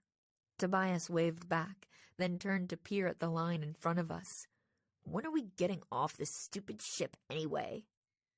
"Patience, Tobias," his mother said. "We have to wait our turn." Luckily, that didn't take long. A few minutes later, we were all making our way down the long gangplank together. Bess shaded her eyes against the bright morning sun. "This place looks pretty cool." "Oh, it's supposed to be wonderful," Coral assured her. "Skagway was an important site during the Klondike Gold Rush in the late 1800s. The main street is supposed to look like a postcard straight out of that time. We can't wait to see it." "Sounds like fun, huh, son?" Tobias's father clapped the boy on the back. "Well, have a nice day, everyone. We'll see you back on—" "Sir, excuse me, sir." We all turned. A young man in a tidy navy and silver uniform was running down the gangplank, apologizing profusely as he pushed past other passengers. He looked familiar, and when he got closer, I realized he was one of the busboys from the main dining room. He skidded to a stop in front of Tobias's father. "I'm so glad I caught you," he said breathlessly, holding up the camera. "You left this in the cafe after breakfast. I'm sure you'll want it with you today." Tobias's father's eyes widened. "I hadn't even noticed," he exclaimed, taking the camera. "Thank you so much, young man. You're right. I'm sure I'll want to take lots of pictures today." He fished a couple of bills out of his pocket. "Thank you for tracking me down." "Thank you, sir." The busboy blushed slightly, then pocketed the money. He glanced around at the rest of us. "I hope you all enjoy your day in Skagway." As he turned toward the gangplank, another man rushed down. "Sanchez, there you are," he barked out, grabbing the busboy by the arm. "Come with me, now." My friends were already moving down the dock, chatting with the ABCs, but something about the second man's behavior made me curious. I took a step after him as he dragged the busboy to a quiet spot behind a trash bin. "What is it, boss?" the busboy asked, sounding confused and a little scared. No wonder. The second man's face was livid. It was obvious he was trying to keep his temper under control, but he wasn't having much luck. "I'll tell you what it is," he exclaimed, jabbing a finger at the busboy's chest. "You're fired. That's what." Chapter 2. In the Line of Fire. What? The busboy's face went pale. "Why? What did I do, boss?" "You know what you did. You just thought we'd never find out." The boss glared at him. I winced, feeling sorry for the busboy. He started to protest, looking confused and terrified, and his boss responded, though their voices were too low for me to hear what they were saying anymore. I glanced around for my friends, wondering if they'd noticed what was going on. Instead, I saw a heavy-set man with a droopy mustache hurrying over. I didn't know his name, but I'd seen him a few times on the ship. I assumed he was another passenger, since he always wore a Hawaiian shirt and shorts rather than a navy and silver uniform. But he seemed to spend a lot of time hanging around with the staff. Right now, he was zeroing in on the busboy and his boss. "What's going on over here?" he demanded as he rushed up to them. "Is there a problem?" The boss dropped his hold on the younger man's arm. "It's nothing to worry about, sir," he said smoothly, though his brow was still creased in anger. "Please enjoy your day in Skagway." Mr. Hawaiian's shirt ignored him, peering at the busboy's anxious face. "You okay, son?" he said. "Because if there's some sort of trouble, you've got to speak up for yourself." The busboy's face went red. He glanced from his boss to the other man. "It's nothing," he muttered. "That's right," his boss put in. "Thanks for your concern, sir. Now if you'll excuse us." I guess I was staring as all this went on, because just then, the busboy turned and met my eye. He spun toward his boss. "It's not right," he said suddenly, his fists clutched at his sides. "I don't know anything about any illegal drugs. Whoever said they found them in my locker is lying." "Drugs?" Mr. Hawaiian's shirt barked out. "What's this all about?" By now, the raised voices were attracting attention, even on the busy Skagway dock. Some of the passengers who were disembarking nearby were looking over, and a moment later, I saw the tall, broad-shouldered form of the Arctic Star's captain striding in our direction. "What's going on over here?" Captain Peterson asked. Glancing from the red-faced busboy to Mr. Hawaiian's shirt, he frowned. "Never mind. Don't tell me. Let's take this back to the ship. Now." He grabbed the boss by the elbow and the busboy by the shoulder, steering both men toward the gangplank.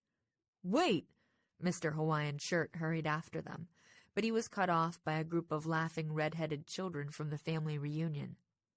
By the time he dodged around them, the captain and the two employees had disappeared into the ship. I caught up to him by the foot of the gangplank. "Wow, what was that all about?" I asked in what I hoped was a friendly, casually curious tone. I stuck my hand out. "By the way, I'm Nancy. Nancy Drew. I've seen you around the ship, remember?" Sure."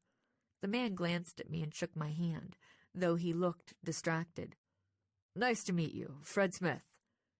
"So what do you think was going on with those two?" I said. "Can you believe that guy fired the busboy in front of everyone? Crazy, right?" "Just business as usual, I suppose. Excuse me." Fred Smith pulled the cell phone out of his pocket. He hit a button and pressed the phone to his ear, turning away and disappearing into the crowd. Okay, so much for that. I looked around for my friends. They were a few yards down the dock, gathered around Scott, the shore excursion specialist. "Where'd you disappear to?" George asked when I joined them. "Nowhere. Remember that nice busboy with the dimples who cleaned up the drink Coral spilled last night?" I said. "I think he just got fired." Scott glanced at me. "You talking about Sanchez?" he asked. "Yeah, I just heard about that. Something about finding drugs in his locker. Really? Wow. Crazy, Alan commented. Scott shrugged. It happens. Just an unfortunate side effect of dealing with a large crew of workers from all different backgrounds. He grimaced slightly. Some of them less, savory than others. Like Sanchez, for instance. He cleared his throat and pasted a pleasant smile on his face, as if realizing he'd said too much. In any case, I hope you won't let this incident spoil your day here in Skagway. Don't worry about that. George glanced toward the town's main street, which was lined with old-timey buildings. This place looks pretty cool so far. Now about that train ride. The others went back to discussing the day's activities. I was only half listening, though. Could the incident I'd just witnessed have anything to do with our case? That man, Fred Smith, had been one of our suspects the last time around. It was strange how he always seemed to be nearby whenever there was trouble. Did he need to go back on the list? Or could the busboy himself be the jewelry thief's accomplice? Scott had all but come out and said the guy might have a questionable past. I chewed my lower lip, trying to figure out how all the clues might fit together. I wished I could question Scott about the busboy since he seemed to know him, but I couldn't. Not with Alan standing right there. I didn't want to raise his suspicions by seeming too interested in something like that, especially if he'd heard any of what Becca and I had been talking about earlier. Come to think of it, I wasn't sure I wanted to raise Scott's suspicions either. Becca and Captain Peterson were still the only two people on the ship who knew why my friends and I were really there. And I wanted to keep it that way. I'd already come close to blowing my cover with Scott back in Ketchikan. I'd seen him sneak out of a tourist show to meet with a seedy-looking guy with a big scar on his face. That had made me suspicious enough to tail him through town, but he'd caught me following him, right as he'd met up with another tough-looking man and handed over a wad of cash. He hadn't been happy about seeing me, since he'd explained he was paying off some gambling debts, which could get him in trouble if the captain found out about them. I sighed, rubbing my face and stifling a yawn. I hadn't had enough sleep last night, and it was making it hard to focus. Besides, there wasn't much I could do to find out more about the firing right now. I'd just have to ask Becca about it later. "Smile!" Alan sang out, snapping another picture. I forced a smile. Bess, George, and I were posing in front of a big black and red train car on display in a little park. A sign explained that it was a rotary snowplow, built in 1899 to clear Alaska's heavy snows off the tracks. After Alan took a couple of more photos, Bess checked her watch. "Hey, does anyone remember what time we need to be at the station for the scenic train ride?" she said. "Was it 12 or 12:30? George gave her a strange look. No wonder. Bess has a memory like an elephant. She rarely forgets a name, a face, or anything else. But Alan lowered his camera. "I don't know," he said. "Maybe we'd better double-check." "Thanks, sweetie." Bess tilted her head and smiled up at him. "We'll wait for you right here while you run over there." Alan blinked. "Oh. Okay, I'll be right back." As he hurried off, Bess turned to me. "All right, Nancy," she said briskly. "You've been walking around in a fog for the past hour. What are you thinking about?" I grinned weakly. "I'm that obvious?" "Oh, yeah." George leaned back against the snowplow sign, watching as Tobias and his mother posed for a photo his father was taking. "So spill." I glanced around to make sure nobody was close enough to hear us. The area was crowded with visitors, mostly passengers from our ship and the two others currently docked in Skagway. I wasn't surprised that my friends had noticed I was a little distracted. My mind wouldn't stop buzzing around the incident on the dock. Did it mean something? I couldn't decide. "I was thinking about that busboy," I said. "It's probably not related to the case, but you never know, right?" "I guess." Bess looked dubious. "How would something like that be related?" George asked, sounding even more doubtful. I frowned. "I don't know, okay? I just want to make sure we don't miss any clues, or I cut myself off with a yawn. "Sorry, are we keeping you up?" George said with a smirk. I almost snapped back at her, but I swallowed the retort. "Sorry. Guess I'm pretty tired. My wake-up call got messed up this morning, remember?" The suite where we were staying had its own butler, an enthusiastic, outgoing young man named Max.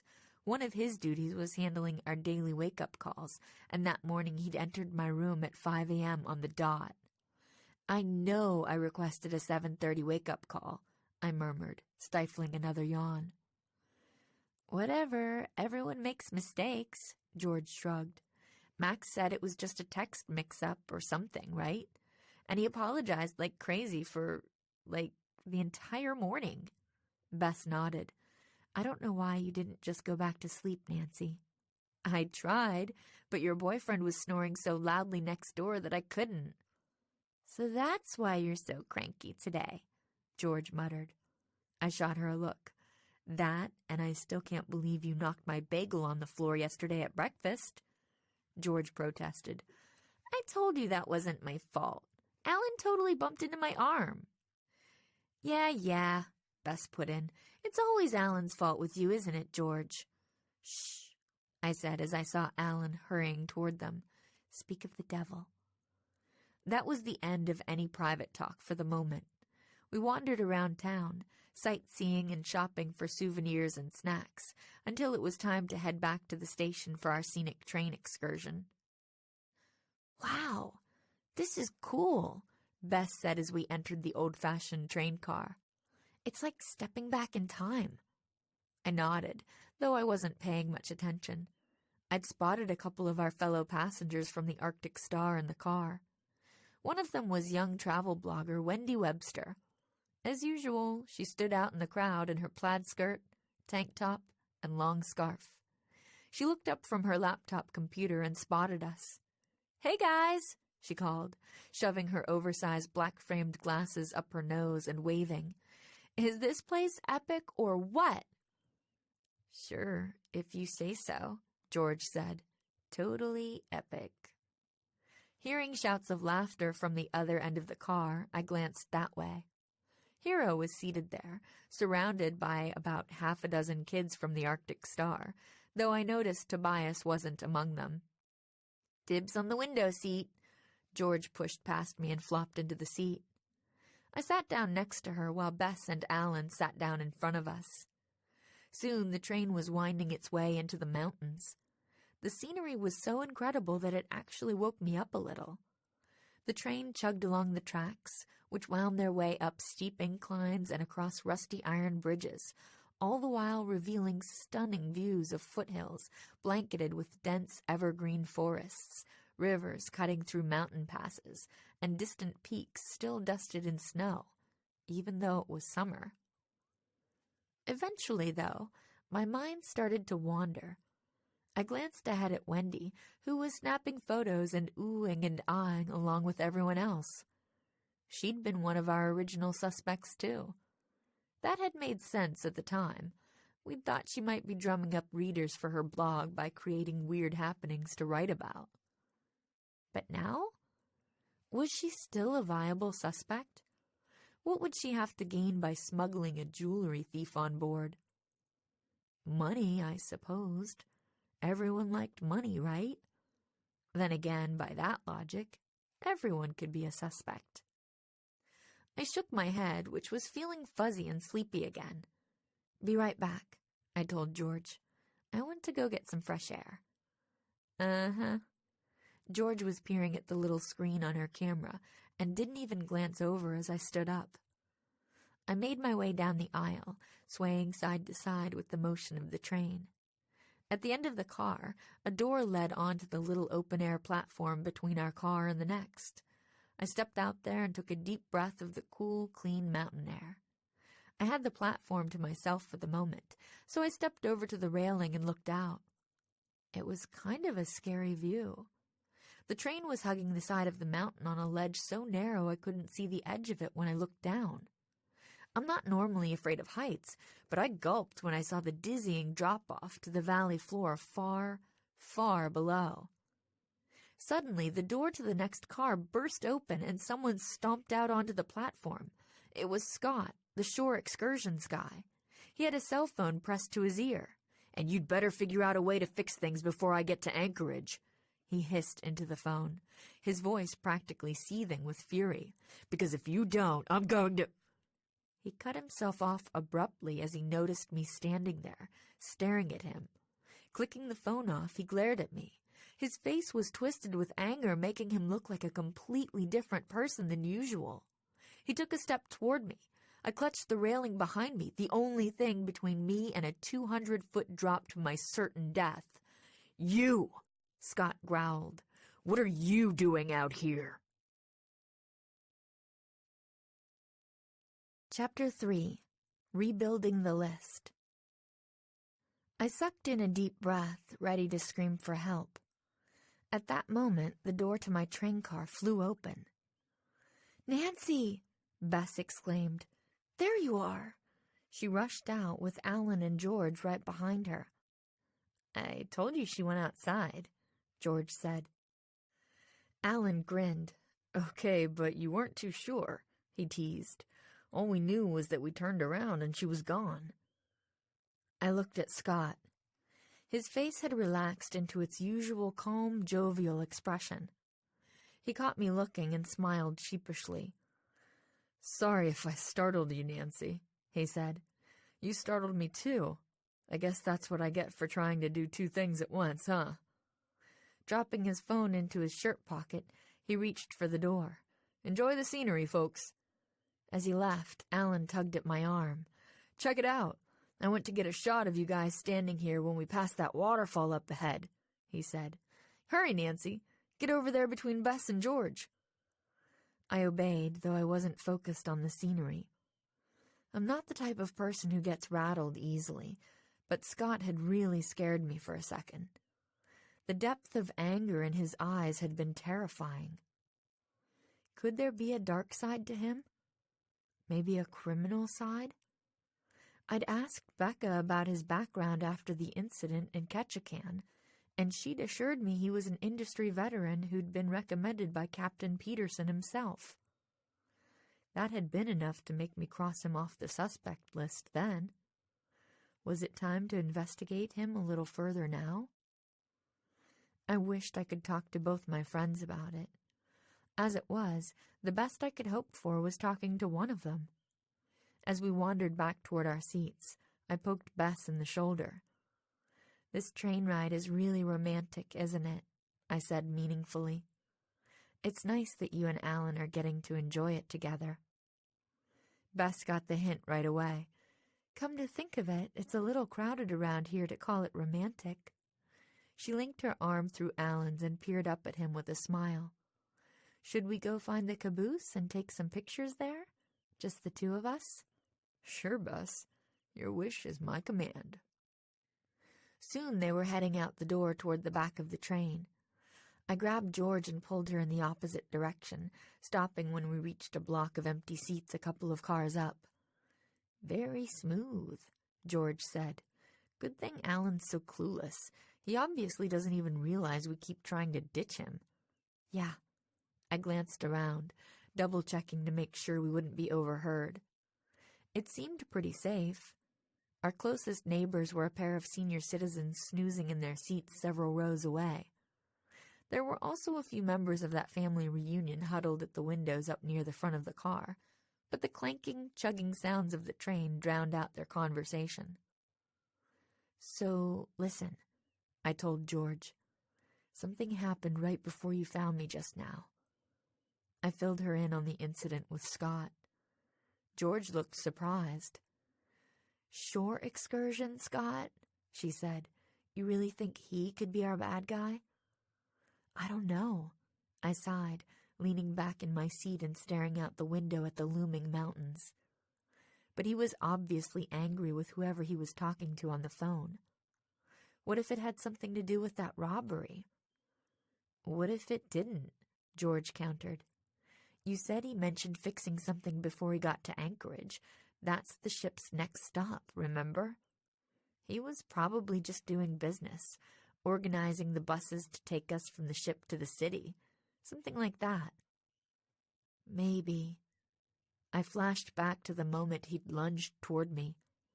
But if you could have seen his face when he realized I'd heard him. Okay, there's that. George leaned past me to snap a photo of a picturesque mountain pass. But Becca said he has a good rep, right? Uh-huh. She said the captain recommended him for this job, and he's worked in the cruise industry for quite a while. George nodded. Okay. The other thing is, you admitted yourself that you're sleep-deprived today. You're probably a little on edge from that. Totally understandable, right? But isn't it possible it's making you freak out over something that's not really freak-out worthy? I couldn't help smiling at her choice of words. Maybe, I admitted, stifling yet another yawn. Still, we both know from experience that you can't always tell who's a criminal based on their public reputation, or even who their friends are. I flashed momentarily to that hulking tough guy Scott had met in Ketchikan, and the man with the scarred face he'd talked to briefly before that. He'd claimed they were poker buddies. Was he telling the truth? It might be worth checking him out a little more, I added, just in case. Agreed. George frowned. Although I'm starting to wonder whether this jewelry robbery business is even worth stressing over. I mean, the cops are already on the case, right? They're way better equipped to handle this kind of investigation. You know, the kind with real criminals, possibly dangerous criminals. Yeah, I guess, I said. But if there's someone on the ship involved, then the cops will figure it out, George shrugged.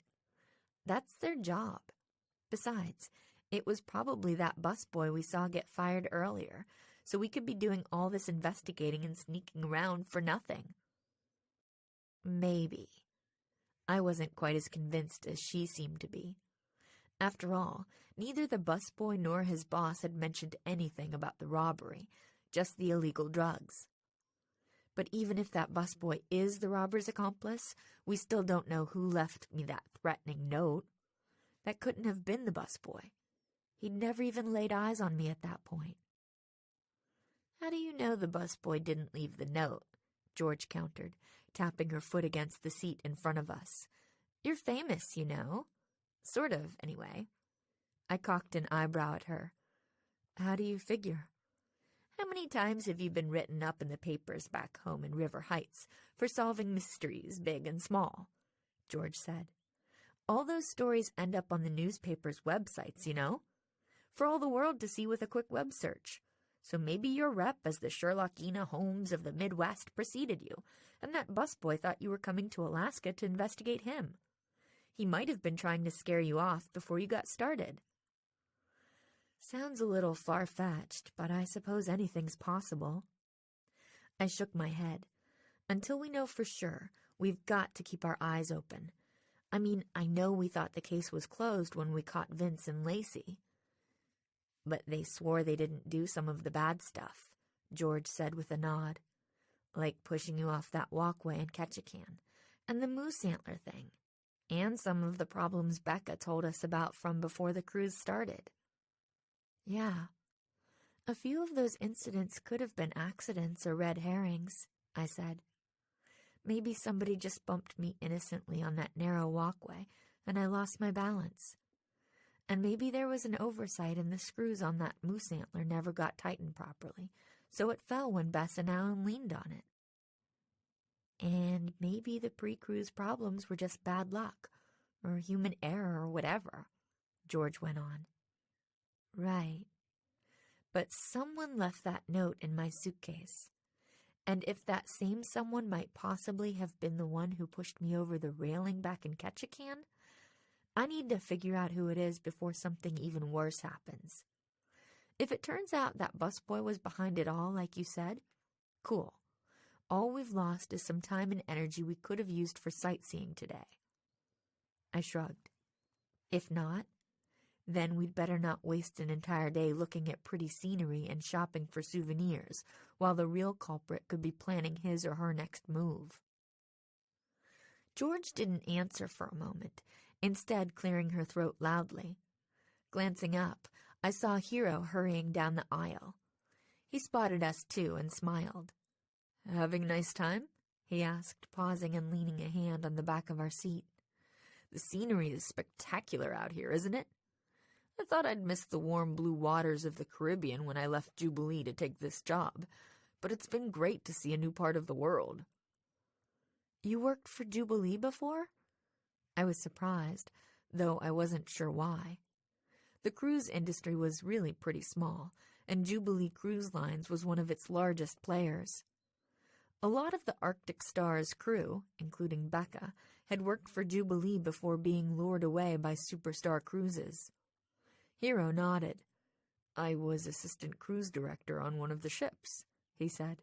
"It was a great job, but when I heard Superstar had a spot open for kiddie coordinator, I jumped at it. I love working with kids." He checked his watch. "Speaking of which, I'd better scoot. Got a bunch of the little rascals waiting for me right now. Enjoy the rest of the ride, ladies." "Thanks," George and I chorused as he hurried off. "That's weird," George said once he was gone. "What?" I asked. She shrugged. "Becca's the assistant cruise director on our ship, right? And I thought you said she was Hero's boss. So it sounds like he took a demotion to take this job. Why would someone do that? Especially since it sounds like he was skeptical about leaving the Caribbean to come to Alaska." "Good question, but I'm not totally sure Becca is actually his boss," I said. "I'll text her right now and ask." I pulled out my phone and started tapping out a quick text. "Cool, your phone's working again," George said, peering over my shoulder. "Uh-huh." My phone had gone dead, or at least temporarily unconscious, after my unplanned dip in the cold waters beneath that walkway in Ketchikan. After it dried out, it was fine. "So, are you going to ask Becca about Scott too?" George asked. "I think I'll wait and ask her about that in person." I tucked the phone away. Seems too complicated to do via text. Anyway, I guess this means Hero's still on the suspect list? "Definitely," George said. "He was around when the moose antler crashed, and you said Becca acted weird when you asked about him that time. Maybe she's suspicious of him too." Maybe. I thought about that conversation. As soon as I'd mentioned Hero's name, Becca had rushed off, claiming she needed to be somewhere. But if she thinks we should investigate him, why wouldn't she just say so? "Got me," George shrugged. "Anyway, we already know Scott's on the list now, too. Who else?" I thought about our previous suspect list. "Well, there's Wendy." "Wendy the wacko?" George nodded. "Yeah, she's too weird not to keep on the list, I guess. But actually, I'm thinking it's more likely to be a crew member than a passenger, like Scott or Hero. Or maybe Tatiana. We were suspicious of her before, right? I mean, how would someone like Wendy sneak around the ship causing trouble? She doesn't exactly blend into the background." "True, but Wendy still has a decent motive," I said. "She really wants her blog to be a success. What better way than making sure this cruise is one everybody wants to read about, even if it's a crime she's writing about?" I remembered one more suspect we hadn't discussed yet. And let's not forget Fred. "Fred? Who's Fred?" "Mr. Hawaiian Shirt," I said. "I forgot to tell you. He turned up right after the busboy got fired and started trying to get involved." "Weird. That guy acts like he'd rather be working on the ship than traveling on it," George said. "Pretty sure I've seen him in the kitchen more often than I've seen him at the pool." "Yeah." I didn't say anything else, mostly because about a dozen redheads were pouring into the train car. They were all chatting and laughing, and several of them were clutching cameras. They rushed over to the other family reunion members, overflowing into the seats near ours. One of them, a 20-ish young woman with an auburn ponytail, glanced at George and me with a smile. "Hi, you're from our ship, right?" she said. "Isn't this fun?" "Yeah, it's great," George said. Obviously, we'd lost our quiet conversation spot. Probably just as well. If George and I stayed away too long, Alan might get suspicious.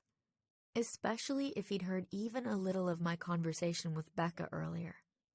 He might be clueless, but he wasn't stupid. I didn't want to give him any excuse to figure out what was going on behind his back. I sure didn't want to risk blowing my cover, for Becca's sake and the safety of the ship's passengers. I stood up, returning the redhead's smile. "Sorry, I think we took your seats," I told her. "We'd better go find our friends now. See you back on the ship." "Wait up a sec, guys," George said. "I have to tie my shoe." "Hurry up," Alan told her as he, Bess, and I stopped. "Scott said we're running late, and I don't want to miss my chance to make my fortune." Bess grinned, squeezing his hand. "Don't get your hopes up, sweetie," she said.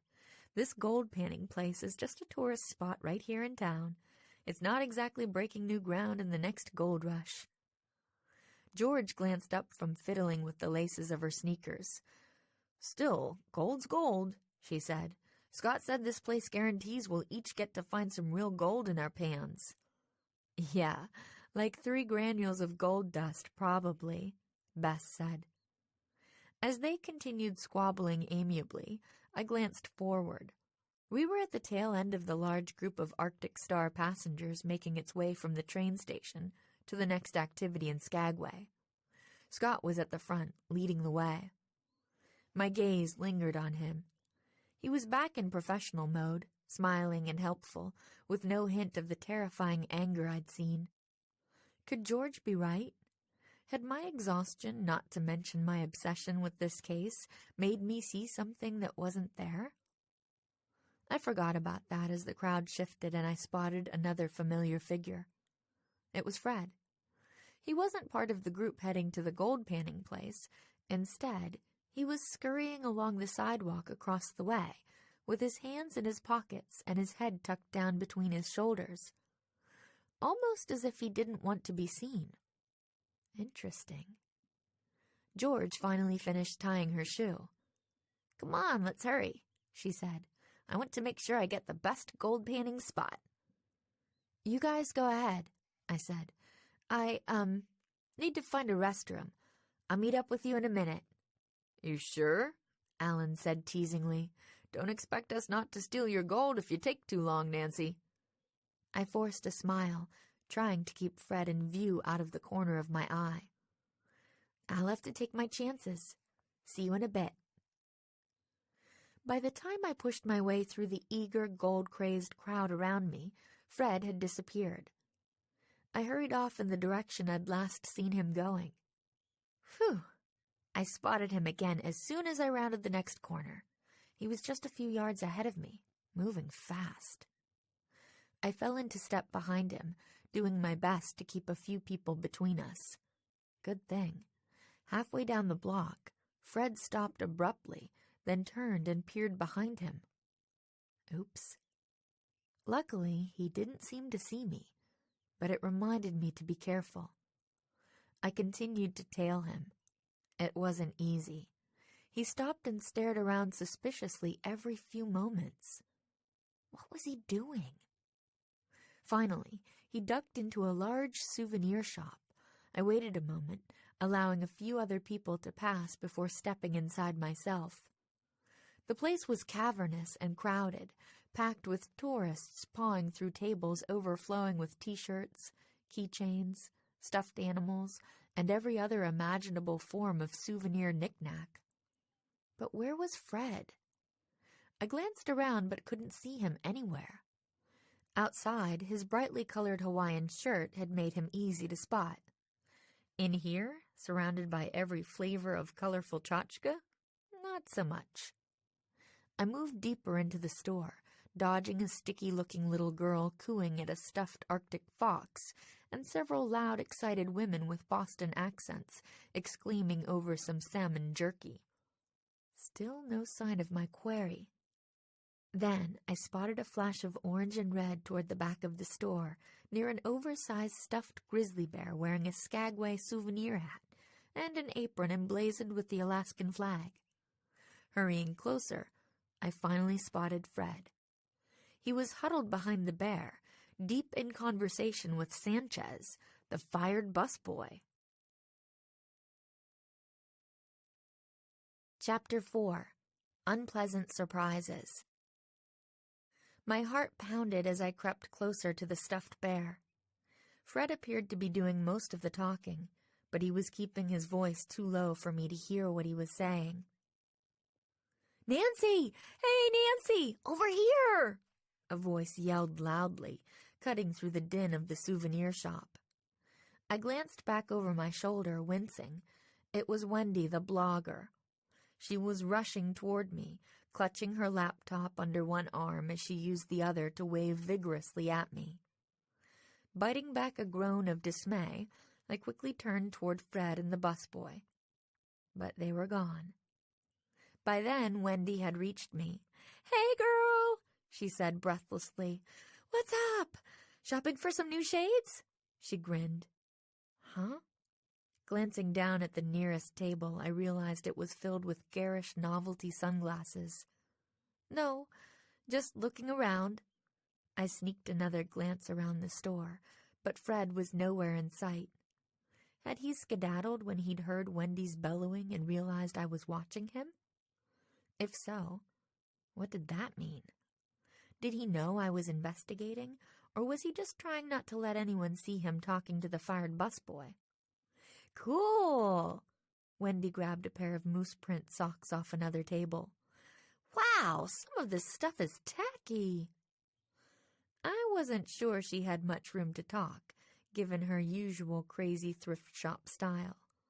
But I was less concerned with her fashion choices than with her position on my suspect list.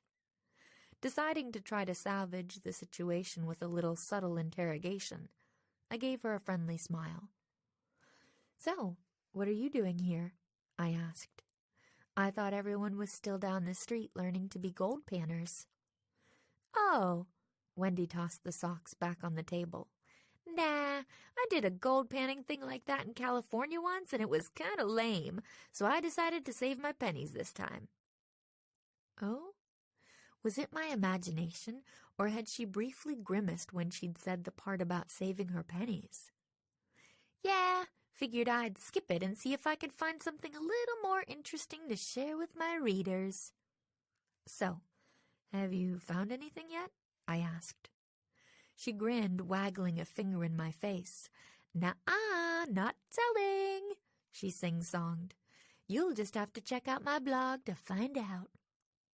"Guess I'll have to do that," I said politely. "Really?" she said eagerly. "Cool. Tell all your friends to go there too, okay? Because so far, this trip isn't exactly driving zillions of hits to the blog. I knew I should have done the Elvis pilgrimage to Graceland this time instead." Interesting. So her blog, Wendy's Wanderings, wasn't exactly setting the internet on fire these days? Was that suspicious? I wasn't sure, though I supposed it did make Wendy's theoretical motive even stronger. Before I could come up with any more questions, Wendy's eyes lit up. "Whoa, check that out!" she exclaimed, racing toward a nearby table full of earrings.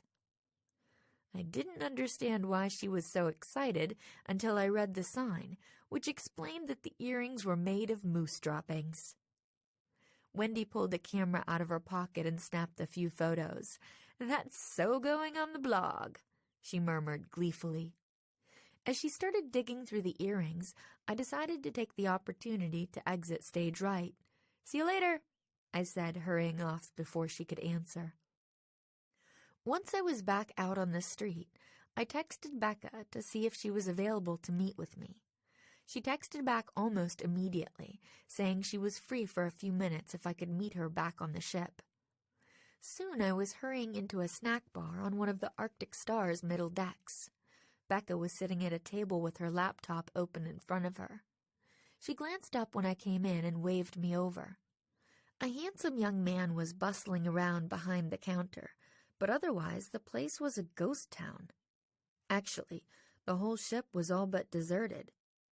Other than the employees who'd swiped my ID and checked me in, the only person I'd seen since boarding was a maid vacuuming one of the hallways. "Hi," I said, sitting down across from Becca. "You know, this ship is kind of creepy when it's empty." My words echoed in the almost deserted snack bar. "I know what you mean.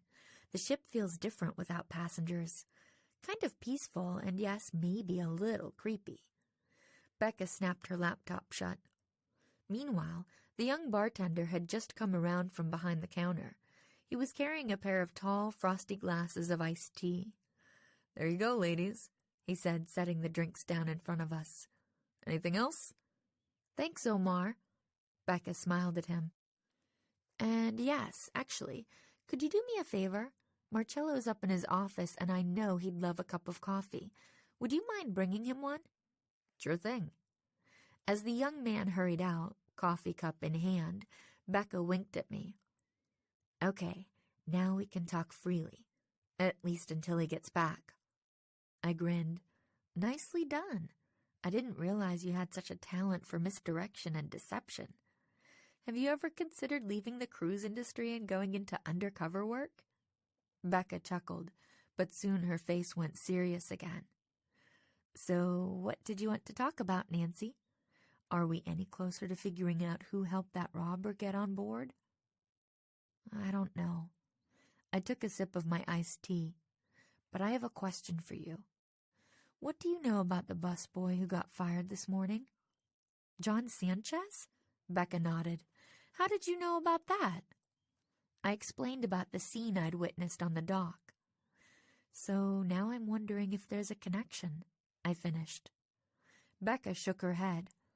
"That wasn't very professional," she said with a sigh. "Chuck must have been too upset to wait until they were back on board. I know he thinks of his entire staff as family." "Chuck?" I echoed. "Sanchez's boss," Becca explained.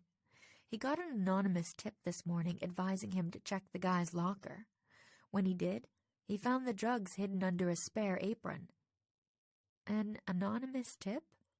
"Yeah, apparently someone emailed him from one of the public computers in the ship's internet cafe," Becca said. "The message wasn't signed. Why? Do you think any of this is connected with the case?" "I'm not sure yet." I tucked the info away to think about later. I knew we might not have much time before the bartender came back, and I wanted to ask her all my questions. "I also wanted to talk to you about Scott again.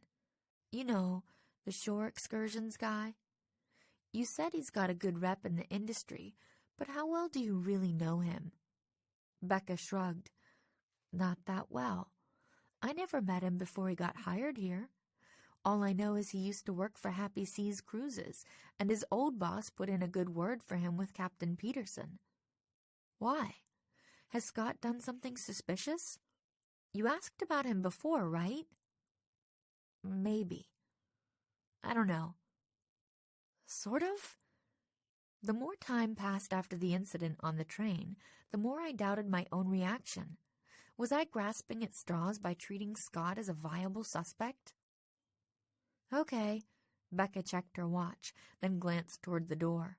"But listen, Omar will be back any second, and I want to talk to you about something." "What is it?" I asked, a little distracted by my own thoughts.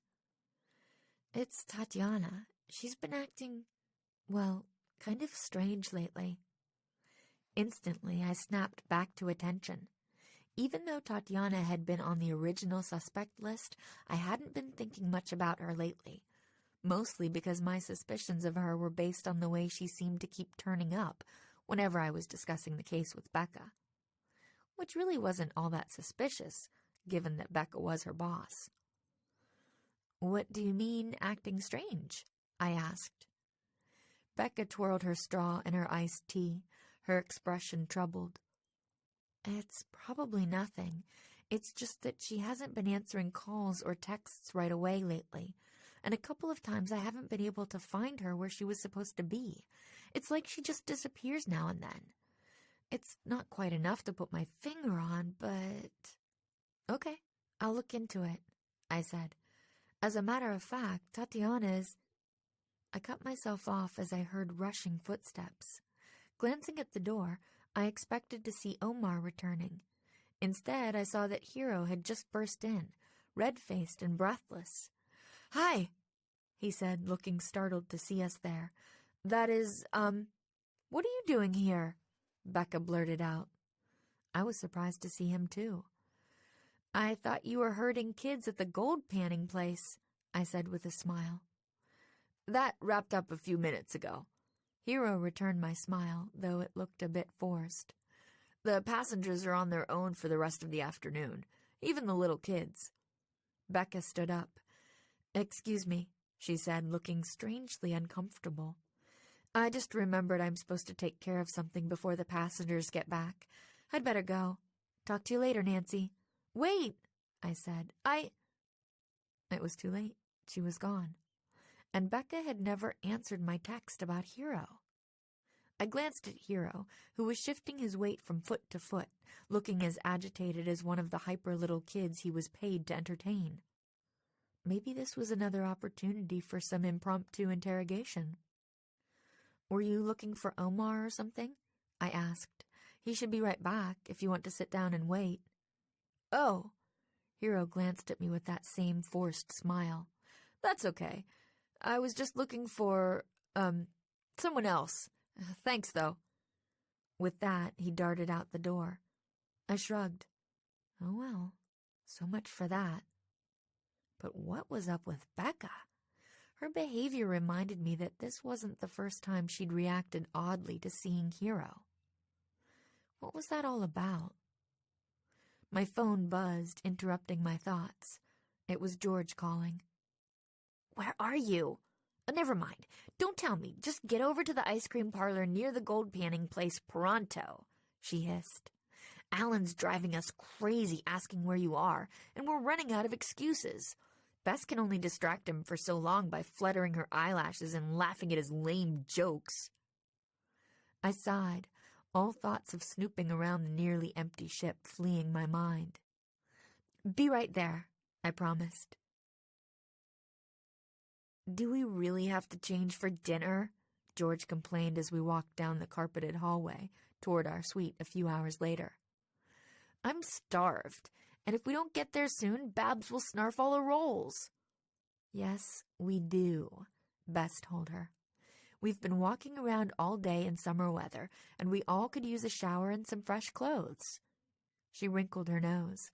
"Plus, I think you spilled half the gold dust you panned down your shirt." "Really?"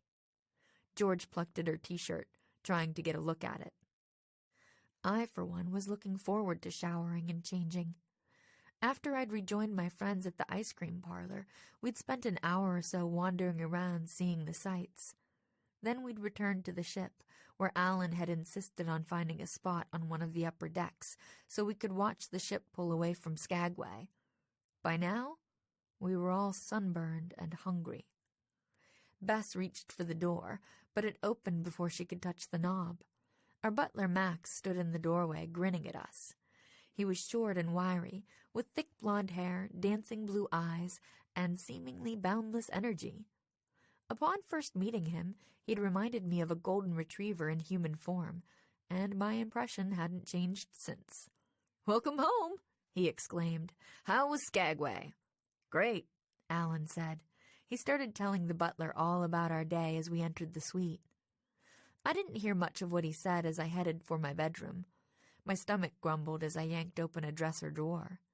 I was so busy puzzling over everything that had happened that day that it took a moment for me to register that the drawer was empty. "Huh?" I mumbled, blinking at the sight. Hadn't I folded and put away some shirts in there just that morning? I opened another drawer above the first one, wondering if I'd stuck the shirts in with my underwear by mistake. Stranger things had been known to happen when I was distracted by a case. But that drawer was empty too. I checked the other drawers. Nothing in any of them. In fact, the only clothes in my room were the only ones I'd left in the little built-in hamper near the door. I stepped outside. The others had disappeared into their own rooms by then, and Max was whistling a cheery tune as he swept the floor. "Hey, Max," I said, "do you know what happened to my clean clothes?" "You mean the ones I sent out for laundering this morning?" he asked brightly. "They should be back first thing tomorrow." I glanced over my shoulder at the dirty clothes spilling out of my open hamper. "Which ones did you send out?" I asked, "because my hamper's still full." "I know," Max shrugged and grinned. "You left me a note right on the hamper, remember?" A note? It had been a long day since that early wake-up call, and my mind felt sluggish, unable to deal with this new wrinkle. "What note?" "The one where you said you'd stuck your clean clothes in the hamper and the dirty ones in the drawers, so I should be sure to send out the right ones." Max grinned and winked. "Most guests do it the other way around, but I don't like to judge." I put a hand to my forehead. "You sent all the clothes in the drawers out to be washed?" "Yes." Max's smile faded slightly. "Isn't that what you meant by the note?" "What note?" I said again. "Can I see it?" "I threw it away," he shrugged. "Why? Is there a problem? I'm sorry if I misunderstood." My mind spun, still refusing to take this in. I'd been pretty tired that morning, but I knew I hadn't left Max any notes about my laundry. That meant that one of two things was happening here. One of the possibilities was that Max was lying to me, that there was no note, so he'd either sent out the wrong laundry by mistake, or worse yet, on purpose. Was this just another innocent error along with that messed-up wake-up call? Or should he be a suspect? My mind shot from the laundry to the wake-up call to the note in my luggage, trying to work out whether Max could be the accomplice I was looking for. The other possibility was even more disturbing. Maybe the note was real, which would mean someone had sneaked into our suite and planted it on my laundry hamper. Who would do something so petty and weird? Somehow it didn't fit in with the other incidents we were investigating. "I'm so sorry, Miss Drew." Max looked stricken now as he realized how upset I was. "Did I do something wrong?" His voice had risen, both in pitch and volume. Bess stuck her head out of her room. "Is everything okay?" she asked. "Not exactly." I quickly outlined the problem, with Max interrupting every few lines to apologize. He also offered to run down to the shipboard shops and pick me up something to wear at his expense. But Bess shook her head. "It's okay," she told both of us. "I've got plenty of clothes. Come on in, Nancy. You can borrow something of mine." I smiled weakly. "Thanks," I said, following her into her room. Sometimes it's nice having a friend who's a fashion plate. The following day, I awoke feeling rested and ready for anything, thanks to a nice dinner, in one of Bess's dresses, and a full night's sleep, in a t-shirt and sweatpants borrowed from George. My doubly clean laundry was back by the time I got up, plus Max had whisked off the stuff from the hamper, promising to get it washed quickly. The butler was acting so apologetic about the laundry mix-up that I was starting to doubt my suspicions of him from the night before. I'd had a few minutes to discuss those suspicions with Bess in hurried whispers while she was finding me something to wear, and she'd seemed pretty dubious too. Still, we'd agreed that it was worth adding Max to the suspect list. Why not? It wasn't as if we were any closer to solving this thing. After a leisurely breakfast, we joined most of the rest of the passengers on the upper decks. The ship was cruising through Glacier Bay today, and we were all expecting some spectacular views. The scenery didn't disappoint. Soon everyone was oohing and eyeing over the jagged icy blue and white glaciers surrounding us, framed by the majestic snow-capped mountains rising in the distance. I even forgot about the case for a while. Then I noticed Wendy wandering past, clutching her camera and her laptop, and it all came crashing back. I bit my lip, wishing I could steal a few minutes to discuss my latest thoughts with my friends. But I couldn't. Not with Alan right there. "Should we try the next deck down?" he asked, leaning over the rail to snap another photo. "There might be better views down there." "Doubtful," George said. "If you're bored, just say so, dude." "I'm not bored," Alan answered quickly. He shifted his weight from one foot to the other. "I just don't want to miss anything." "Tobias!" An irritated voice called out from nearby, distracting me from whatever George said next. "Settle down, son. Let's not bother the other passengers." Glancing that way, I saw Tobias swinging on a railing. His mother was snapping pictures nearby, while his father glared irritably at the boy. George was looking that way, too. "Looks like you're not the only one with a short attention span, Alan," she said with a laugh. "Ha ha. Very funny," Alan answered. Suddenly, I had an idea. "Looks like Tobias's poor parents are at the end of their rope," I said, keeping my voice casual. "Too bad Hero isn't around to take him to get his energy out on the climbing wall, especially since there's probably nobody else there right now. He could go crazy on that thing." "Good point, Nancy." Bess turned her big, innocent blue eyes toward Alan. "Maybe you should offer to take him, sweetie. I know you've been dying to try the climbing wall." That was exactly what I was counting on. Alan had mentioned wanting to try the ship's state-of-the-art rock climbing wall several times, but as far as I knew, he hadn't done it yet. Probably because Bess had no interest in such things. "Oh," Alan said, glancing from Bess to the scenery and back again. I guess that's not a bad idea. We could just go for a little while. Give Tobias's folks a break." "What a nice idea." Bess squeezed his arm, turning on that million-watt smile of hers that never fails to turn guys into jelly. "Why don't you go suggest it to them? I'm sure they'd really appreciate it." Moments later, Alan and Tobias were disappearing into the nearest stairwell. "Come on," I told Bess and George, heading away from the crowds at the rail. "We need to talk." Soon the three of us were huddled behind a stack of lounge chairs. I started by filling them in on the previous day's chat with Becca and subsequent encounter with Hero, since this was my first chance to talk freely to them since then. We discussed all that for a few minutes, though we didn't reach any new conclusions. "Did you tell George about your newest suspect?" Bess asked. "You mean Max?" I said. "Max?" George said. "You're kidding, right? The guy doesn't exactly seem like a hardened criminal." "I know," I said, "but it's weird how he keeps messing things up lately, and how it always affects me." "Paranoid much?" George rolled her eyes. "I mean, seriously, Nancy, a botched wake-up call? Sending out the wrong laundry? This is your evidence that he's up to no good?" I know. I glanced around to make sure nobody had wandered close enough to hear us. "But what if he's been in cahoots with that jewelry thief all along? He definitely had access to our luggage, which means he could have left that nasty note in my suitcase on the first day. And maybe now he's just trying to distract me however he can, hoping it'll throw me off the case." The argument sounded weak, even to my own ears.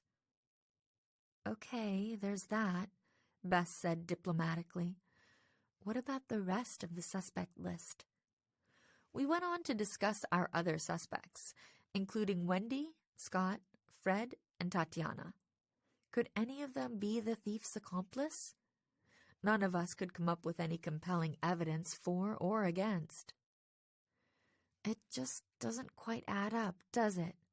I said at last, leaning against the stack of chairs and squinting up into the cloudless blue sky. "We have a whole bunch of suspects, but not much solid evidence. Just vague clues that could mean anything. We've been investigating for days, and it feels like we're no closer to figuring out who could be the thief's accomplice." George opened her mouth to respond. Before she could say a word, Another voice spoke up from behind us. "Thief's accomplice?" Alan said. "What the heck are you guys talking about?" Chapter 5. Comic Relief. "Alan!" Bess blurted out. Alan looked over the stack of chairs. His forehead was creased in a puzzled frown. "What's going on?" he asked, looking at each of us in turn. George gulped. "We were just, role-playing. That's it. We're actually super geeks, and we're really into, acting out famous true crimes from history. Now you know our secret. Oh well, we're pathetic nerds." Alan shook his head. "Nice try." He glanced at me. "I thought I was going crazy when I heard you talking to the assistant cruise director about clues and stuff. And now here you are again, discussing suspects and evidence and accomplices." Uh-oh. Apparently Alan had overheard more than I'd thought yesterday morning. Added to his accidental eavesdropping just now? Well, it seemed the cat was out of the bag. I took a deep breath, glancing at my friends. "I guess our secret's out. We'd better fill him in." "Fill him in?" George echoed cautiously. You mean—" "The truth," I finished for her. I was annoyed at myself for being so careless, letting him find out more than he should. But besides that, I was mostly, well, relieved. Now we wouldn't have to sneak around behind Alan's back anymore, which should make our lives and the investigation much easier. Maybe he'd even be some help. "Okay, if you say so," Bess said. She turned and took Alan's hands in hers. "I'm sorry we haven't been honest with you. It's only because Becca swore us to absolute secrecy. We didn't win this cruise in a contest. We were called in to look into some mysterious happenings. See, Becca knows Nancy from way back, and when she suspected someone was out to sabotage the Arctic Star." From there, the three of us took turns telling him the whole story. Alan's eyes got wider and wider as we talked. When we finished, he let out a loud puff of breath. "Wow," he said, "this is insane." He turned to stare at me. "And you're some big-time girl detective? I had no idea." "Yes, you did," Bess said. "I know I mentioned it a couple of times, remember? When we saw that mystery movie on our third date, I told you Nancy would have had the case solved in half the time." "Oh, okay, right. I guess you did say something like that." Alan shrugged. "But I didn't think she was so, serious about it. I mean, I figured her dad's a hotshot lawyer, so she was probably just goofing around, pretending to investigate his big cases or whatever." "Shh," I hissed, noticing Wendy wandering closer, staring down at the screen on her camera. "Incoming." "Huh?" Alan said, his voice sounding way too loud. "Hang on, I have a question. Is this the real reason why Nancy's always running off to the bathroom and stuff?" Bess pinched him on the arm. "Quiet then," she murmured. "We have to keep this on the down low, okay?" "Oh!" His eyes widened again, and he nodded, shooting a suspicious look around. "I gotcha. Top secret stuff, right?" I cringed. This was what I'd been afraid of. Alan was so excitable. What if he blurted something out at the wrong time? Oh well. Whatever happened, we were just going to have to deal with it. Might as well look on the bright side. 4 heads were better than 3, right? With Alan helping to keep an eye on our suspects, maybe we'd actually crack this case before the end of the trip. "Come on," I said once Wendy had passed by, luckily without noticing us. "We can talk more at the suite later. This could be our once-in-a-lifetime chance to check out this awesome scenery." "Are you sure you want to go to the show?" Alan asked, straightening his tie and glancing into the mirrored wall in the suite's entryway. "Wouldn't you rather take this chance to, sleuth around or whatever while the rest of the passengers are busy?" He waggled his eyebrows meaningfully. I bit back a sigh. "No, it's fine," I said, double-checking to make sure Max was safely out of earshot in one of the bedrooms. "I'm sure most of our suspects will be there tonight. 2 birds with 1 stone and all that." "Right." Bess reached up to flick a speck of lint off Alan's sleeve. "Besides, I know you've been looking forward to seeing Merck's show, sweetie." The idea behind Superstar Cruises was that passengers would get the chance to spend time with the celebrity talent hired as the ship's entertainment. Unfortunately, the Arctic Star's main attraction, A-list action star Brock Walker, had canceled at the last minute due to Vince and Lacey's shenanigans. That had left C-list comedian Merck the Jerk as the ship's headliner. Tonight was his first performance. His original show had been postponed when Vince and Lacey had sabotaged the chandelier in the ship's main theater. Now the place was cleaned up and the show was back on. "We'd better get moving if we want decent seats," George said, heading for the door. "It's first come, first served." The theater was already crowded when we arrived, but we still managed to find good seats near the front. "This is going to be awesome!" Alan rubbed his hands together, leaning forward to peer at the stage. "I heard Merck does a really funny bit about cruise fashions." I wasn't too interested in speculating about the comedian's set. Instead, I was glancing around for our suspects. But I hadn't spotted any of them by the time the lights dimmed. "Here we go," George whispered. Becca's boss, Marcello, stepped out on stage, looking dapper in a dark suit.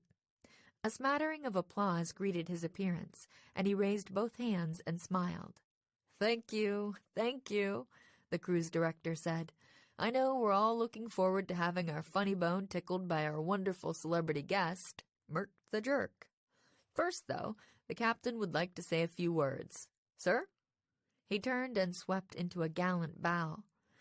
Captain Peterson strode out on stage and shook Marcello's hand, then took his place at the microphone. "Good evening, everyone," he said. "Before we get started with tonight's entertainment, I want to fill you in on the schedule for the next few days. As you know, the Arctic Star departed Glacier Bay just before dinner time tonight, and is now cruising toward Seward, where we'll dock for a few days while most of you travel by comfortable motor coach to Anchorage to begin the land tour portion of your trip." He went on to explain that some of the ship's personnel, Scott, Hero, Tatiana, and several others, would be accompanying us as we visited Anchorage and then traveled north from there to Denali National Park. The rest of the staff, including Becca, Max, and the captain himself, would stay behind to ready the ship for the return voyage down the coast to Vancouver. "Yikes," George breathed in my ear. "Sounds like our suspects are splitting up." I nodded, feeling a pang of concern. At least Max was the only staff member on our list who wouldn't be traveling with the passengers. Still, if he was our culprit, that would mean he'd have plenty of free time to plan more trouble before we returned. And the captain had said most of the passengers would be going on the land tour. What if Wendy was planning to save money by skipping it and staying behind on the ship? Or what if Fred decided he'd rather hang out with his pals in the kitchen than go with the rest of us? I wondered whether one of us should stay behind on the ship just in case. Reaching into my pocket, I touched my phone. Maybe I should text Becca and get her advice about what to do. Before I could decide, the lights dimmed again and raucous music poured out of the speakers. I realized the captain had left the stage, and it was time for Merck's show to start. The comedian strode out with a cocky grin on his face. "Welcome, ladies and grunts," he shouted. "I hope you're enjoying your stay on the Arctic Star, where the drinks are cold and the passengers are old." "Ba-dum-bum," George said with a grin, while people all around us laughed, booed, or cheered. The show continued from there. My friends seemed to be enjoying themselves, laughing and clapping and letting out hoots of approval. But I couldn't seem to focus on the comedian's act. "Be right back," I hissed at George. Luckily, we were near the end of our row, so I only had to climb over her and a few other people to get out. Soon I was in the hushed, carpeted hallway outside the theater. An older man was out there, fiddling with his hearing aid. "Funny show, huh?" he said conversationally. "Just wish I could hear it a bit better." "Yeah, it's great." "Excuse me, I need to find the ladies' room." I smiled at the man, then hurried off around the nearest corner. Pulling out my phone, I started tapping out a message to Becca as I walked. A moment later, the sound of muffled but excited-sounding voices pulled my attention away from my text. Where was that coming from? There was a door standing ajar just ahead. The voices were coming from that direction. Curious, I hurried forward and peered in. The door opened into what looked like some kind of meeting room. About a dozen people were inside, gathered around a large, polished wooden table. Most of them were dressed in ship uniforms, but the person standing at the head of the table was wearing a loud Hawaiian shirt. Fred looked up and saw me staring in at him. His face twisted into a scowl. "Why do you keep turning up everywhere I look?" he exclaimed, jabbing a finger in my direction. "If you're spying on me, you'll be sorry." Chapter 6. Sharp Questions. What? I stammered, taken aback. Spying? No, sorry, My voice trailed off. The other people in the room had turned to stare at me, and I recognized one of them as Daisy, our usual dinner waitress. "Hi, Daisy," I said, taking a step toward her. "It's me, Nancy." Daisy was popular with all of us for her bright smile and friendly attitude, but she wasn't displaying either at the moment. "Hello, Nancy," she said quietly. "So what's going on in here?" I asked her and glanced around. "Is everything all right?" Daisy shot a look at Fred. Nothin'," she said quickly. "It's nothin'. Everything's fine. We're just listening." There was a low murmur of assent. None of the other employees were meeting my eye. Then a young man stood up. I was pretty sure he worked as a lifeguard at the pool. "Nobody here has agreed to anything," he said, his voice quavering. "There's no need to tell our bosses about any of this." "That's enough," Fred said sharply. "You don't have to tell her anything." He glared at me. "Your cover is blown, young lady," he said, his words dripping with sarcasm. I froze. Was Fred on to me? I don't know what you... I began. He didn't give me a chance to continue. "I've seen you talking with the assistant cruise director more than once. You two looked pretty chummy." He crossed his arms over his chest. "You're working for Superstar, aren't you? Keeping the little people in line. I hope you're proud of yourself." My heart rate slowed slightly. "Huh?" I said. "The little people? What are you talking about?" Fred rolled his eyes dramatically. "You can drop the act. We both know why you're here. But you might as well give up. Unionization is coming. It's right, and you can't stop it." I blinked, taking that in. Unionization? Glancing around at the worried faces staring back at me, I finally realized what was going on here. "You're trying to form a union?" "Like we said, we're just listening to what he has to say," someone spoke up. "Please don't tell management, or we could lose our jobs." "Don't worry, I'm not trying to get anyone fired." I turned to Fred. "So you're a union organizer?" He still looked hostile. "Yeah, as if you didn't know that already." "I didn't," I shrugged. "I had no idea, actually. And you can all relax. I'm not here to turn you into management. I had no idea any of this was going on, and as far as I'm concerned, it's none of my business." "So you're not going to tell?" Daisy asked. I shook my head.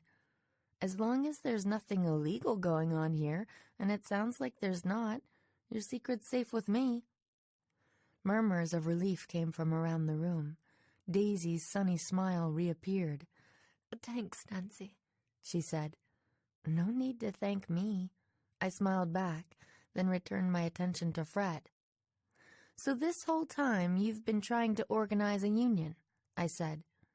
"That explains why you spend so much time in the kitchen and places like that."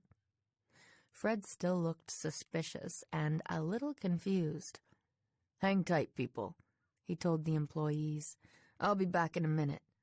Then he steered me out into the hallway. "So you're really not a management spy?" he asked when we were alone. "Then why are you always talking with Becca Wright, and why do I keep running into you everywhere I turn?" "Becca's an old family friend," I told him. "As for running into each other, that's bound to happen. This ship is big, but not that big." Fred still didn't look entirely convinced, but he shrugged. "All right, then. You don't really fit the mold anyway. But when you turned up on the dock in Skagway after John Sanchez got fired, I really started to wonder." "Yeah, that was weird, wasn't it?" I realized that just because Fred was a union organizer, it didn't necessarily mean he couldn't also be my culprit. I might as well take this opportunity for a little snooping. "But I heard they really did find drugs in his locker." Fred frowned. "That's what they say. I find it pretty hard to believe." "Oh? How so?" "That kid was a model employee, hardworking, well-liked, no history of any kind of trouble, definitely no history of being mixed up with drugs." Fred squared his shoulders. "This is exactly why I'm here, to help workers." He looked back into the room. "At least maybe seeing him get axed with no real evidence got some of the others to wake up and listen." Personally, I wasn't sure that finding illegal drugs among someone's possessions counted as no real evidence, but it was pretty obvious that Fred had latched on to the incident and was planning to milk it for all it was worth, and then some. "You could be right," I said. "Then again, there have been some odd things happening on this cruise. Maybe this Sanchez guy had something to do with all that." "Huh?" Fred looked confused. "What odd things?"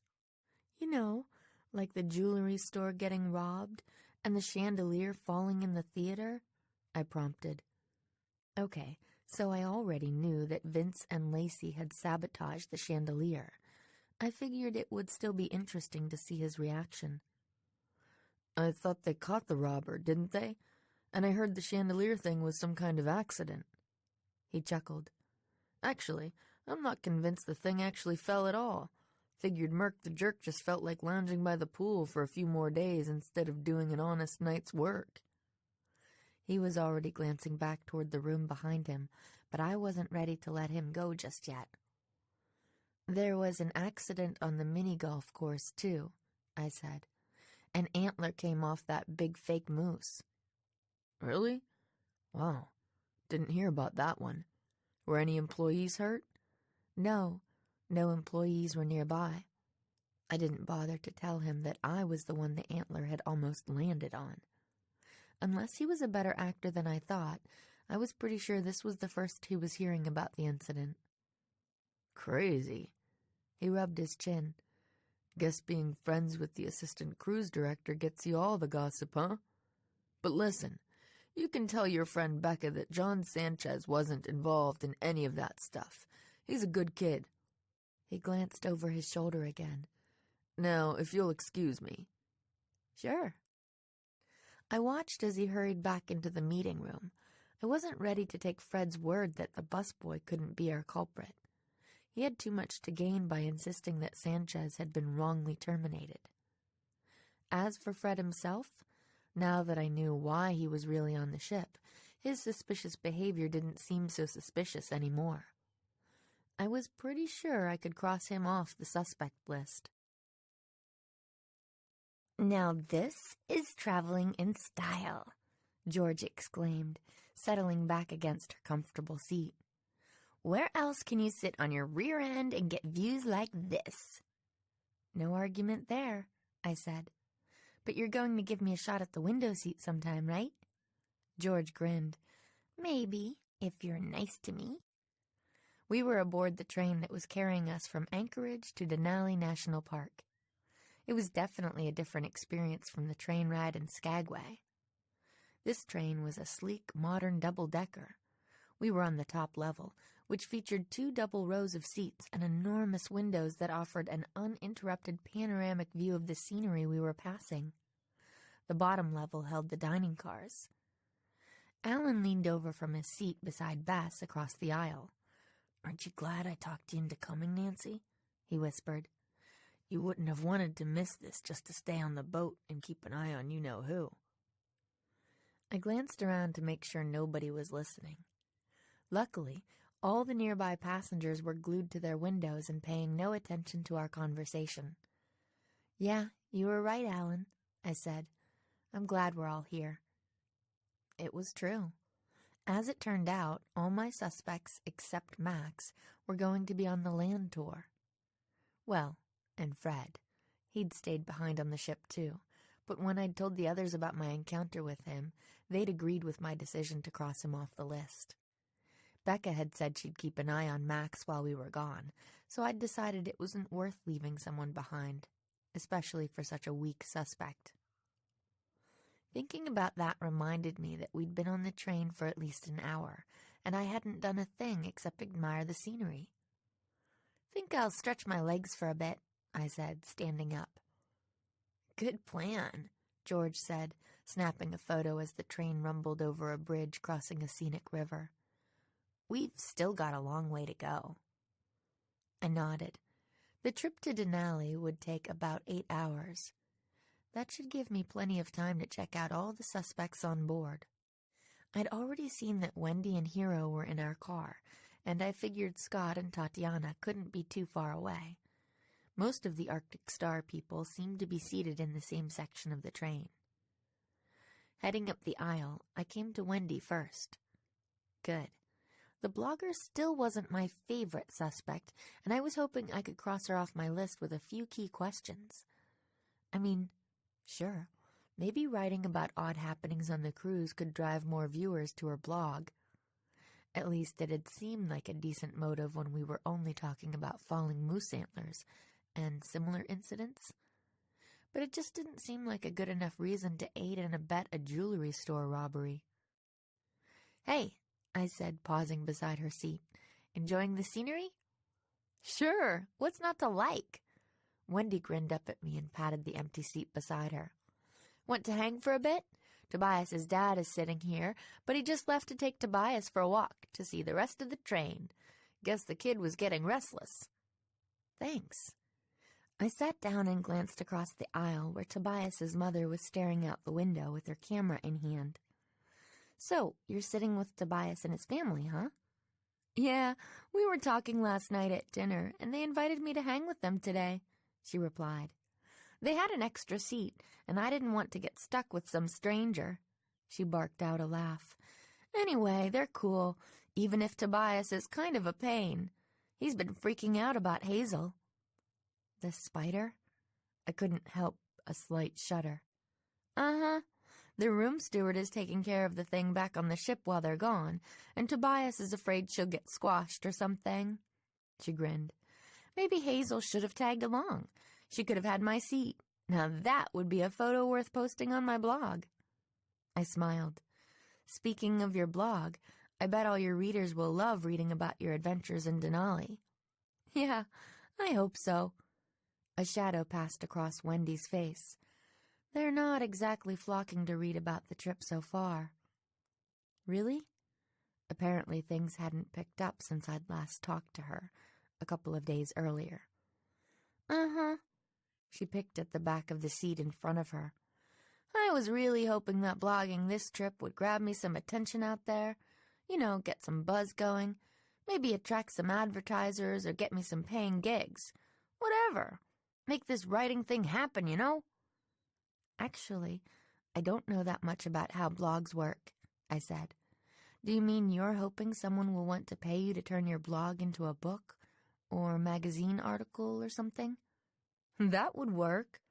She cracked a rueful smile. But really, I was just hoping maybe one of my posts might go viral. If it's big enough, something like that can lead to TV interviews or whatever. And then from there, who knows? Oh. I wasn't sure what to think. It sounded as if Wendy was doing everything she could to succeed at this blogging thing. Would that include helping a thief? Yeah, so here I am in this super cool place. She sighed and glanced out the window. And I still can't get anybody to pay attention. I'm starting to think this trip was a big, fat, expensive mistake. My friends and I won the cruise in a contest, I said. I guess I didn't really think about how much it must cost. Let's put it this way, Wendy said. My cousin works for one of the big travel websites and got me a serious discount, and I still had to sell my car to pay for it. Ouch. So much for crossing Wendy off the list. In my experience, desperate people sometimes did desperate things, and based on what she was saying, Wendy was as desperate as they came.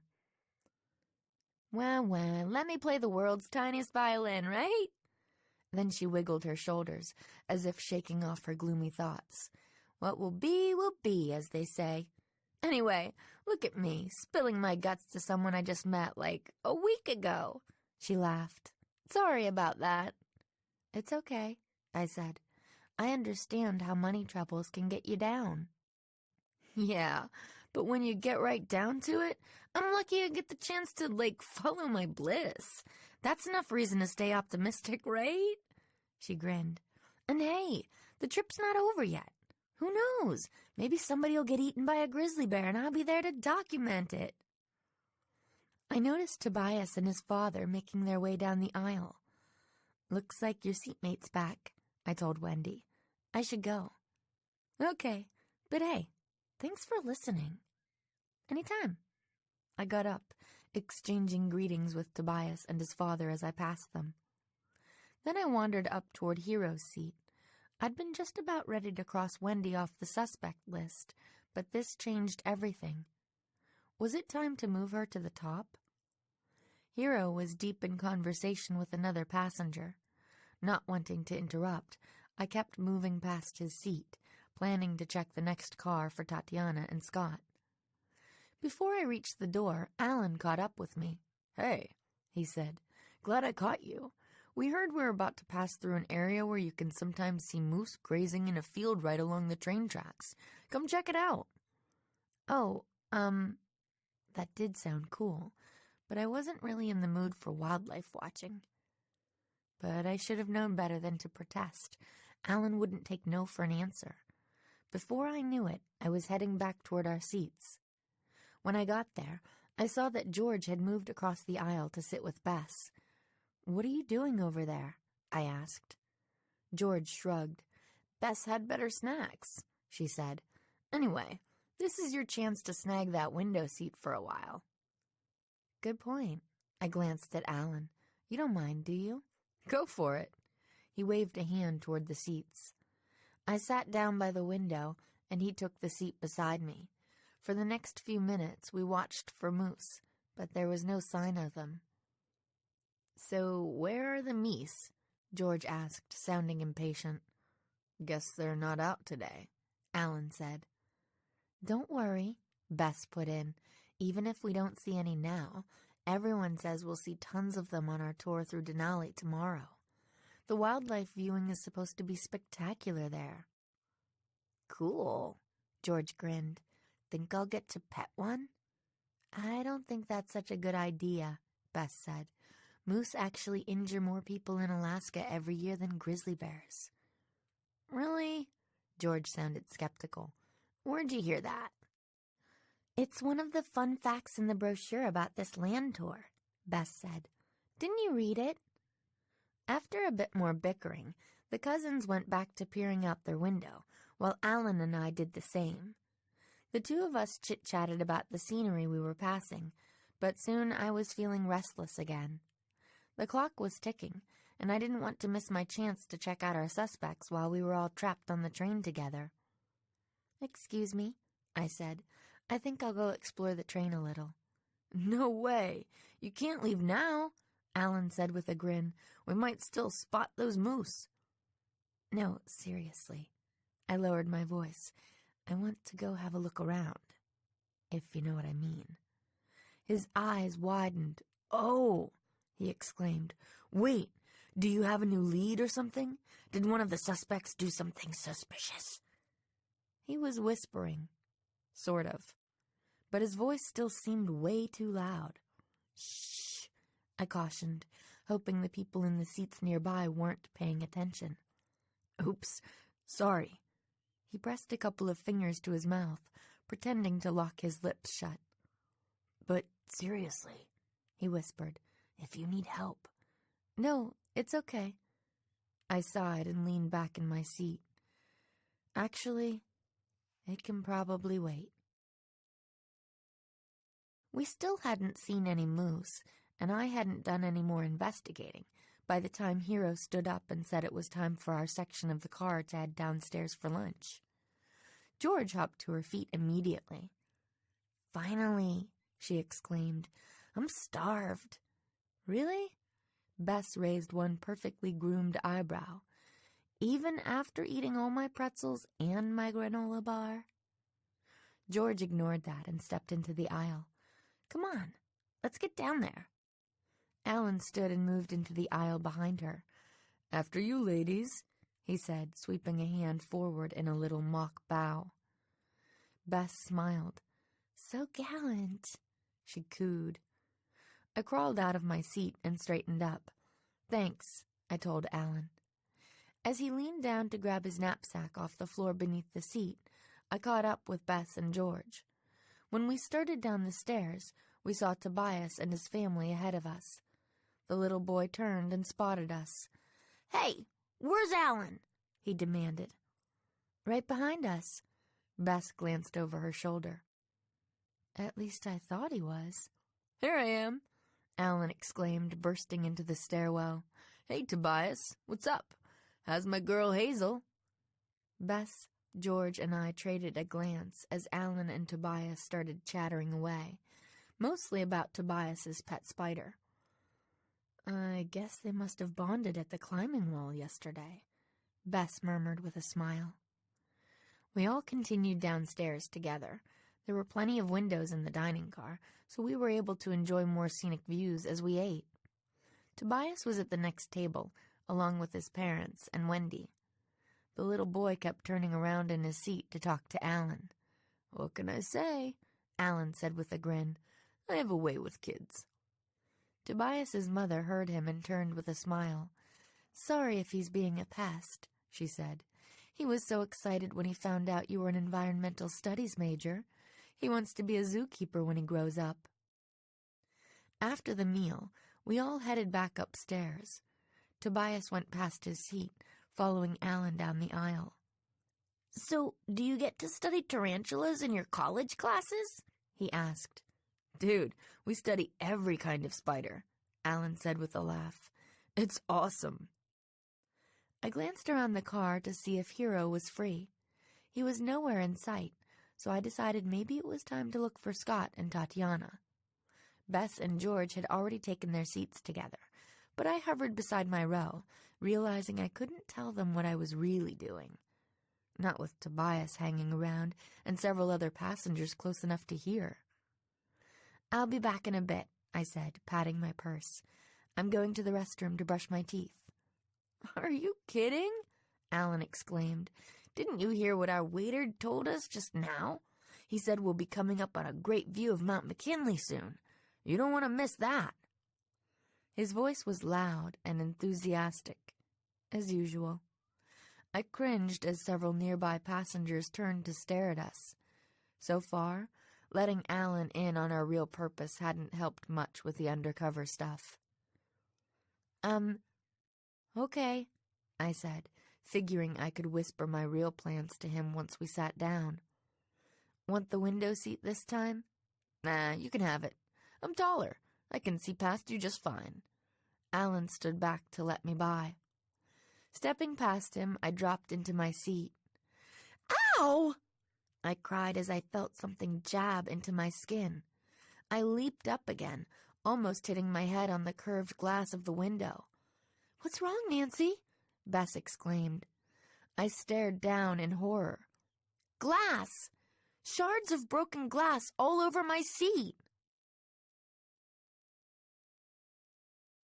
Chapter 7. Narrowing the Field. "Glass?" Bess cried. "What do you mean?" I was bending down, examining the gleaming shards on my seat. They were silver, almost invisible against the upholstery, but they were definitely there. Alan leaned closer. "Glass?" he examined. "Are you sure?" "Yes, I'm sure." I rubbed my backside. "Trust me." The commotion from our seats was attracting attention. Tobias was still hanging around, and he pushed past Alan to peer at me. "Hey, did the glass poke you in the behind?" he asked loudly. I ignored him, carefully cleaning up the seat. Meanwhile, Wendy appeared by our seats as well. "Nancy," she said, "what's going on? I heard you yell." She sounded a little too eager. I glanced up and saw a camera in her hand. Could she have done this? Maybe set up a situation she thought could win her that breakthrough blog post she wanted? "Someone dropped smashed glass on Nancy's seat," Bess told Wendy. "What? You're kidding, right?" Wendy asked. "I don't know." I forced a laugh. "But don't worry, everyone. I think I'll recover." "Let me see those." Alan grabbed my hand for a closer look at the shards. "It looks like a glass was smashed, maybe from the dining car." I squeezed my eyes shut. This situation was spinning out of control.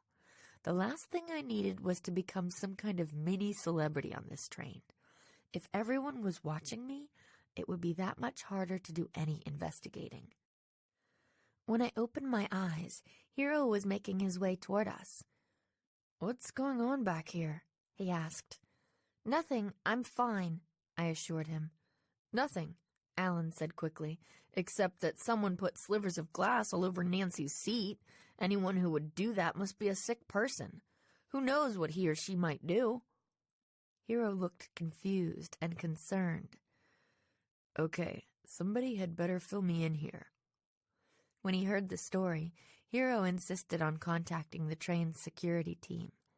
Several officers arrived moments later, shooing everyone in our car back down to the dining car while they searched the entire upper level.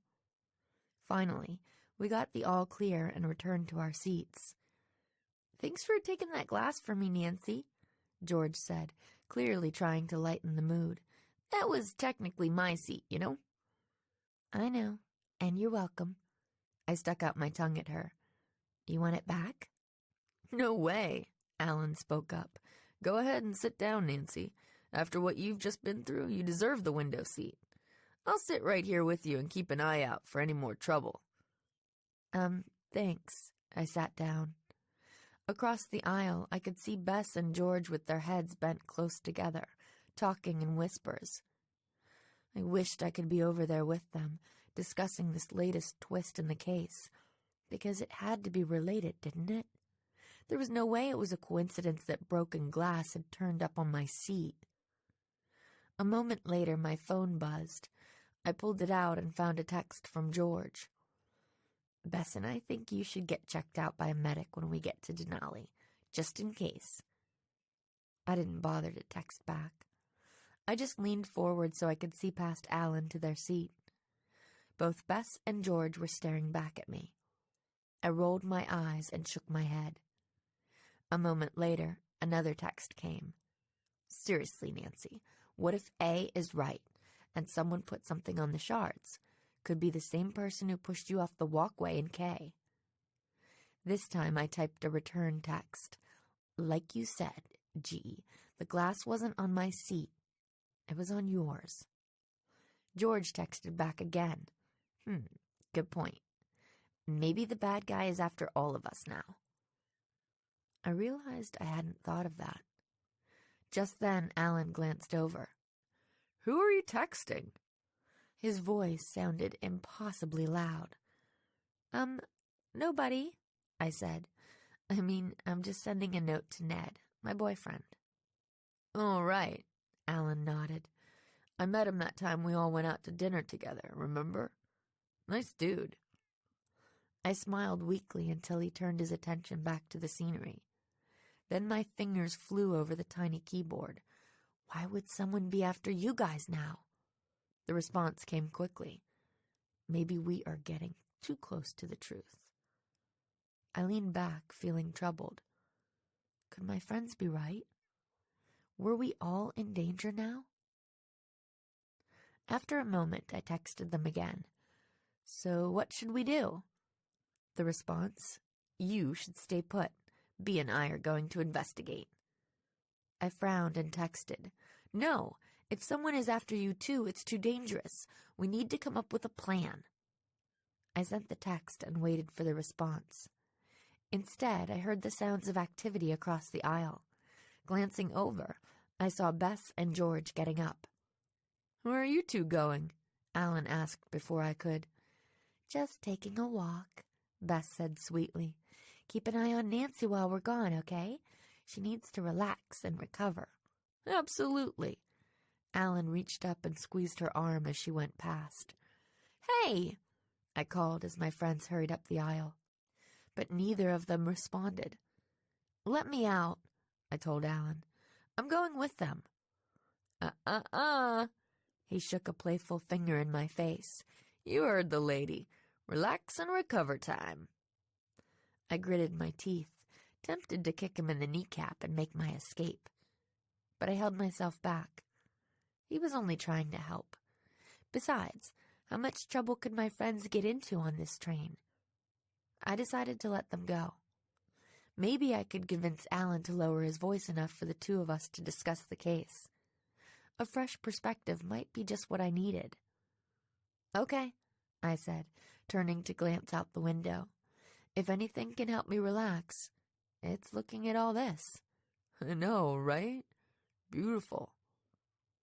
We spent the next few minutes chatting about the scenery we were passing.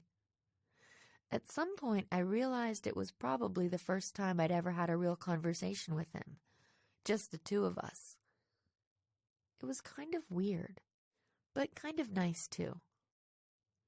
After a while, Tobias appeared. Seeing my friends' empty seats across from us, he flopped into the aisle seat. Hey, Alan, he said. My dad says Mount McKinley is the tallest mountain on the whole continent. Is that true? Alan grinned at him. Hey there, little man, he said. I bet your dad is right. Oh. Tobias looked impressed. Do you study mountains and stuff in your classes, or just animals? We study it all, Alan replied. The whole shebang. I looked at him. For a while, I'd almost forgotten that he wasn't on this trip only because of Bess. He was also supposed to be getting a head start on his college research project for the next year. That reminds me, I said. Have you had any ideas for your big sophomore project yet? Not really, he said, but it'll come. I'm just taking it all in, letting it simmer. Need any help brainstorming? I offered. I'm usually pretty good at coming up with ideas for stuff like that. What are the parameters of the project? Tobias sat up and perched on the edge of his seat. Do you have to write a report for school? He asked Alan. You should write about spiders. I got an A on the report I did about Hazel. Cool, Alan told him. Then he glanced at me. And thanks. Maybe sometime, I guess. Wait, I have a better idea. Tobias swung his leg around, kicking the seat in front of him. You could write about the bone smugglers. The what? Alan asked.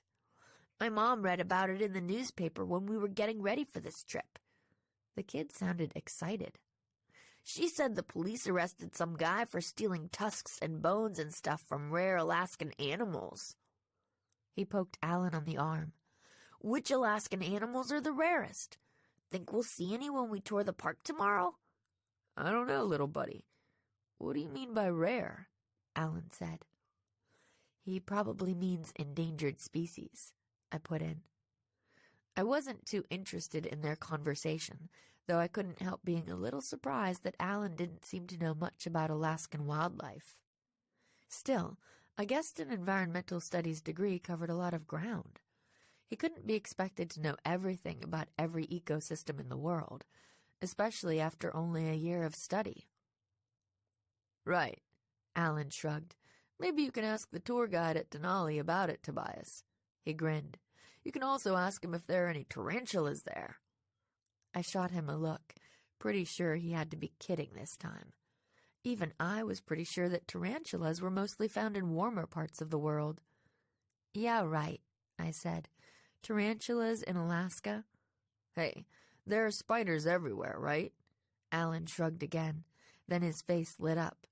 Here come Bess and George. I glanced up and saw my friends hurrying toward us. Tobias saw them too and jumped out of their seats. Switch places back? Alan said, standing up quickly as they reached us. No offense, Nancy, but I miss my best girl. Sure, whatevs. George flopped down beside me. Yo. Yo yourself. Find out anything interesting? I asked quietly. She took a look around. Tobias was hanging on the back of Alan's seat across the way, still chattering away at him about grizzly bear skulls or something. We tracked down Scott and chatted with him for a while, George told me. We realized there's no way he's our guy. Really? How come? Because he was in full view of a number of people up on the main deck from the time we arrived to the time you found that note in your luggage. She added, in the detective biz, we call that lack of opportunity. Thanks for the lesson, detective. I rolled my eyes. But I see your point. And I guess his weird behavior on the train could be explained away by the gambling stuff he told me about when I saw him meeting with those tough guys in Ketchikan. If he's still in debt, he's probably stressed, especially if that sort of thing could get him fired if anyone finds out. I thought back to that scary encounter. No wonder he wasn't thrilled to catch me listening in on his phone conversation, even by accident, since he knows I know about his problem. George nodded. Next, we went looking for Tatiana. We found her, but didn't get to talk to her much. She blew us off after like 3 minutes, said something about needing to go downstairs to take care of some paperwork. Think she was telling the truth? Who knows? Everything she says sounds mysterious in that crazy Russian-sounding accent of hers. But that's probably because I've watched too many old Rocky and Bullwinkle cartoons. George grinned. Anyway, we looked for Hero on our way back here, but we couldn't find him. No mystery there. He's probably still with the security people or something. I was still thinking about Tatiana. She'd been on the list for a while, but we hadn't really investigated her very much. Anyway, we can talk to him later. For now, I'm thinking maybe we should focus on finding out more about Tatiana. Wow. That was a long train ride. George stretched as we all climbed off the bus that had carried us from the train to the lodge where we would be staying that night. A pleasantly rustic place on the outskirts of Denali National Park. I can't believe it's only 4 p.m. Yeah, well, we left Anchorage pretty early, I pointed out. After all that sitting, I'm ready to go out and stretch my legs, Alan put in, slinging Bess's carry-on bag over his shoulder. Good thing I booked us on that horseback riding excursion this afternoon. It should be a nice long ride since it stays light so late here this time of year. Come on, we'd better get checked in and changed or we'll be late. I traded a look with my friends. As usual, Alan had signed us all up for an activity without checking in first. Not that I had anything against horseback riding, but I'd been hoping to have some free time to investigate this afternoon, since from what Scott had told us, we'd be on our Denali bus tour for most of the following day. As we entered the lodge's impressive wood and stone lobby, I noticed Tatiana standing off to one side of the check-in desk. She was chatting with the ABCs and a couple of other passengers. Okay, maybe this was my chance. Can you guys check us in? I asked Bess and George. I just want to, look around the lobby. Bess followed my gaze and nodded. Of course. Thanks. As they headed for the check-in desk, I eased closer to Tatiana. The other passengers were talking excitedly about the scenery they'd seen that day. As Babs described her impression of a particularly scenic gulch, I hovered on the edge of the group, waiting for an opportunity to join the conversation. Before I got the chance, I was distracted by the sound of George's voice. Her very loud voice. "What are you talking about?" she exclaimed. "What do you mean our reservation was canceled?" Chapter 8. Reservations. The next few minutes were pretty chaotic. I rushed over to find the lodge staff apologizing profusely, saying that someone had called the day before to cancel the reservation for the cabin Bess, George, and I were supposed to be sharing. The interesting thing? Nobody seemed to know exactly who the caller had been. He or she, nobody seemed sure about that either, hadn't left a name. Soon Tatiana and Hiro appeared and got involved, and they were still trying to work things out when the buses arrived to take people off to the various afternoon excursions, including the horseback ride Alan had booked for the four of us. Deciding to look for the silver lining in the situation, I offered to stay behind and straighten out the room mix-up while my friends went on the excursion. Maybe I would have my chance to investigate today after all. Alan still didn't seem to catch on to the whole silver lining angle, since he tried to change my mind, insisting that Tatiana and Hiro could take care of it for us. Luckily, Bess and George were a little more savvy. They dragged him off toward their bus. The lobby cleared out quickly, as most of my fellow passengers headed off on their activities. Within minutes, the place was all but deserted, though I noticed Wendy paging through some brochures over near the entrance. It looked as if she'd decided to skip today's optional trips. No wonder after what she'd told me earlier. Becca had arranged for Superstar to comp all the activities my friends and I did, but I'd caught a glimpse of the prices when Scott had passed out some information earlier. Most of the activities weren't exactly cheap, especially for someone in Wendy's financial situation. Thinking of Scott reminded me of what my friends had figured out. Thinking back, it did seem unlikely that he could have planted that threatening note. Unless he'd had help from someone else. Like Max, for instance. This whole time we'd been focusing on one person who could be the jewelry thief's accomplice. What if there was more than one person involved? If so, maybe we shouldn't be so quick to cross someone like Scott off the list. True, he probably couldn't have left me that note, and it seemed unlikely he could have been the one to push me off that Ketchikan walkway either, since I'd seen him heading in the opposite direction shortly beforehand.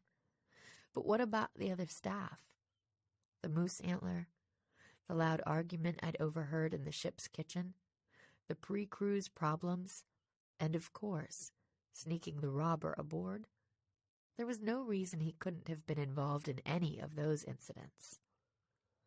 It was an interesting thought, but Scott had disappeared, presumably to accompany the excursion groups, so I turned my attention to two handier suspects, Hiro and Tatiana.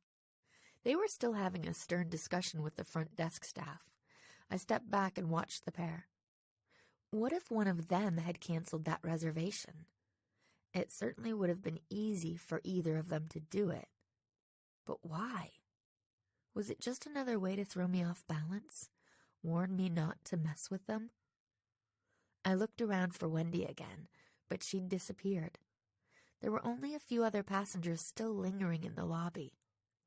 An elderly couple sitting by the fireplace, a cluster of women heading into the dining room, a woman with an active young toddler from the red-headed reunion group.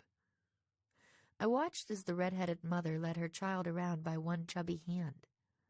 The redheads had been around when I'd been pushed off that walkway, and the whole extended family seemed kind of excitable. What if one of them had bumped me by accident?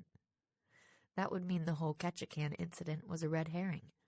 No pun intended. But if one of the redheads had bumped me, wouldn't he or she have noticed and fessed up? And wouldn't that person have been the one to call for help instead of Alan? Thinking about the incident in Ketchikan brought my mind back around to Scott again, and the rough-looking guys he'd met with there. Okay, so he had a reasonable explanation for meeting them, and I had enough sleuthing experience to know I shouldn't jump to conclusions based on appearance. That didn't change the fact that both those guys would be totally believable as robbers or thugs in the movies. What if my new theory was right, and I needed to be looking for more than one culprit? What if Scott was one of them and had helped one of his poker buddies onto the ship? Pulling out my phone, I sent a quick text to Becca, asking for a description of the thief the police had arrested. My phone rang almost immediately. It was Becca. "Got your text," she said. "I don't know what the guy looks like, but I can try to find out." "Cool, thanks," I said. "Anything interesting happening on the ship?" "Not really," she replied, "but I've been asking around about John." "John?" For a moment, I couldn't place the name. "Oh, you mean the fired busboy?" "Yeah," I heard her sigh. The more I talk to people who know him, the weirder that whole situation seems. Everyone swears he's the nicest, most honest guy around. Nobody I've talked to can imagine him getting mixed up with drugs. She paused. "Do you think that could mean something? Is it connected to our case somehow?" "I don't know, but I'll keep it in mind. Call or text as soon as you find out about the jewelry thief, okay?" "Will do." Wandering closer to the desk, I found that Tatiana and Hero were still working arrangements out with the lodge staff. "Don't worry, Nancy," Hero told me. "We'll have this sorted out shortly." "Thanks," I said. As I watched them, my mind returned to my new theory. If we really were looking for two culprits instead of one, which pairings made the most sense? I'd already thought of Scott and Max. Scott could have smuggled the robber aboard. Max could have planted the note. And either of them could have fiddled with the moose antler, though neither of them made sense as the walkway pusher. Besides, what connection did they have to each other? Did some other pairing make more sense? Maybe Max and Hero, or Scott and Tatiana? I was about to text Becca again to see if she knew of any connections among our suspects, but at that moment I spotted Wendy wandering toward me. "Hey, Nancy," she said. "Why aren't you off whitewater rafting or whatever?" I quickly explained the room situation, watching her closely for any signs that she already knew about it. But she barely seemed to pay attention. In fact, she seemed distracted and a little jittery. "Bummer," she said. "But listen, epic news. I was just hanging outside chatting with some peeps and surfing the net, and I think I came up with a fab new idea to promote the blog." "That's great," I said. "What is it?" She grinned, tapping her laptop, which was tucked under one arm as usual. "Top secret for now," she said with a coy smile. "You'll have to wait and see after my investigation is complete." With that, she hurried off, humming under her breath. I stared after her, feeling troubled. What kind of investigation was she talking about? I started to follow her, but Tatiana intercepted me. "Good news, Nancy," she said. "I can show you to your room now. The porters are already fetching your luggage." "Thanks." I followed her out of the main lodge building. Most of the guest rooms were located in small separate cabins out back. Tatiana led me to a cabin at the edge of the complex. It overlooked a small meadow dotted with wildflowers. Beyond that began a thick tangle of forest. "Very nice, yes?" Tatiana said as we stepped inside. "They gave you an upgrade due to the misunderstanding." The place was very nice. There was a small sitting room, a full bath, and 3 bedrooms. Our luggage was already piled near the door. "It looks great," I said. "Thanks for straightening this out." I glanced at her, trying to figure out a way to question her about the case, but she was already on her way out the door. "Have a lovely evening, Miss Drew," she called over her shoulder. "You too," I said, though she was already gone. With a shrug, I walked over to the coffee table and dropped my purse on it. I could unpack later. Right now, I wanted to get back out there. First, though, I headed into the bathroom to wash my hands. As I reached for the towel hanging under the window, I caught a glimpse of movement outside. I took a better look, guessing it might be some of the area's well-known wildlife. Instead, I saw Tatiana tiptoeing past, heading for the woods. "What?" I murmured, all my detective instincts suddenly on alert. Dropping the towel, I raced outside and around to the back of the cabin.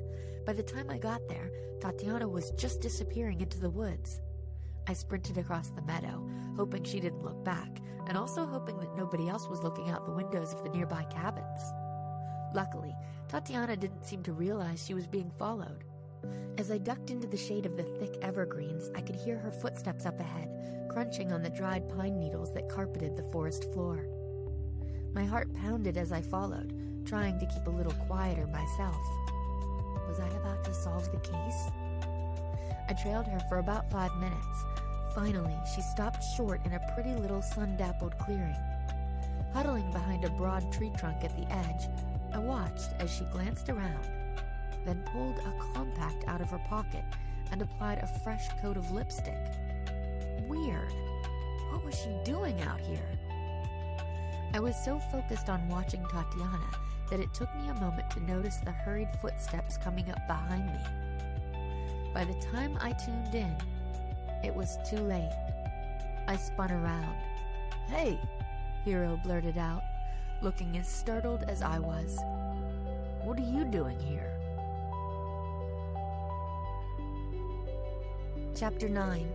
Strange Discoveries. "Hiro!" My heart pounded as I recognized the danger I was in.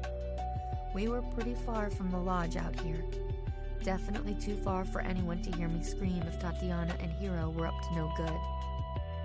I glanced back at Tatiana, who was coming toward us.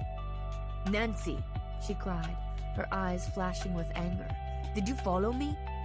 "Obviously she did," Hiro snapped, frowning at her. "I told you to be careful." I cringed back against the tree trunk as he spun to face me. My eyes darted around, looking for anything I could use to grab as a weapon. A rock, a fallen branch. "Nancy, please, don't tell anyone you saw us out here," Hiro begged. I blinked, focusing back on his face.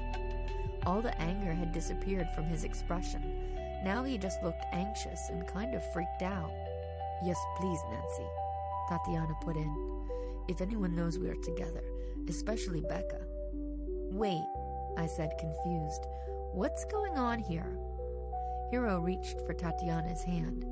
"Don't worry," he told her, his voice thick with emotion. "Even if they fire us, it was worth it." He planted a kiss on her lips. I blinked. Okay, I'm no Bess, but I recognize a romance when I see it. "So you two are a couple?" I asked. "That's why you're sneaking around out here?" "Yes." Tatiana squared her shoulders. "But you cannot tell Becca. She wouldn't understand." Hiro nodded. "I know you're friendly with Becca," he told me, "so I suppose you already know that she and I used to date when we both worked for Jubilee." Actually, I didn't know that. But now that I did, some things were starting to make a lot more sense. "We broke up when we both got hired by Superstar," he shrugged. "She's technically my boss now, so we didn't think it would be appropriate to keep seeing each other. Then Tatiana came along." He glanced over at Tatiana and squeezed her hand, which he was still clutching. "Anyway, we weren't sure at first how serious things were between us, so we kept our relationship a secret." Tatiana added. "It seemed a good idea at the time." "Yes, but now that things are more serious, we're worried that Becca won't understand." Hiro sighed, running his free hand through his spiky dark hair. "In fact, I'd planned to talk to her about it before now, but I can't seem to catch her alone." "That's why you burst in on us," I realized, "at the snack bar the other day. You were looking for Becca, right?" He nodded. "I ran into Omar, the kid who works at that snack bar, and he said she was up there." He smiled ruefully. "I didn't even stop to think that she might not be alone." Sorry about that. My mind was clicking along, adding this piece to my puzzle of clues and incidents. This explained why Becca and Hero always seemed so awkward together, and why Becca never had much to say when I questioned her about him, and also why Tatiana had been harder for her to reach lately. "You won't tell her, will you?" Hero asked anxiously. "I plan to talk to her as soon as we get back to the ship." "I won't say a word." Leaving them together, I headed back through the woods toward the lodge. Halfway there, another thought occurred to me. Could this new information also explain the busboy's firing? Maybe he'd caught the two of them together and they'd been afraid he'd tell Becca. Doubtful, I muttered before I'd even finished the thought. It was worth keeping the possibility in the back of my mind, but now that I knew their secret, Hero and Tatiana just didn't seem like the type of people who could have made that anonymous tip against an innocent man. When I reached the meadow, I saw a flash of movement. It was Tobias. He was crouched near the edge of the woods with a digital camera. I walked over to him. "What are you doing out here?" I asked. "I thought you'd be off on a day trip." Nope. Tobias straightened up. My mom had a headache, so we stayed here. He grinned. Good thing, too. Wendy wants me to take pictures of all the birds and animals and stuff I can find. She says she'll pay me if she decides to use any of them on her website. Really? Are you sure she said that? Uh-huh.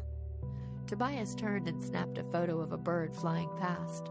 She knows I like exotic animals and stuff, so she figures I can get some good ones. And she said she'd pay you for them? That seemed odd, given that Wendy was supposed to be broke. Could this have something to do with her mysterious new plan? Tobias stared at me as if I had two heads. Didn't I just say that? Where is Wendy right now? I asked. Tobias shrugged, fiddling with his camera. She was in the lobby when I saw her. I headed for the lobby, but Wendy wasn't there. She wasn't in her room or the restaurant either. I wandered around the grounds for a while, but there was still no sign of her. Oh well, I murmured, pausing on the lodge's unoccupied back deck. The lounge chairs out there looked comfortable, so I sank onto one. It had been another long day. I leaned back, staring up at the still bright early evening sky and thinking about the case.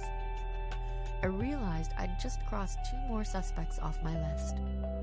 The more I thought about it, the more certain I was that Hero and Tatiana didn't have anything to do with the case. That only left me with a few live suspects. Wendy, Max, maybe Scott. Was it time to start looking for some new ideas?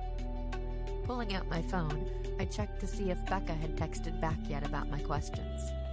She hadn't, and I was about to stick the phone back in my pocket when I realized I hadn't checked in with Ned in a couple of days. I tapped out a quick message to him, mostly saying hi and updating him on the case. It was pretty late in River Heights due to the time difference, so I wasn't expecting an answer until the next day. Hearing a noise, I looked up and saw Tobias creeping along in the distance near the woods. He was too far away for me to see whatever bird or other local critter he was focused on, but seeing him reminded me of what he'd just told me. Why would Wendy pay him for photos? It had to have something to do with her new plan. But what kind of money-making scheme could involve amateur photos of Alaskan animals? I wondered if Alan might have any guesses. After all, he was the expert on wildlife and such. At least, he was supposed to be. Suddenly, I remembered the odd answers he'd given Tobias on the train earlier. It had almost sounded as if he didn't know much about the native creatures of Alaska. But wouldn't an environmental studies major know about things like that, especially if he was planning to make this trip the basis of a year-long school project? That brought another question to mind. What if Alan wasn't what he claimed to be? I sat up straight, disturbed by the idea, but I couldn't quite shake it. After all, Bess had just met Alan a few weeks ago. She really didn't know him that well yet. Could he be pulling some kind of scam on her or something? You're letting this mystery go to your head, Drew, I said to myself with a half-smile. I glanced down at the message on my phone screen, hesitating for only a moment before adding a few quick lines, asking Ned to check up on Alan when he got the chance. That shouldn't be hard, since they were both students at the university. I hit send and leaned back in the lounge chair again. There. With that taken care of, I could go back to working on the case, beginning with tracking down Wendy. Still, the lounge chair was comfortable, and the evening temperature was perfect. Maybe I could just sit here and rest for a few minutes first. My eyes drifted shut, and moments later, I was asleep. Unfortunately, my unplanned siesta made it hard to fall asleep that night. It didn't help that it never really seemed to get dark in Alaska at that time of year. When Bess, George, and Alan returned from their ride at almost 9 o'clock, it was still as bright as midday. And when we all headed into our separate rooms a couple of hours later, the sun was just sinking toward the horizon. I tossed and turned and finally drifted off after a while, but awoke suddenly at around 2 a.m. Yawning widely, I got up and tiptoed toward the bathroom, trying to be quiet so I wouldn't wake Bess and George. After using the facilities, I wandered over to the sink to wash my hands. I glanced out the window at the moonlit landscape. I blinked. Was the near darkness playing tricks on my eyes? Or was that a hooded figure sneaking off toward the woods? My sleepy mind struggled to figure out what this meant. I pressed my nose to the window, trying to get a better look. Was that Hero sneaking off to meet Tatiana? I blinked again, trying to focus my fuzzy mind. Maybe it was Hero, or Tatiana for that matter. But what if it wasn't? That thought woke me up a little more. Hurrying out to the main room, I slipped on the shoes I'd left near the door and pulled the jacket over the shorts and tee I was sleeping in. Then I let myself out of the cabin as quietly as I could. The figure had disappeared by the time I rounded the cabin and crossed the meadow. But he or she had been heading toward the same trail into the woods that Tatiana had used earlier. So I hurried that way too. The woods were a lot darker and spookier at this time of night. Animal calls and rustling noises came from every direction. I did my best to ignore them, listening for any sound of human footsteps. Enough moonlight filtered through the treetops for me to follow the narrow trail through the woods. I hurried along until the trail split, then hesitated. Tatiana had gone right earlier. Should I go that way now? Then I heard the crack of a branch somewhere off to the left. I turned and went that way. After walking for a few more minutes, I started to doubt my decision. I hadn't heard another sound from up ahead. What if that cracking branch had been caused by an animal? My quarry could be a long way down the other fork by now. Then I froze as I heard a sudden loud sound up ahead. It was muffled by the trees surrounding me, and I wasn't sure what had caused it. It didn't sound like footsteps, more like a loud but muffled grunt or squeal. What if it was an animal? My heart pounded as I suddenly flashed back to all those wildlife warnings they'd given us on this cruise. Not to mention Bess's comments about dangerous moose and Tobias's excited talk about grizzly bears and other native wildlife. What if I was about to stumble across a bear, a wolf, an irritated moose? I stayed rooted in place, waiting for the sound to come again. But all I heard were the normal noises of the forest. Finally, I crept forward again, moving slowly and carefully, wondering if I was being foolish. Maybe it would be smarter to go back to the lodge, get some backup. Then I saw the trees open up into a clearing just ahead. It was larger than the one where Hero and Tatiana had met earlier, but that wasn't the only difference. This clearing had a ramshackle corrugated shed in the middle of it. I crouched behind a tree and scanned the clearing for the hooded figure. When nothing moved, I stepped carefully into the clearing. The shed's door was standing ajar. I realized that could explain what I'd heard. A rusty metal door scraping over the earth might make just that sort of weird sound. Scurrying over, I peered inside. It was dark in there, of course, and at first I couldn't see a thing. Then my eyes adjusted a little, and I saw something large and square shoved into the darkest corner. A box? What was it doing way out here? And what was inside? I carefully dragged it out. It was fairly large and surprisingly heavy. When I peeled back the packing tape holding it shut, a strange musty odor tickled my nose and I let out a sneeze. Bang! Suddenly, a shot rang out. I gasped and jumped back as a bullet pinged off the metal shed wall, inches from my head. Chapter 10. New Connections. Acting on instinct, I lunged for cover behind the shed as another gunshot exploded out of the woods. Leaping across the clearing and into the trees, I ran for my life. My breath came in ragged gasps, making it hard to hear whether anyone was following me. But no more shots came. Finally, I dared to slow to a jog and glanced up at the moon, trying to gauge which direction I needed to go to return to the lodge. I made my best guess and circled around that way, hoping I wasn't too far off. If I went the wrong way, I could end up hopelessly lost in countless acres of Alaskan wilderness.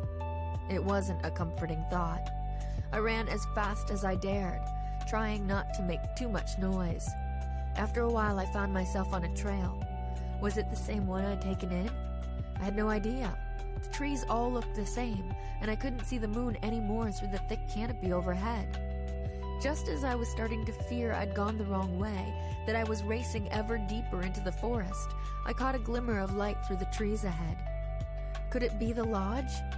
I ran faster, glancing back over my shoulder for pursuers.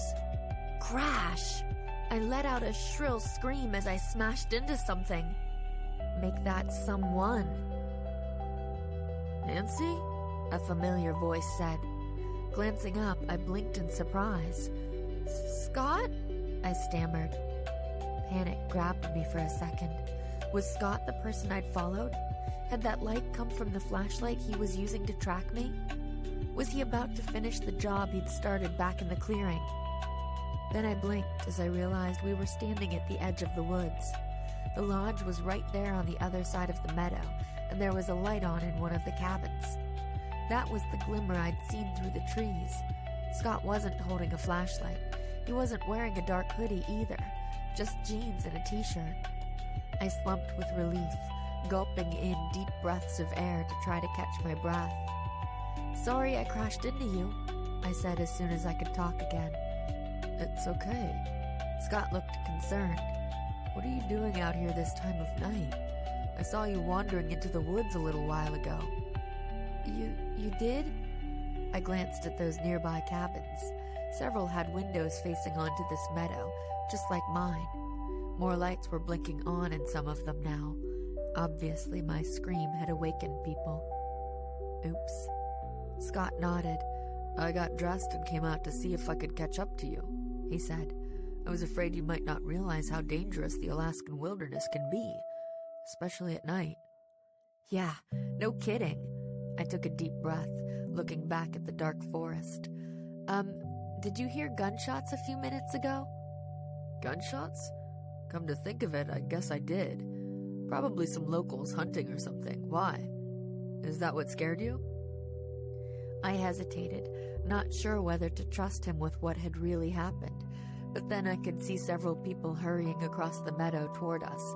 In the lead was a big, beefy guy in a security guard's uniform. What's going on out here? He asked in a deep voice. I glanced at his name tag, which identified him as Hank. Sorry, I said with an apologetic smile. I couldn't sleep, so I went for a walk. Bess and George arrived moments later. George was rubbing her eyes, looking less than half awake, but Bess pushed her way forward. Nancy, are you okay? She exclaimed. We heard a scream, then realized you were gone. What happened? I went walking in the woods and stumbled across a shed out in a clearing. I waved a hand in the general direction of the forest. There was a box inside, and I was about to open it to see what was inside when someone shot at me. Gasps came from all around. Shot at you? Hank the security guard said. Are you sure? Absolutely. The bullet landed close enough for me to see it. Hank looked grim. I'd better go out and have a look around, he said, patting the holster at his waist. I'll come with you, Scott offered. I want to know what's going on out there. A couple of other men also volunteered to go along. Soon the group was tramping off into the woods, following my vague directions to the clearing. "Come on, Nancy." Bess put an arm around my shoulders. "Let's get you inside." We went into the main building where one of the hotel's night staff rustled up some hot tea. Some of the other people I'd awakened were there too, so I couldn't tell Bess and George the rest of the story, though they kept giving me curious looks. Half an hour later, the men finally returned. I jumped to my feet and hurried over. "Well?" I asked Hank. "We found your shed," he said, "but there was no box there, and no sign of the shooter." He shrugged. "Did see a couple of fresh bullet holes in the wall, though." "The box was gone?" My heart sank, though I supposed I shouldn't be surprised. Instead of chasing me, the shooter must have grabbed the box. "We'll notify the police just in case," Hank said, "but chances are it was a hunter who mistook you for a hare or something." "Okay," I said, "but that doesn't explain the box." "Huh." Hank didn't quite meet my eye. "Maybe it was a cooler of beer or something." "It definitely wasn't any kind of cooler," I insisted. "It was a cardboard box about this big." I made a shape with my hands. It smelled really weird, like whatever was inside had been stored in a moldy basement or something. "Well, I'll let the cops know about that. Now you'd better get to bed, miss." I frowned, annoyed, as I realized he didn't care about the box or what may have been in it. Why would I make up something like that? Still, it wasn't as if I could prove anything, so I let it go. Maybe my friends and I could hike back out there in the morning and look around. "I still can't believe someone actually shot at you last night," Bess said as she slathered butter on a piece of toast. "You're not the only one." I glanced around the lodge's homey restaurant. It was early, but lots of people from our group were there having breakfast. Scott was among them. He was sitting at a large table with the ABCs and a couple of people I didn't know. As I scanned the room, I caught several people watching me. Was one of them the hooded figure I'd followed into the woods? It was a creepy thought. George noticed the glances too. "You're the talk of the lodge, Nancy," she commented. "Everyone's buzzing about what happened last night." "Yeah, can't believe nobody woke me up." Alan speared a sausage with his fork. "I missed the whole thing." "It's okay, sweetie." Bess patted his hand. "Nancy's fine, and that's what matters." The other tables were too close to risk talking about the case, so we spent the next few minutes chatting about the day's plans while we ate. We were scheduled to catch a bus over to the visitor center of Denali National Park in a couple of hours. There, we would split up into several smaller buses for an all-day guided tour. Finally, Bess took one last sip of her grapefruit juice. "I'm stuffed," she said. "Think I'll take a walk. Want to come?" She smiled at Alan. He jumped up, dabbing some syrup off his face with a napkin. "Sounds good." "Have fun," George said, reaching for another slice of bacon. As Bess and Alan made their way out of the crowded restaurant, Wendy hurried in past them. She glanced around, then made a beeline for our table. "Uh-oh," I told George under my breath, "that I'm about to be interviewed for the next big blog post." George smirked, but didn't have time to say anything before Wendy reached us. "Nancy," the blogger exclaimed breathlessly, "I heard you were in here. Everyone's all a Twitter about you, you know? What really happened last night anyway?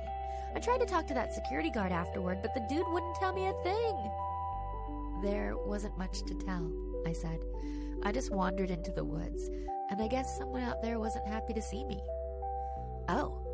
To my surprise, Wendy didn't seem too interested. Shooting a look around, she set her laptop on the table and sank into the seat Bess had just vacated. "But listen, I just figured out who you really are." I blinked. What? "You're the big-time amateur detective from the Midwest, right? Don't tell me there's another Nancy Drew out there who looks just like you." I exchanged a slightly panicky look with George. Don't worry. If you're here, like, investigating a case or something, I won't blow your cover." Wendy waved a hand. "But this totally changes things. I might be willing to share my thing, if you promise to give me the scoop for my blog, that is." "Your thing?" I echoed. "Wait," George broke in. how'd you figure out that Nancy's a detective? Wendy shrugged and reached for a piece of bacon. It wasn't that hard. She popped the bacon into her mouth, continuing to talk as she chewed. I've noticed how Nancy always seems to be around when weird things happen. So, when I found out about the mysterious stuff going on around here, I wondered if, well, you know. Her smile looked a little sheepish. I realized what that meant. I'd been one of her suspects. So anyway, I did a little research after all the excitement last night. Made me miss some beauty sleep, but I didn't want to wait. She grimaced. I heard there's not much in the way of wireless access once we're out in the park. We might not even have cell phone coverage. Go figure, George said innocently. Yeah, Wendy shrugged. Anyway, it didn't take me long to find tons of info on you, Nancy. Really? I said. Like what? Wendy opened her laptop and slid it over in front of me. Here you go. My eyes widened. She'd opened up some kind of search engine. There on the screen was a whole page's worth of stories about me. There were articles from the River Heights paper about various cases I'd solved, a write-up of a local service award I'd received last year, even a link to a video of me standing beside my father while he was interviewed on TV after winning a big case. Wow, I said. I mean, I know you can find just about everything online, but this is kind of creepy. George reached for her coffee cup. I'm always telling you this stuff is out there, Nancy. She glanced at Wendy and rolled her eyes. I swear, sometimes you'd think Nancy was older than my grandma. I just stared at the screen. This whole time, I'd been wondering why someone would target me and my friends when we were supposed to be here undercover. But when you came right down to it, we weren't really undercover at all. We were using our real names. Anyone with internet access could find out who we were with the click of a mouse. The realization was so overwhelming that it took me a moment to realize Wendy was still talking. Anyway, she was saying, I figured it made sense for us to team up to solve the case, you know? The case? I gulped. How did you find out about it? Wendy shrugged. The news is out there. All you have to do is look for it, she said. But actually, it was Tobias who clued me in. Tobias? I shot a confused look at George, who shook her head. Wait, how did Tobias know about it? I don't know. I guess he saw it online too, Wendy said. The kid's really into weird animal stuff, in case you haven't noticed. Weird animal stuff? George said. Wait, what case are you talking about? Duh, my case. Wendy sounded a little impatient. And yours too, maybe, I guess. Are you here to investigate the Alaskan smuggling ring? Smuggling ring? I echoed. No. What smuggling ring? Seriously? That's not why you're here? Wendy looked suspicious. Then she shrugged. Look, I'll show you. She grabbed the laptop and started typing. A moment later, she shoved it over to me again. Another search result was up on the screen. This time, all the links had to do with smuggling, specifically smuggling animal parts like tusks, teeth, and bones of rare or endangered species. Wow, I said. Check this out, George. We skimmed a few of the articles, many of which talked about the latest international smuggling ring, which the authorities had so far been unable to bust. I felt a growing sense of excitement as I read. Was this the puzzle piece I'd been looking for? Well, here's a motive for us, George said, clearly thinking the same thing. What if someone's been smuggling rare Alaskan animal parts into Vancouver on cruise ships? It says right here that Vancouver's a big hub for that sort of thing. Wait, Wendy broke in. You think whoever's doing this is someone from our ship? Crazy! Maybe. And this would explain the weird musty smell coming from that box last night.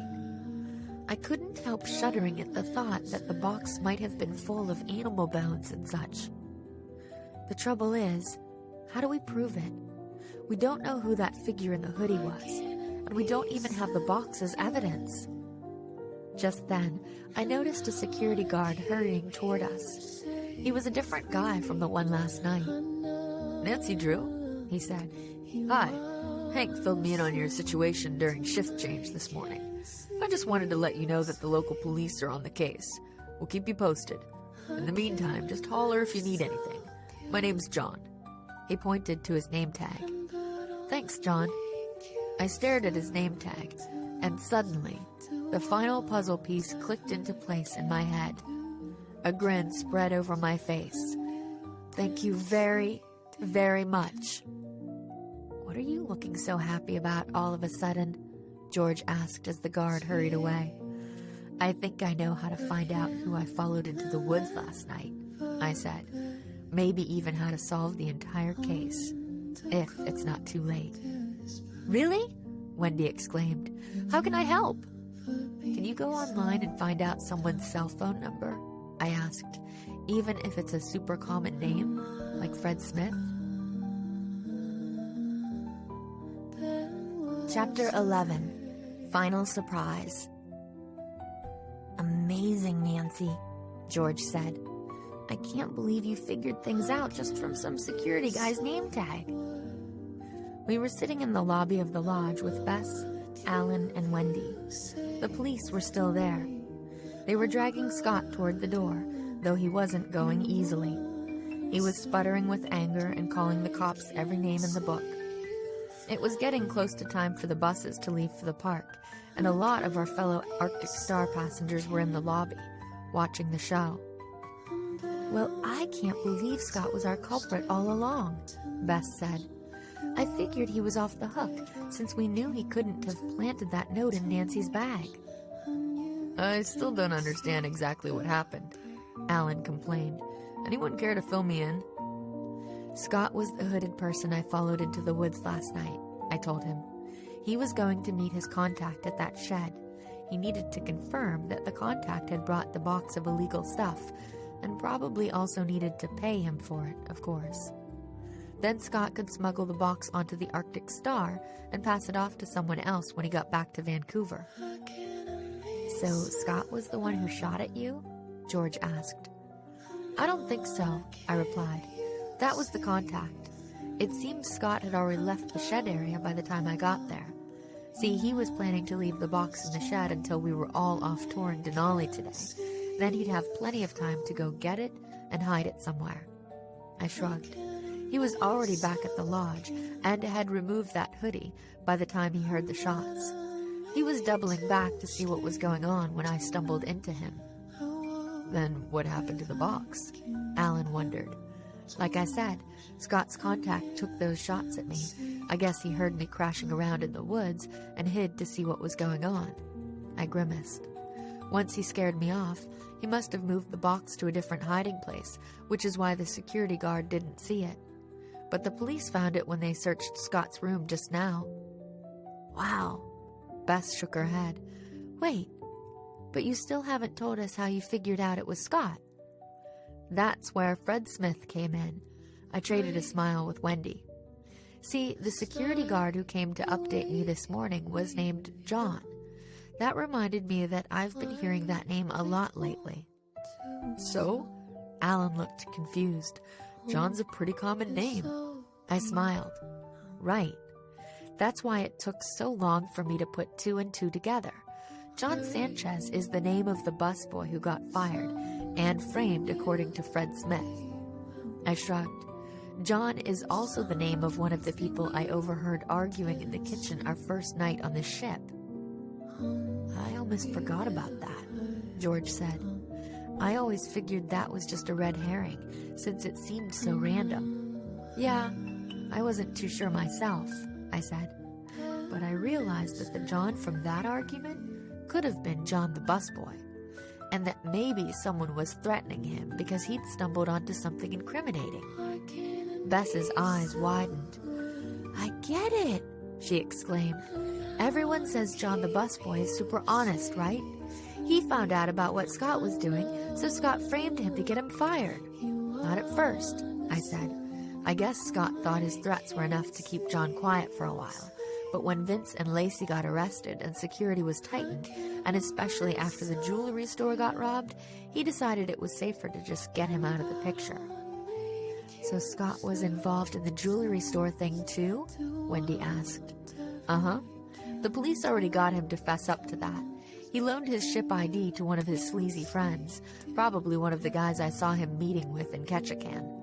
The guy was only supposed to pick up something from Scott's cabin, but on his way out, I guess he decided the jewelry store looked like easy pickings. Wow, George said. But wait, I still don't get how you knew Scott was behind all this. I didn't, I admitted. Like I was saying, that's where Fred Smith came in. He was trying to help John the busboy, so I figured he was our best bet to get John to tell us who threatened him in the kitchen that day. Scott? Alan guessed. I nodded. Scott was the one who framed him. He also threatened his friends and family, so John was too scared to go to the police even after he got fired. But Fred talked him into telling him the truth. Cool. Wendy looked impressed. So the case is closed. She leaned over and poked me. Don't forget, you promised I could break the news on my blog. Exclusive interview, right? I hesitated. I wasn't thrilled about having this story splashed all over Wendy's travel blog, especially after seeing all the information about me out there on the internet already. Still, Wendy had provided a key clue in solving the case. Maybe I owed her that scoop. Sure, I said uncertainly. But can we do it later? It looks like the bus is here.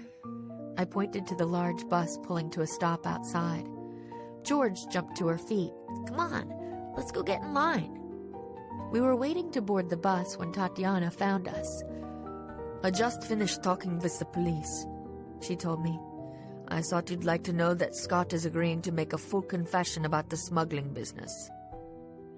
She pursed her lips and shook her head disapprovingly. I still can't believe he's a criminal. But he confessed to everything? I asked. She shrugged. Almost everything. He realized he'd get off easier if he ratted out the rest of the smuggling ring. He also confessed to planting those drugs to get John Sanchez fired, and to giving that Troy Anderson fellow his security card to get him on the ship. She smirked. He was pretty angry that the guy robbed the jewelry store on his way out, since he blames that for getting him busted.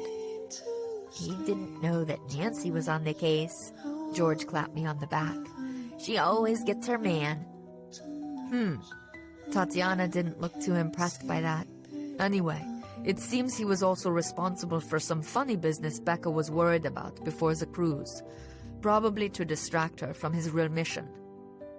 I nodded, thinking back over the various troubling little incidents Becca had told me about, checking those off my mental list. What about the falling moose antler and the glass on my seat? I asked. Oh, and the note in my suitcase. We know he couldn't have done that himself, but if he got someone else to do it... I trailed off. Tatiana was shaking her head. I don't know anything about any of that. Scott claims he had no idea you were investigating him. He had no reason to try to hurt you. She glanced at her watch. Excuse me. I need to start getting things organized. She hurried off. Never mind, Nancy, Beth said. I know you like to tie up all the loose ends, but those things are no big deal. She's right, George added. We knew all along that the fallen moose could have been an accident. On my seat, by the window, that didn't seem super likely to me. And what about the note in my suitcase? George glanced over at Tobias, who was waiting with his parents a few yards away. Maybe that was a prank, she said, nodding toward him. You know whose cabin is right next to ours, and we all know he's a bit, exuberant. There was no more time to discuss it as Tatiana, Hero, and the bus driver started herding us all onto the bus. I realized there were a few other loose ends we hadn't discussed, like my fall into the creek in Ketchikan, our canceled reservation, even the crazy laundry mix-up. I couldn't help wondering if there was yet another culprit still out there. Maybe Max? But no, he probably couldn't have pushed me off that walkway, and he definitely couldn't have planted the glass. My phone buzzed, interrupting my thoughts. It was Becca texting me with a description of the jewelry thief. Too bad I didn't think to ask that question earlier, I murmured as I scanned the message. Huh? George glanced over at me. She'd snagged the window seat yet again.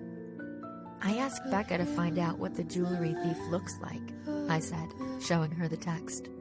She just heard back from the cops, who described him as an average-sized white male in his mid-30s with a large scar bisecting his face.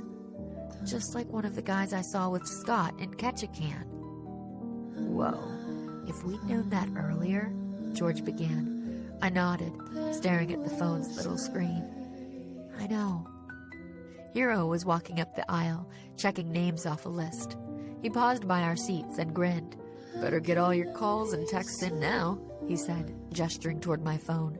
Won't be much cell coverage out in the park. So I've heard. I smiled back, then tucked my phone away.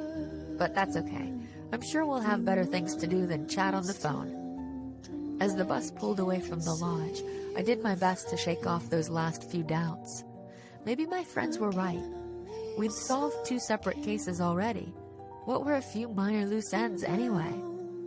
It wasn't too hard to put the case out of my mind as we entered Denali National Park. 3 smaller buses were lined up, waiting for us. They looked like school buses that had been painted green.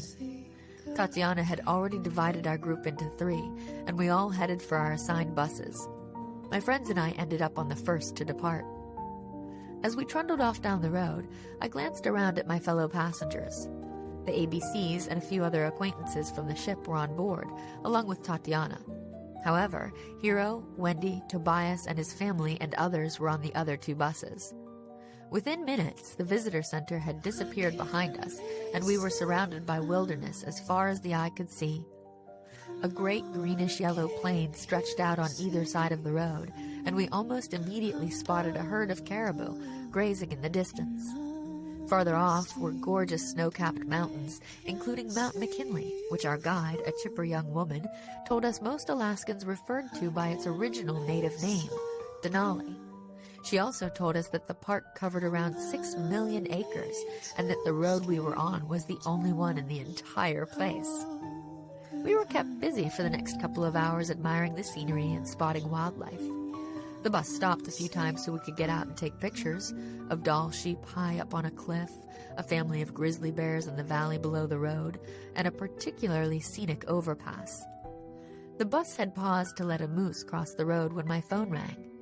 George was taking pictures through the front windscreen, but she looked over at me in surprise. Hey, you still have a signal.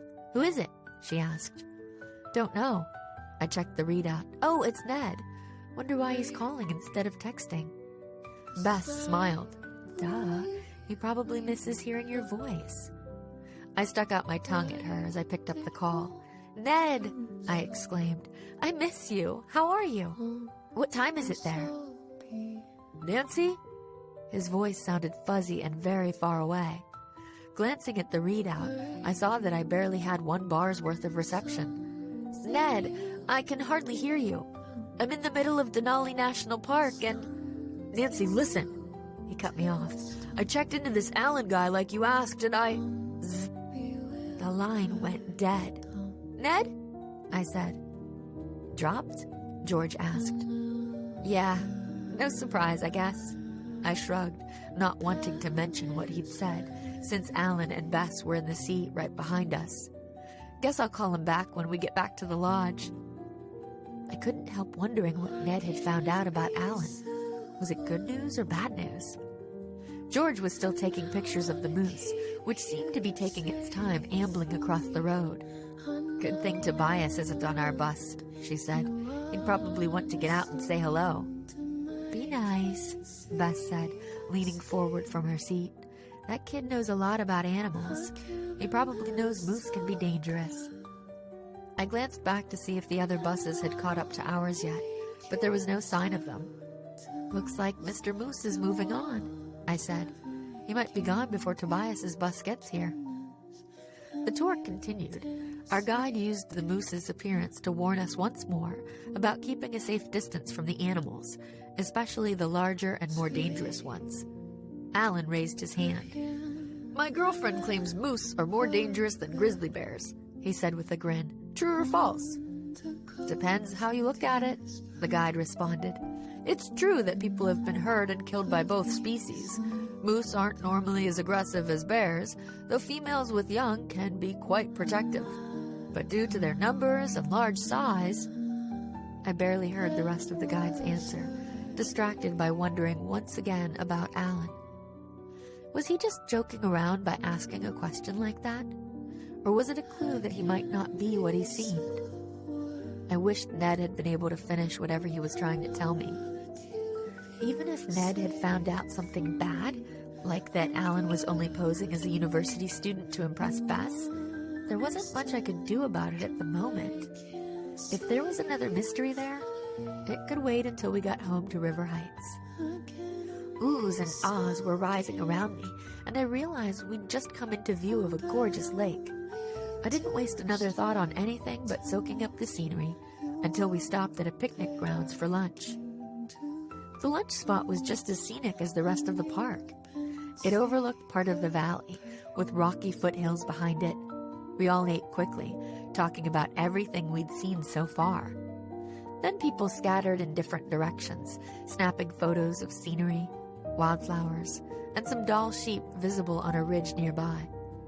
I pulled out my own camera to get a shot of a curious ptarmigan, but as the bird waddled away, I once again found myself feeling a little distracted. I just couldn't seem to totally forget about those loose ends, especially that note in my suitcase and the smashed glass on my seat. It was hard to believe either of those things was an accident or even a prank. But who could have done them? And why? I wandered off by myself around a pile of boulders, not wanting Bess and George to notice my expression.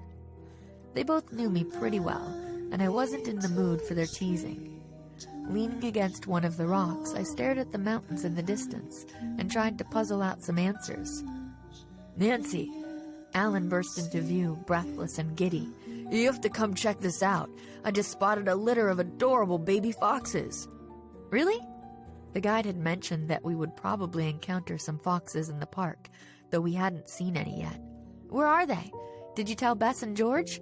He tugged on my sleeve. "Hurry, before they wander off," he urged. "I'll find Bess and George and bring them over." I tried to shake off my distraction. "Okay, where are they?" He pointed to an outcropping nearby. "That way. Just climb over those rocks and down the other side and you'll see them." "Cool." As he rushed off in the other direction, I headed for the outcropping. I was still deep in thought as I carefully picked my way over the rocky ground and clambered down the steep far side. That put me in a little valley near a creek sheltered on 3 sides by rocky slopes. I glanced around, but there were no foxes in sight. Hearing a noise behind me, I turned around and found myself face to face with an irritated-looking moose and her calf. Chapter 12.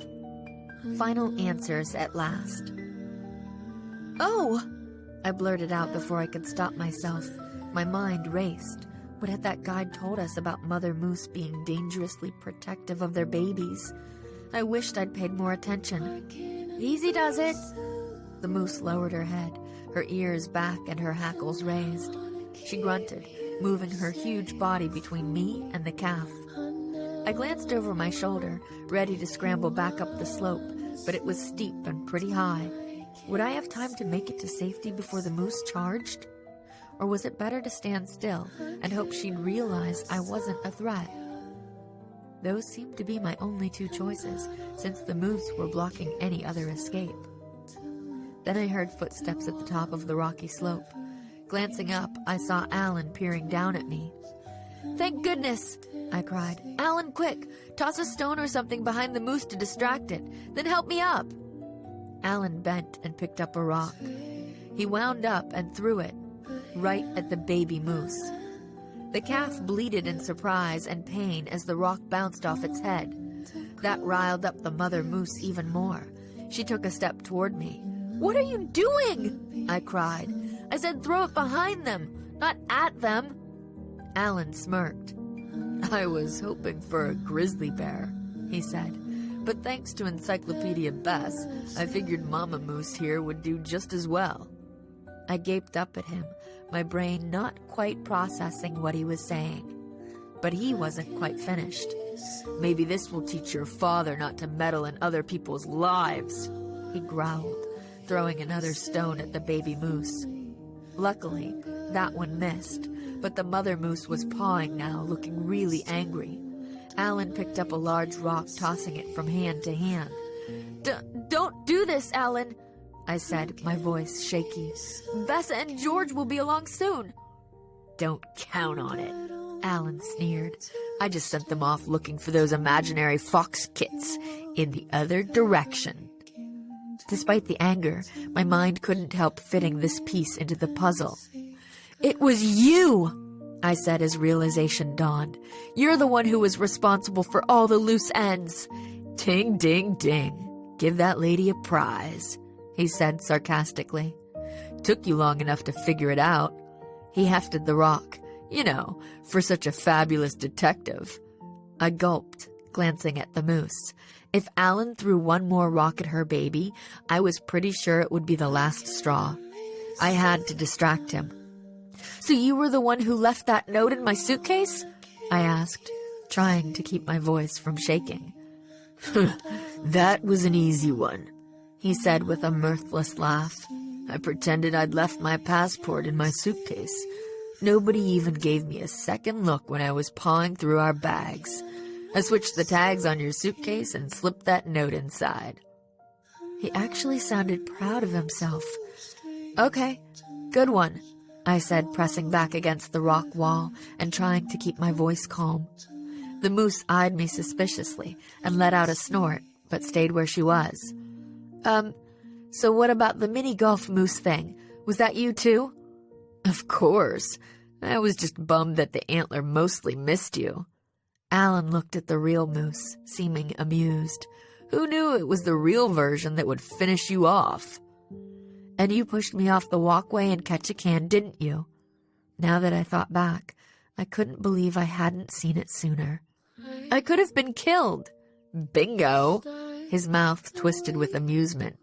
"Not that it wasn't fun to mess with you in smaller ways, too, like changing your wake-up call and bumping George so she'd knock your bagel on the floor and getting all your clean laundry sent out. Oh, and canceling your reservations yesterday, too." "And the glass all over my seat?" I waited for the answer, though I already knew it. "That, too." Alan sounded impatient. "But enough chit-chat. I know you're stalling. Or are you just trying to get me to confess?" He barked out a laugh as he hoisted the rock again. "Because if that's your game, you might as well give it up. You can't prove anything, even if Mama Moose doesn't trample you." "She won't have to." A confident but rather high-pitched voice rang out behind him. "We just heard you confess to everything."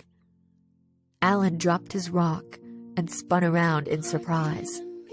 Tobias stepped into view, with Wendy right behind him. "The kid's right," Wendy said. "We heard it all." Tobias glared at Alan. "I came back to look for you when our bus got here," he said. "I wanted to ask you if there were any interesting spiders around this place." Alan didn't respond. Casting a desperate look around, he shoved past Wendy and took off running. "Guys," I called up as gently as I could, keeping one eye on the mother moose. "A little help here?" "Right." Tobias grabbed the rock Alan had dropped. He hurled it a few yards behind the moose, where it landed in some weeds with a thud. The mother moose heard it and spun around, shoving her calf aside and snorting suspiciously at the spot where the rock had landed. Meanwhile, Wendy bent and stretched a hand down, then grabbed my arm and helped to pull me up as I scrambled for safety. "Whew! Where'd he go?" I asked as soon as I caught my breath. "Hurry! We have to find him! Who knows what he's capable of?" "I still can't believe Alan was after you this whole time," Bess said. "How stupid am I?" I glanced at her. She and George and I were on the lodge's back deck, relaxing in lounge chairs and enjoying the bright Alaska evening. "Don't beat yourself up," I said. "He had us all fooled." "Not me," George put in with a frown. "I never liked the jerk." "You never like any of the guy's best dates." I reminded her with a half smile. The smile faded as I sighed, thinking back on the events of the day. Everything was kind of a blur for the few minutes after I'd climbed out of that moose pit. Wendy, Tobias, and I ran back and told Hiro and Tatiana what had happened. A search was mounted, and Alan was found quickly. There weren't many places to hide in the sparse landscape, and Alan wasn't much of an outdoorsman. Soon the bus driver was radioing for help, and we were waiting for the police to come and take Alan away. In the meantime, he'd had quite a bit to say. Apparently, my father had been the prosecuting attorney who'd helped get Alan's father put away for life for fraud and embezzlement. Alan had vowed revenge, but he'd decided that just going after my dad wasn't enough. He wanted to hurt him by hurting his family, which meant me. And that must have been what Ned was calling to tell me before the call was dropped. That was the whole reason he'd pursued Bess. He'd figured it would be an easy way to get close to me, figure out my weaknesses. The Alaska trip was a lucky break for him. It had given him lots of opportunities to mess with me. Then he'd found out that I really was a pretty accomplished sleuth. That had made him realize he needed to up the ante. He'd started watching for a chance to really hurt me. His original plan had involved causing an accident during that horseback excursion I'd ended up skipping, but spotting that mother moose had provided him with a second chance. I couldn't believe the way he kept threatening you, even when the police were dragging him away. Bess shivered, wrapping her arms around herself. Swearing he'd never rest until you and your dad paid. What a nut. Good thing Wendy recorded his whole rant on her smartphone. George grinned. I loved the way she waved the phone in his face and told him she was going to forward it to the police. She leaned back in her chair. You know, I thought that chick was a real weirdo at first, but she's okay. Tobias, too, Bess put in. I'm glad he finally started to enjoy this vacation. He's actually kind of a cool kid. I glanced at her with a wry smile. It just goes to show that people aren't always what they seem. No kidding, Bess said with feeling. I still can't believe I fell for a jerk like Alan. We heard the door swing open behind us. Sitting up, I saw Wendy hurrying over. There you are, she said. Listen, I know you've had a tough day, Nance, but I'd love to get a post about this whole dealio up before the story hits the wires. She winked. Nothing like an exclusive for a little free publicity, right? So how about it? Can we do that interview now? Maybe get some photos of the day's hero? She formed her hands into a mock camera lens, framing me inside it. Once again, I hesitated. I really owed her now, but I still didn't like the thought of losing even more of my anonymity if she got her wish and the story went viral. I've got an even better idea, I told her. You should focus your story on the real hero of today. Who? The moose? George put in. You're right. She showed great restraint in not stomping you, but I doubt she's in any mood for interviews. I ignored her, standing up and smiling at Wendy. Let's go find Tobias, I said. I'm thinking maybe you could focus your story around him. Isn't that the kind of thing that's more likely to go viral? Kid hero saves the day? Wendy's eyebrows shot up. Oh my gosh, you're so right, she exclaimed. I know I can get some serious attention with that story. Nancy, you're a total genius. You don't know the half of it, George said with a smirk. But Wendy was already heading for the lobby, shouting for us to hurry up and follow. Come on, I told my friends with a smile. Let's go help her track down her new victim. Star. And maybe then we'll be able to relax and enjoy the rest of the trip? Beth said. I grinned. Definitely. Dear Diary, wow, that's about all I can say. I would never have believed that the bones of endangered animals were valuable enough to be smuggled. But almost more incredible was that Alan posed as Bess's boyfriend just to get revenge on me. As spectacular as Alaska was, Mount McKinley did take my breath away. I can't wait to get back to River Heights, 'cause in the end, there's no place like home. We hope you've enjoyed Strangers on a Train, an Oasis audio production, directed by Dirk Gowans. Text copyright 2013 by Simon & Schuster. Production copyright 2015 by Oasis Audio. Under arrangement with Aladdin, an imprint of Simon & Schuster Children's Publishing Division. Oasis Audio titles are available wherever audiobooks are sold and on our website, oasisaudio.com.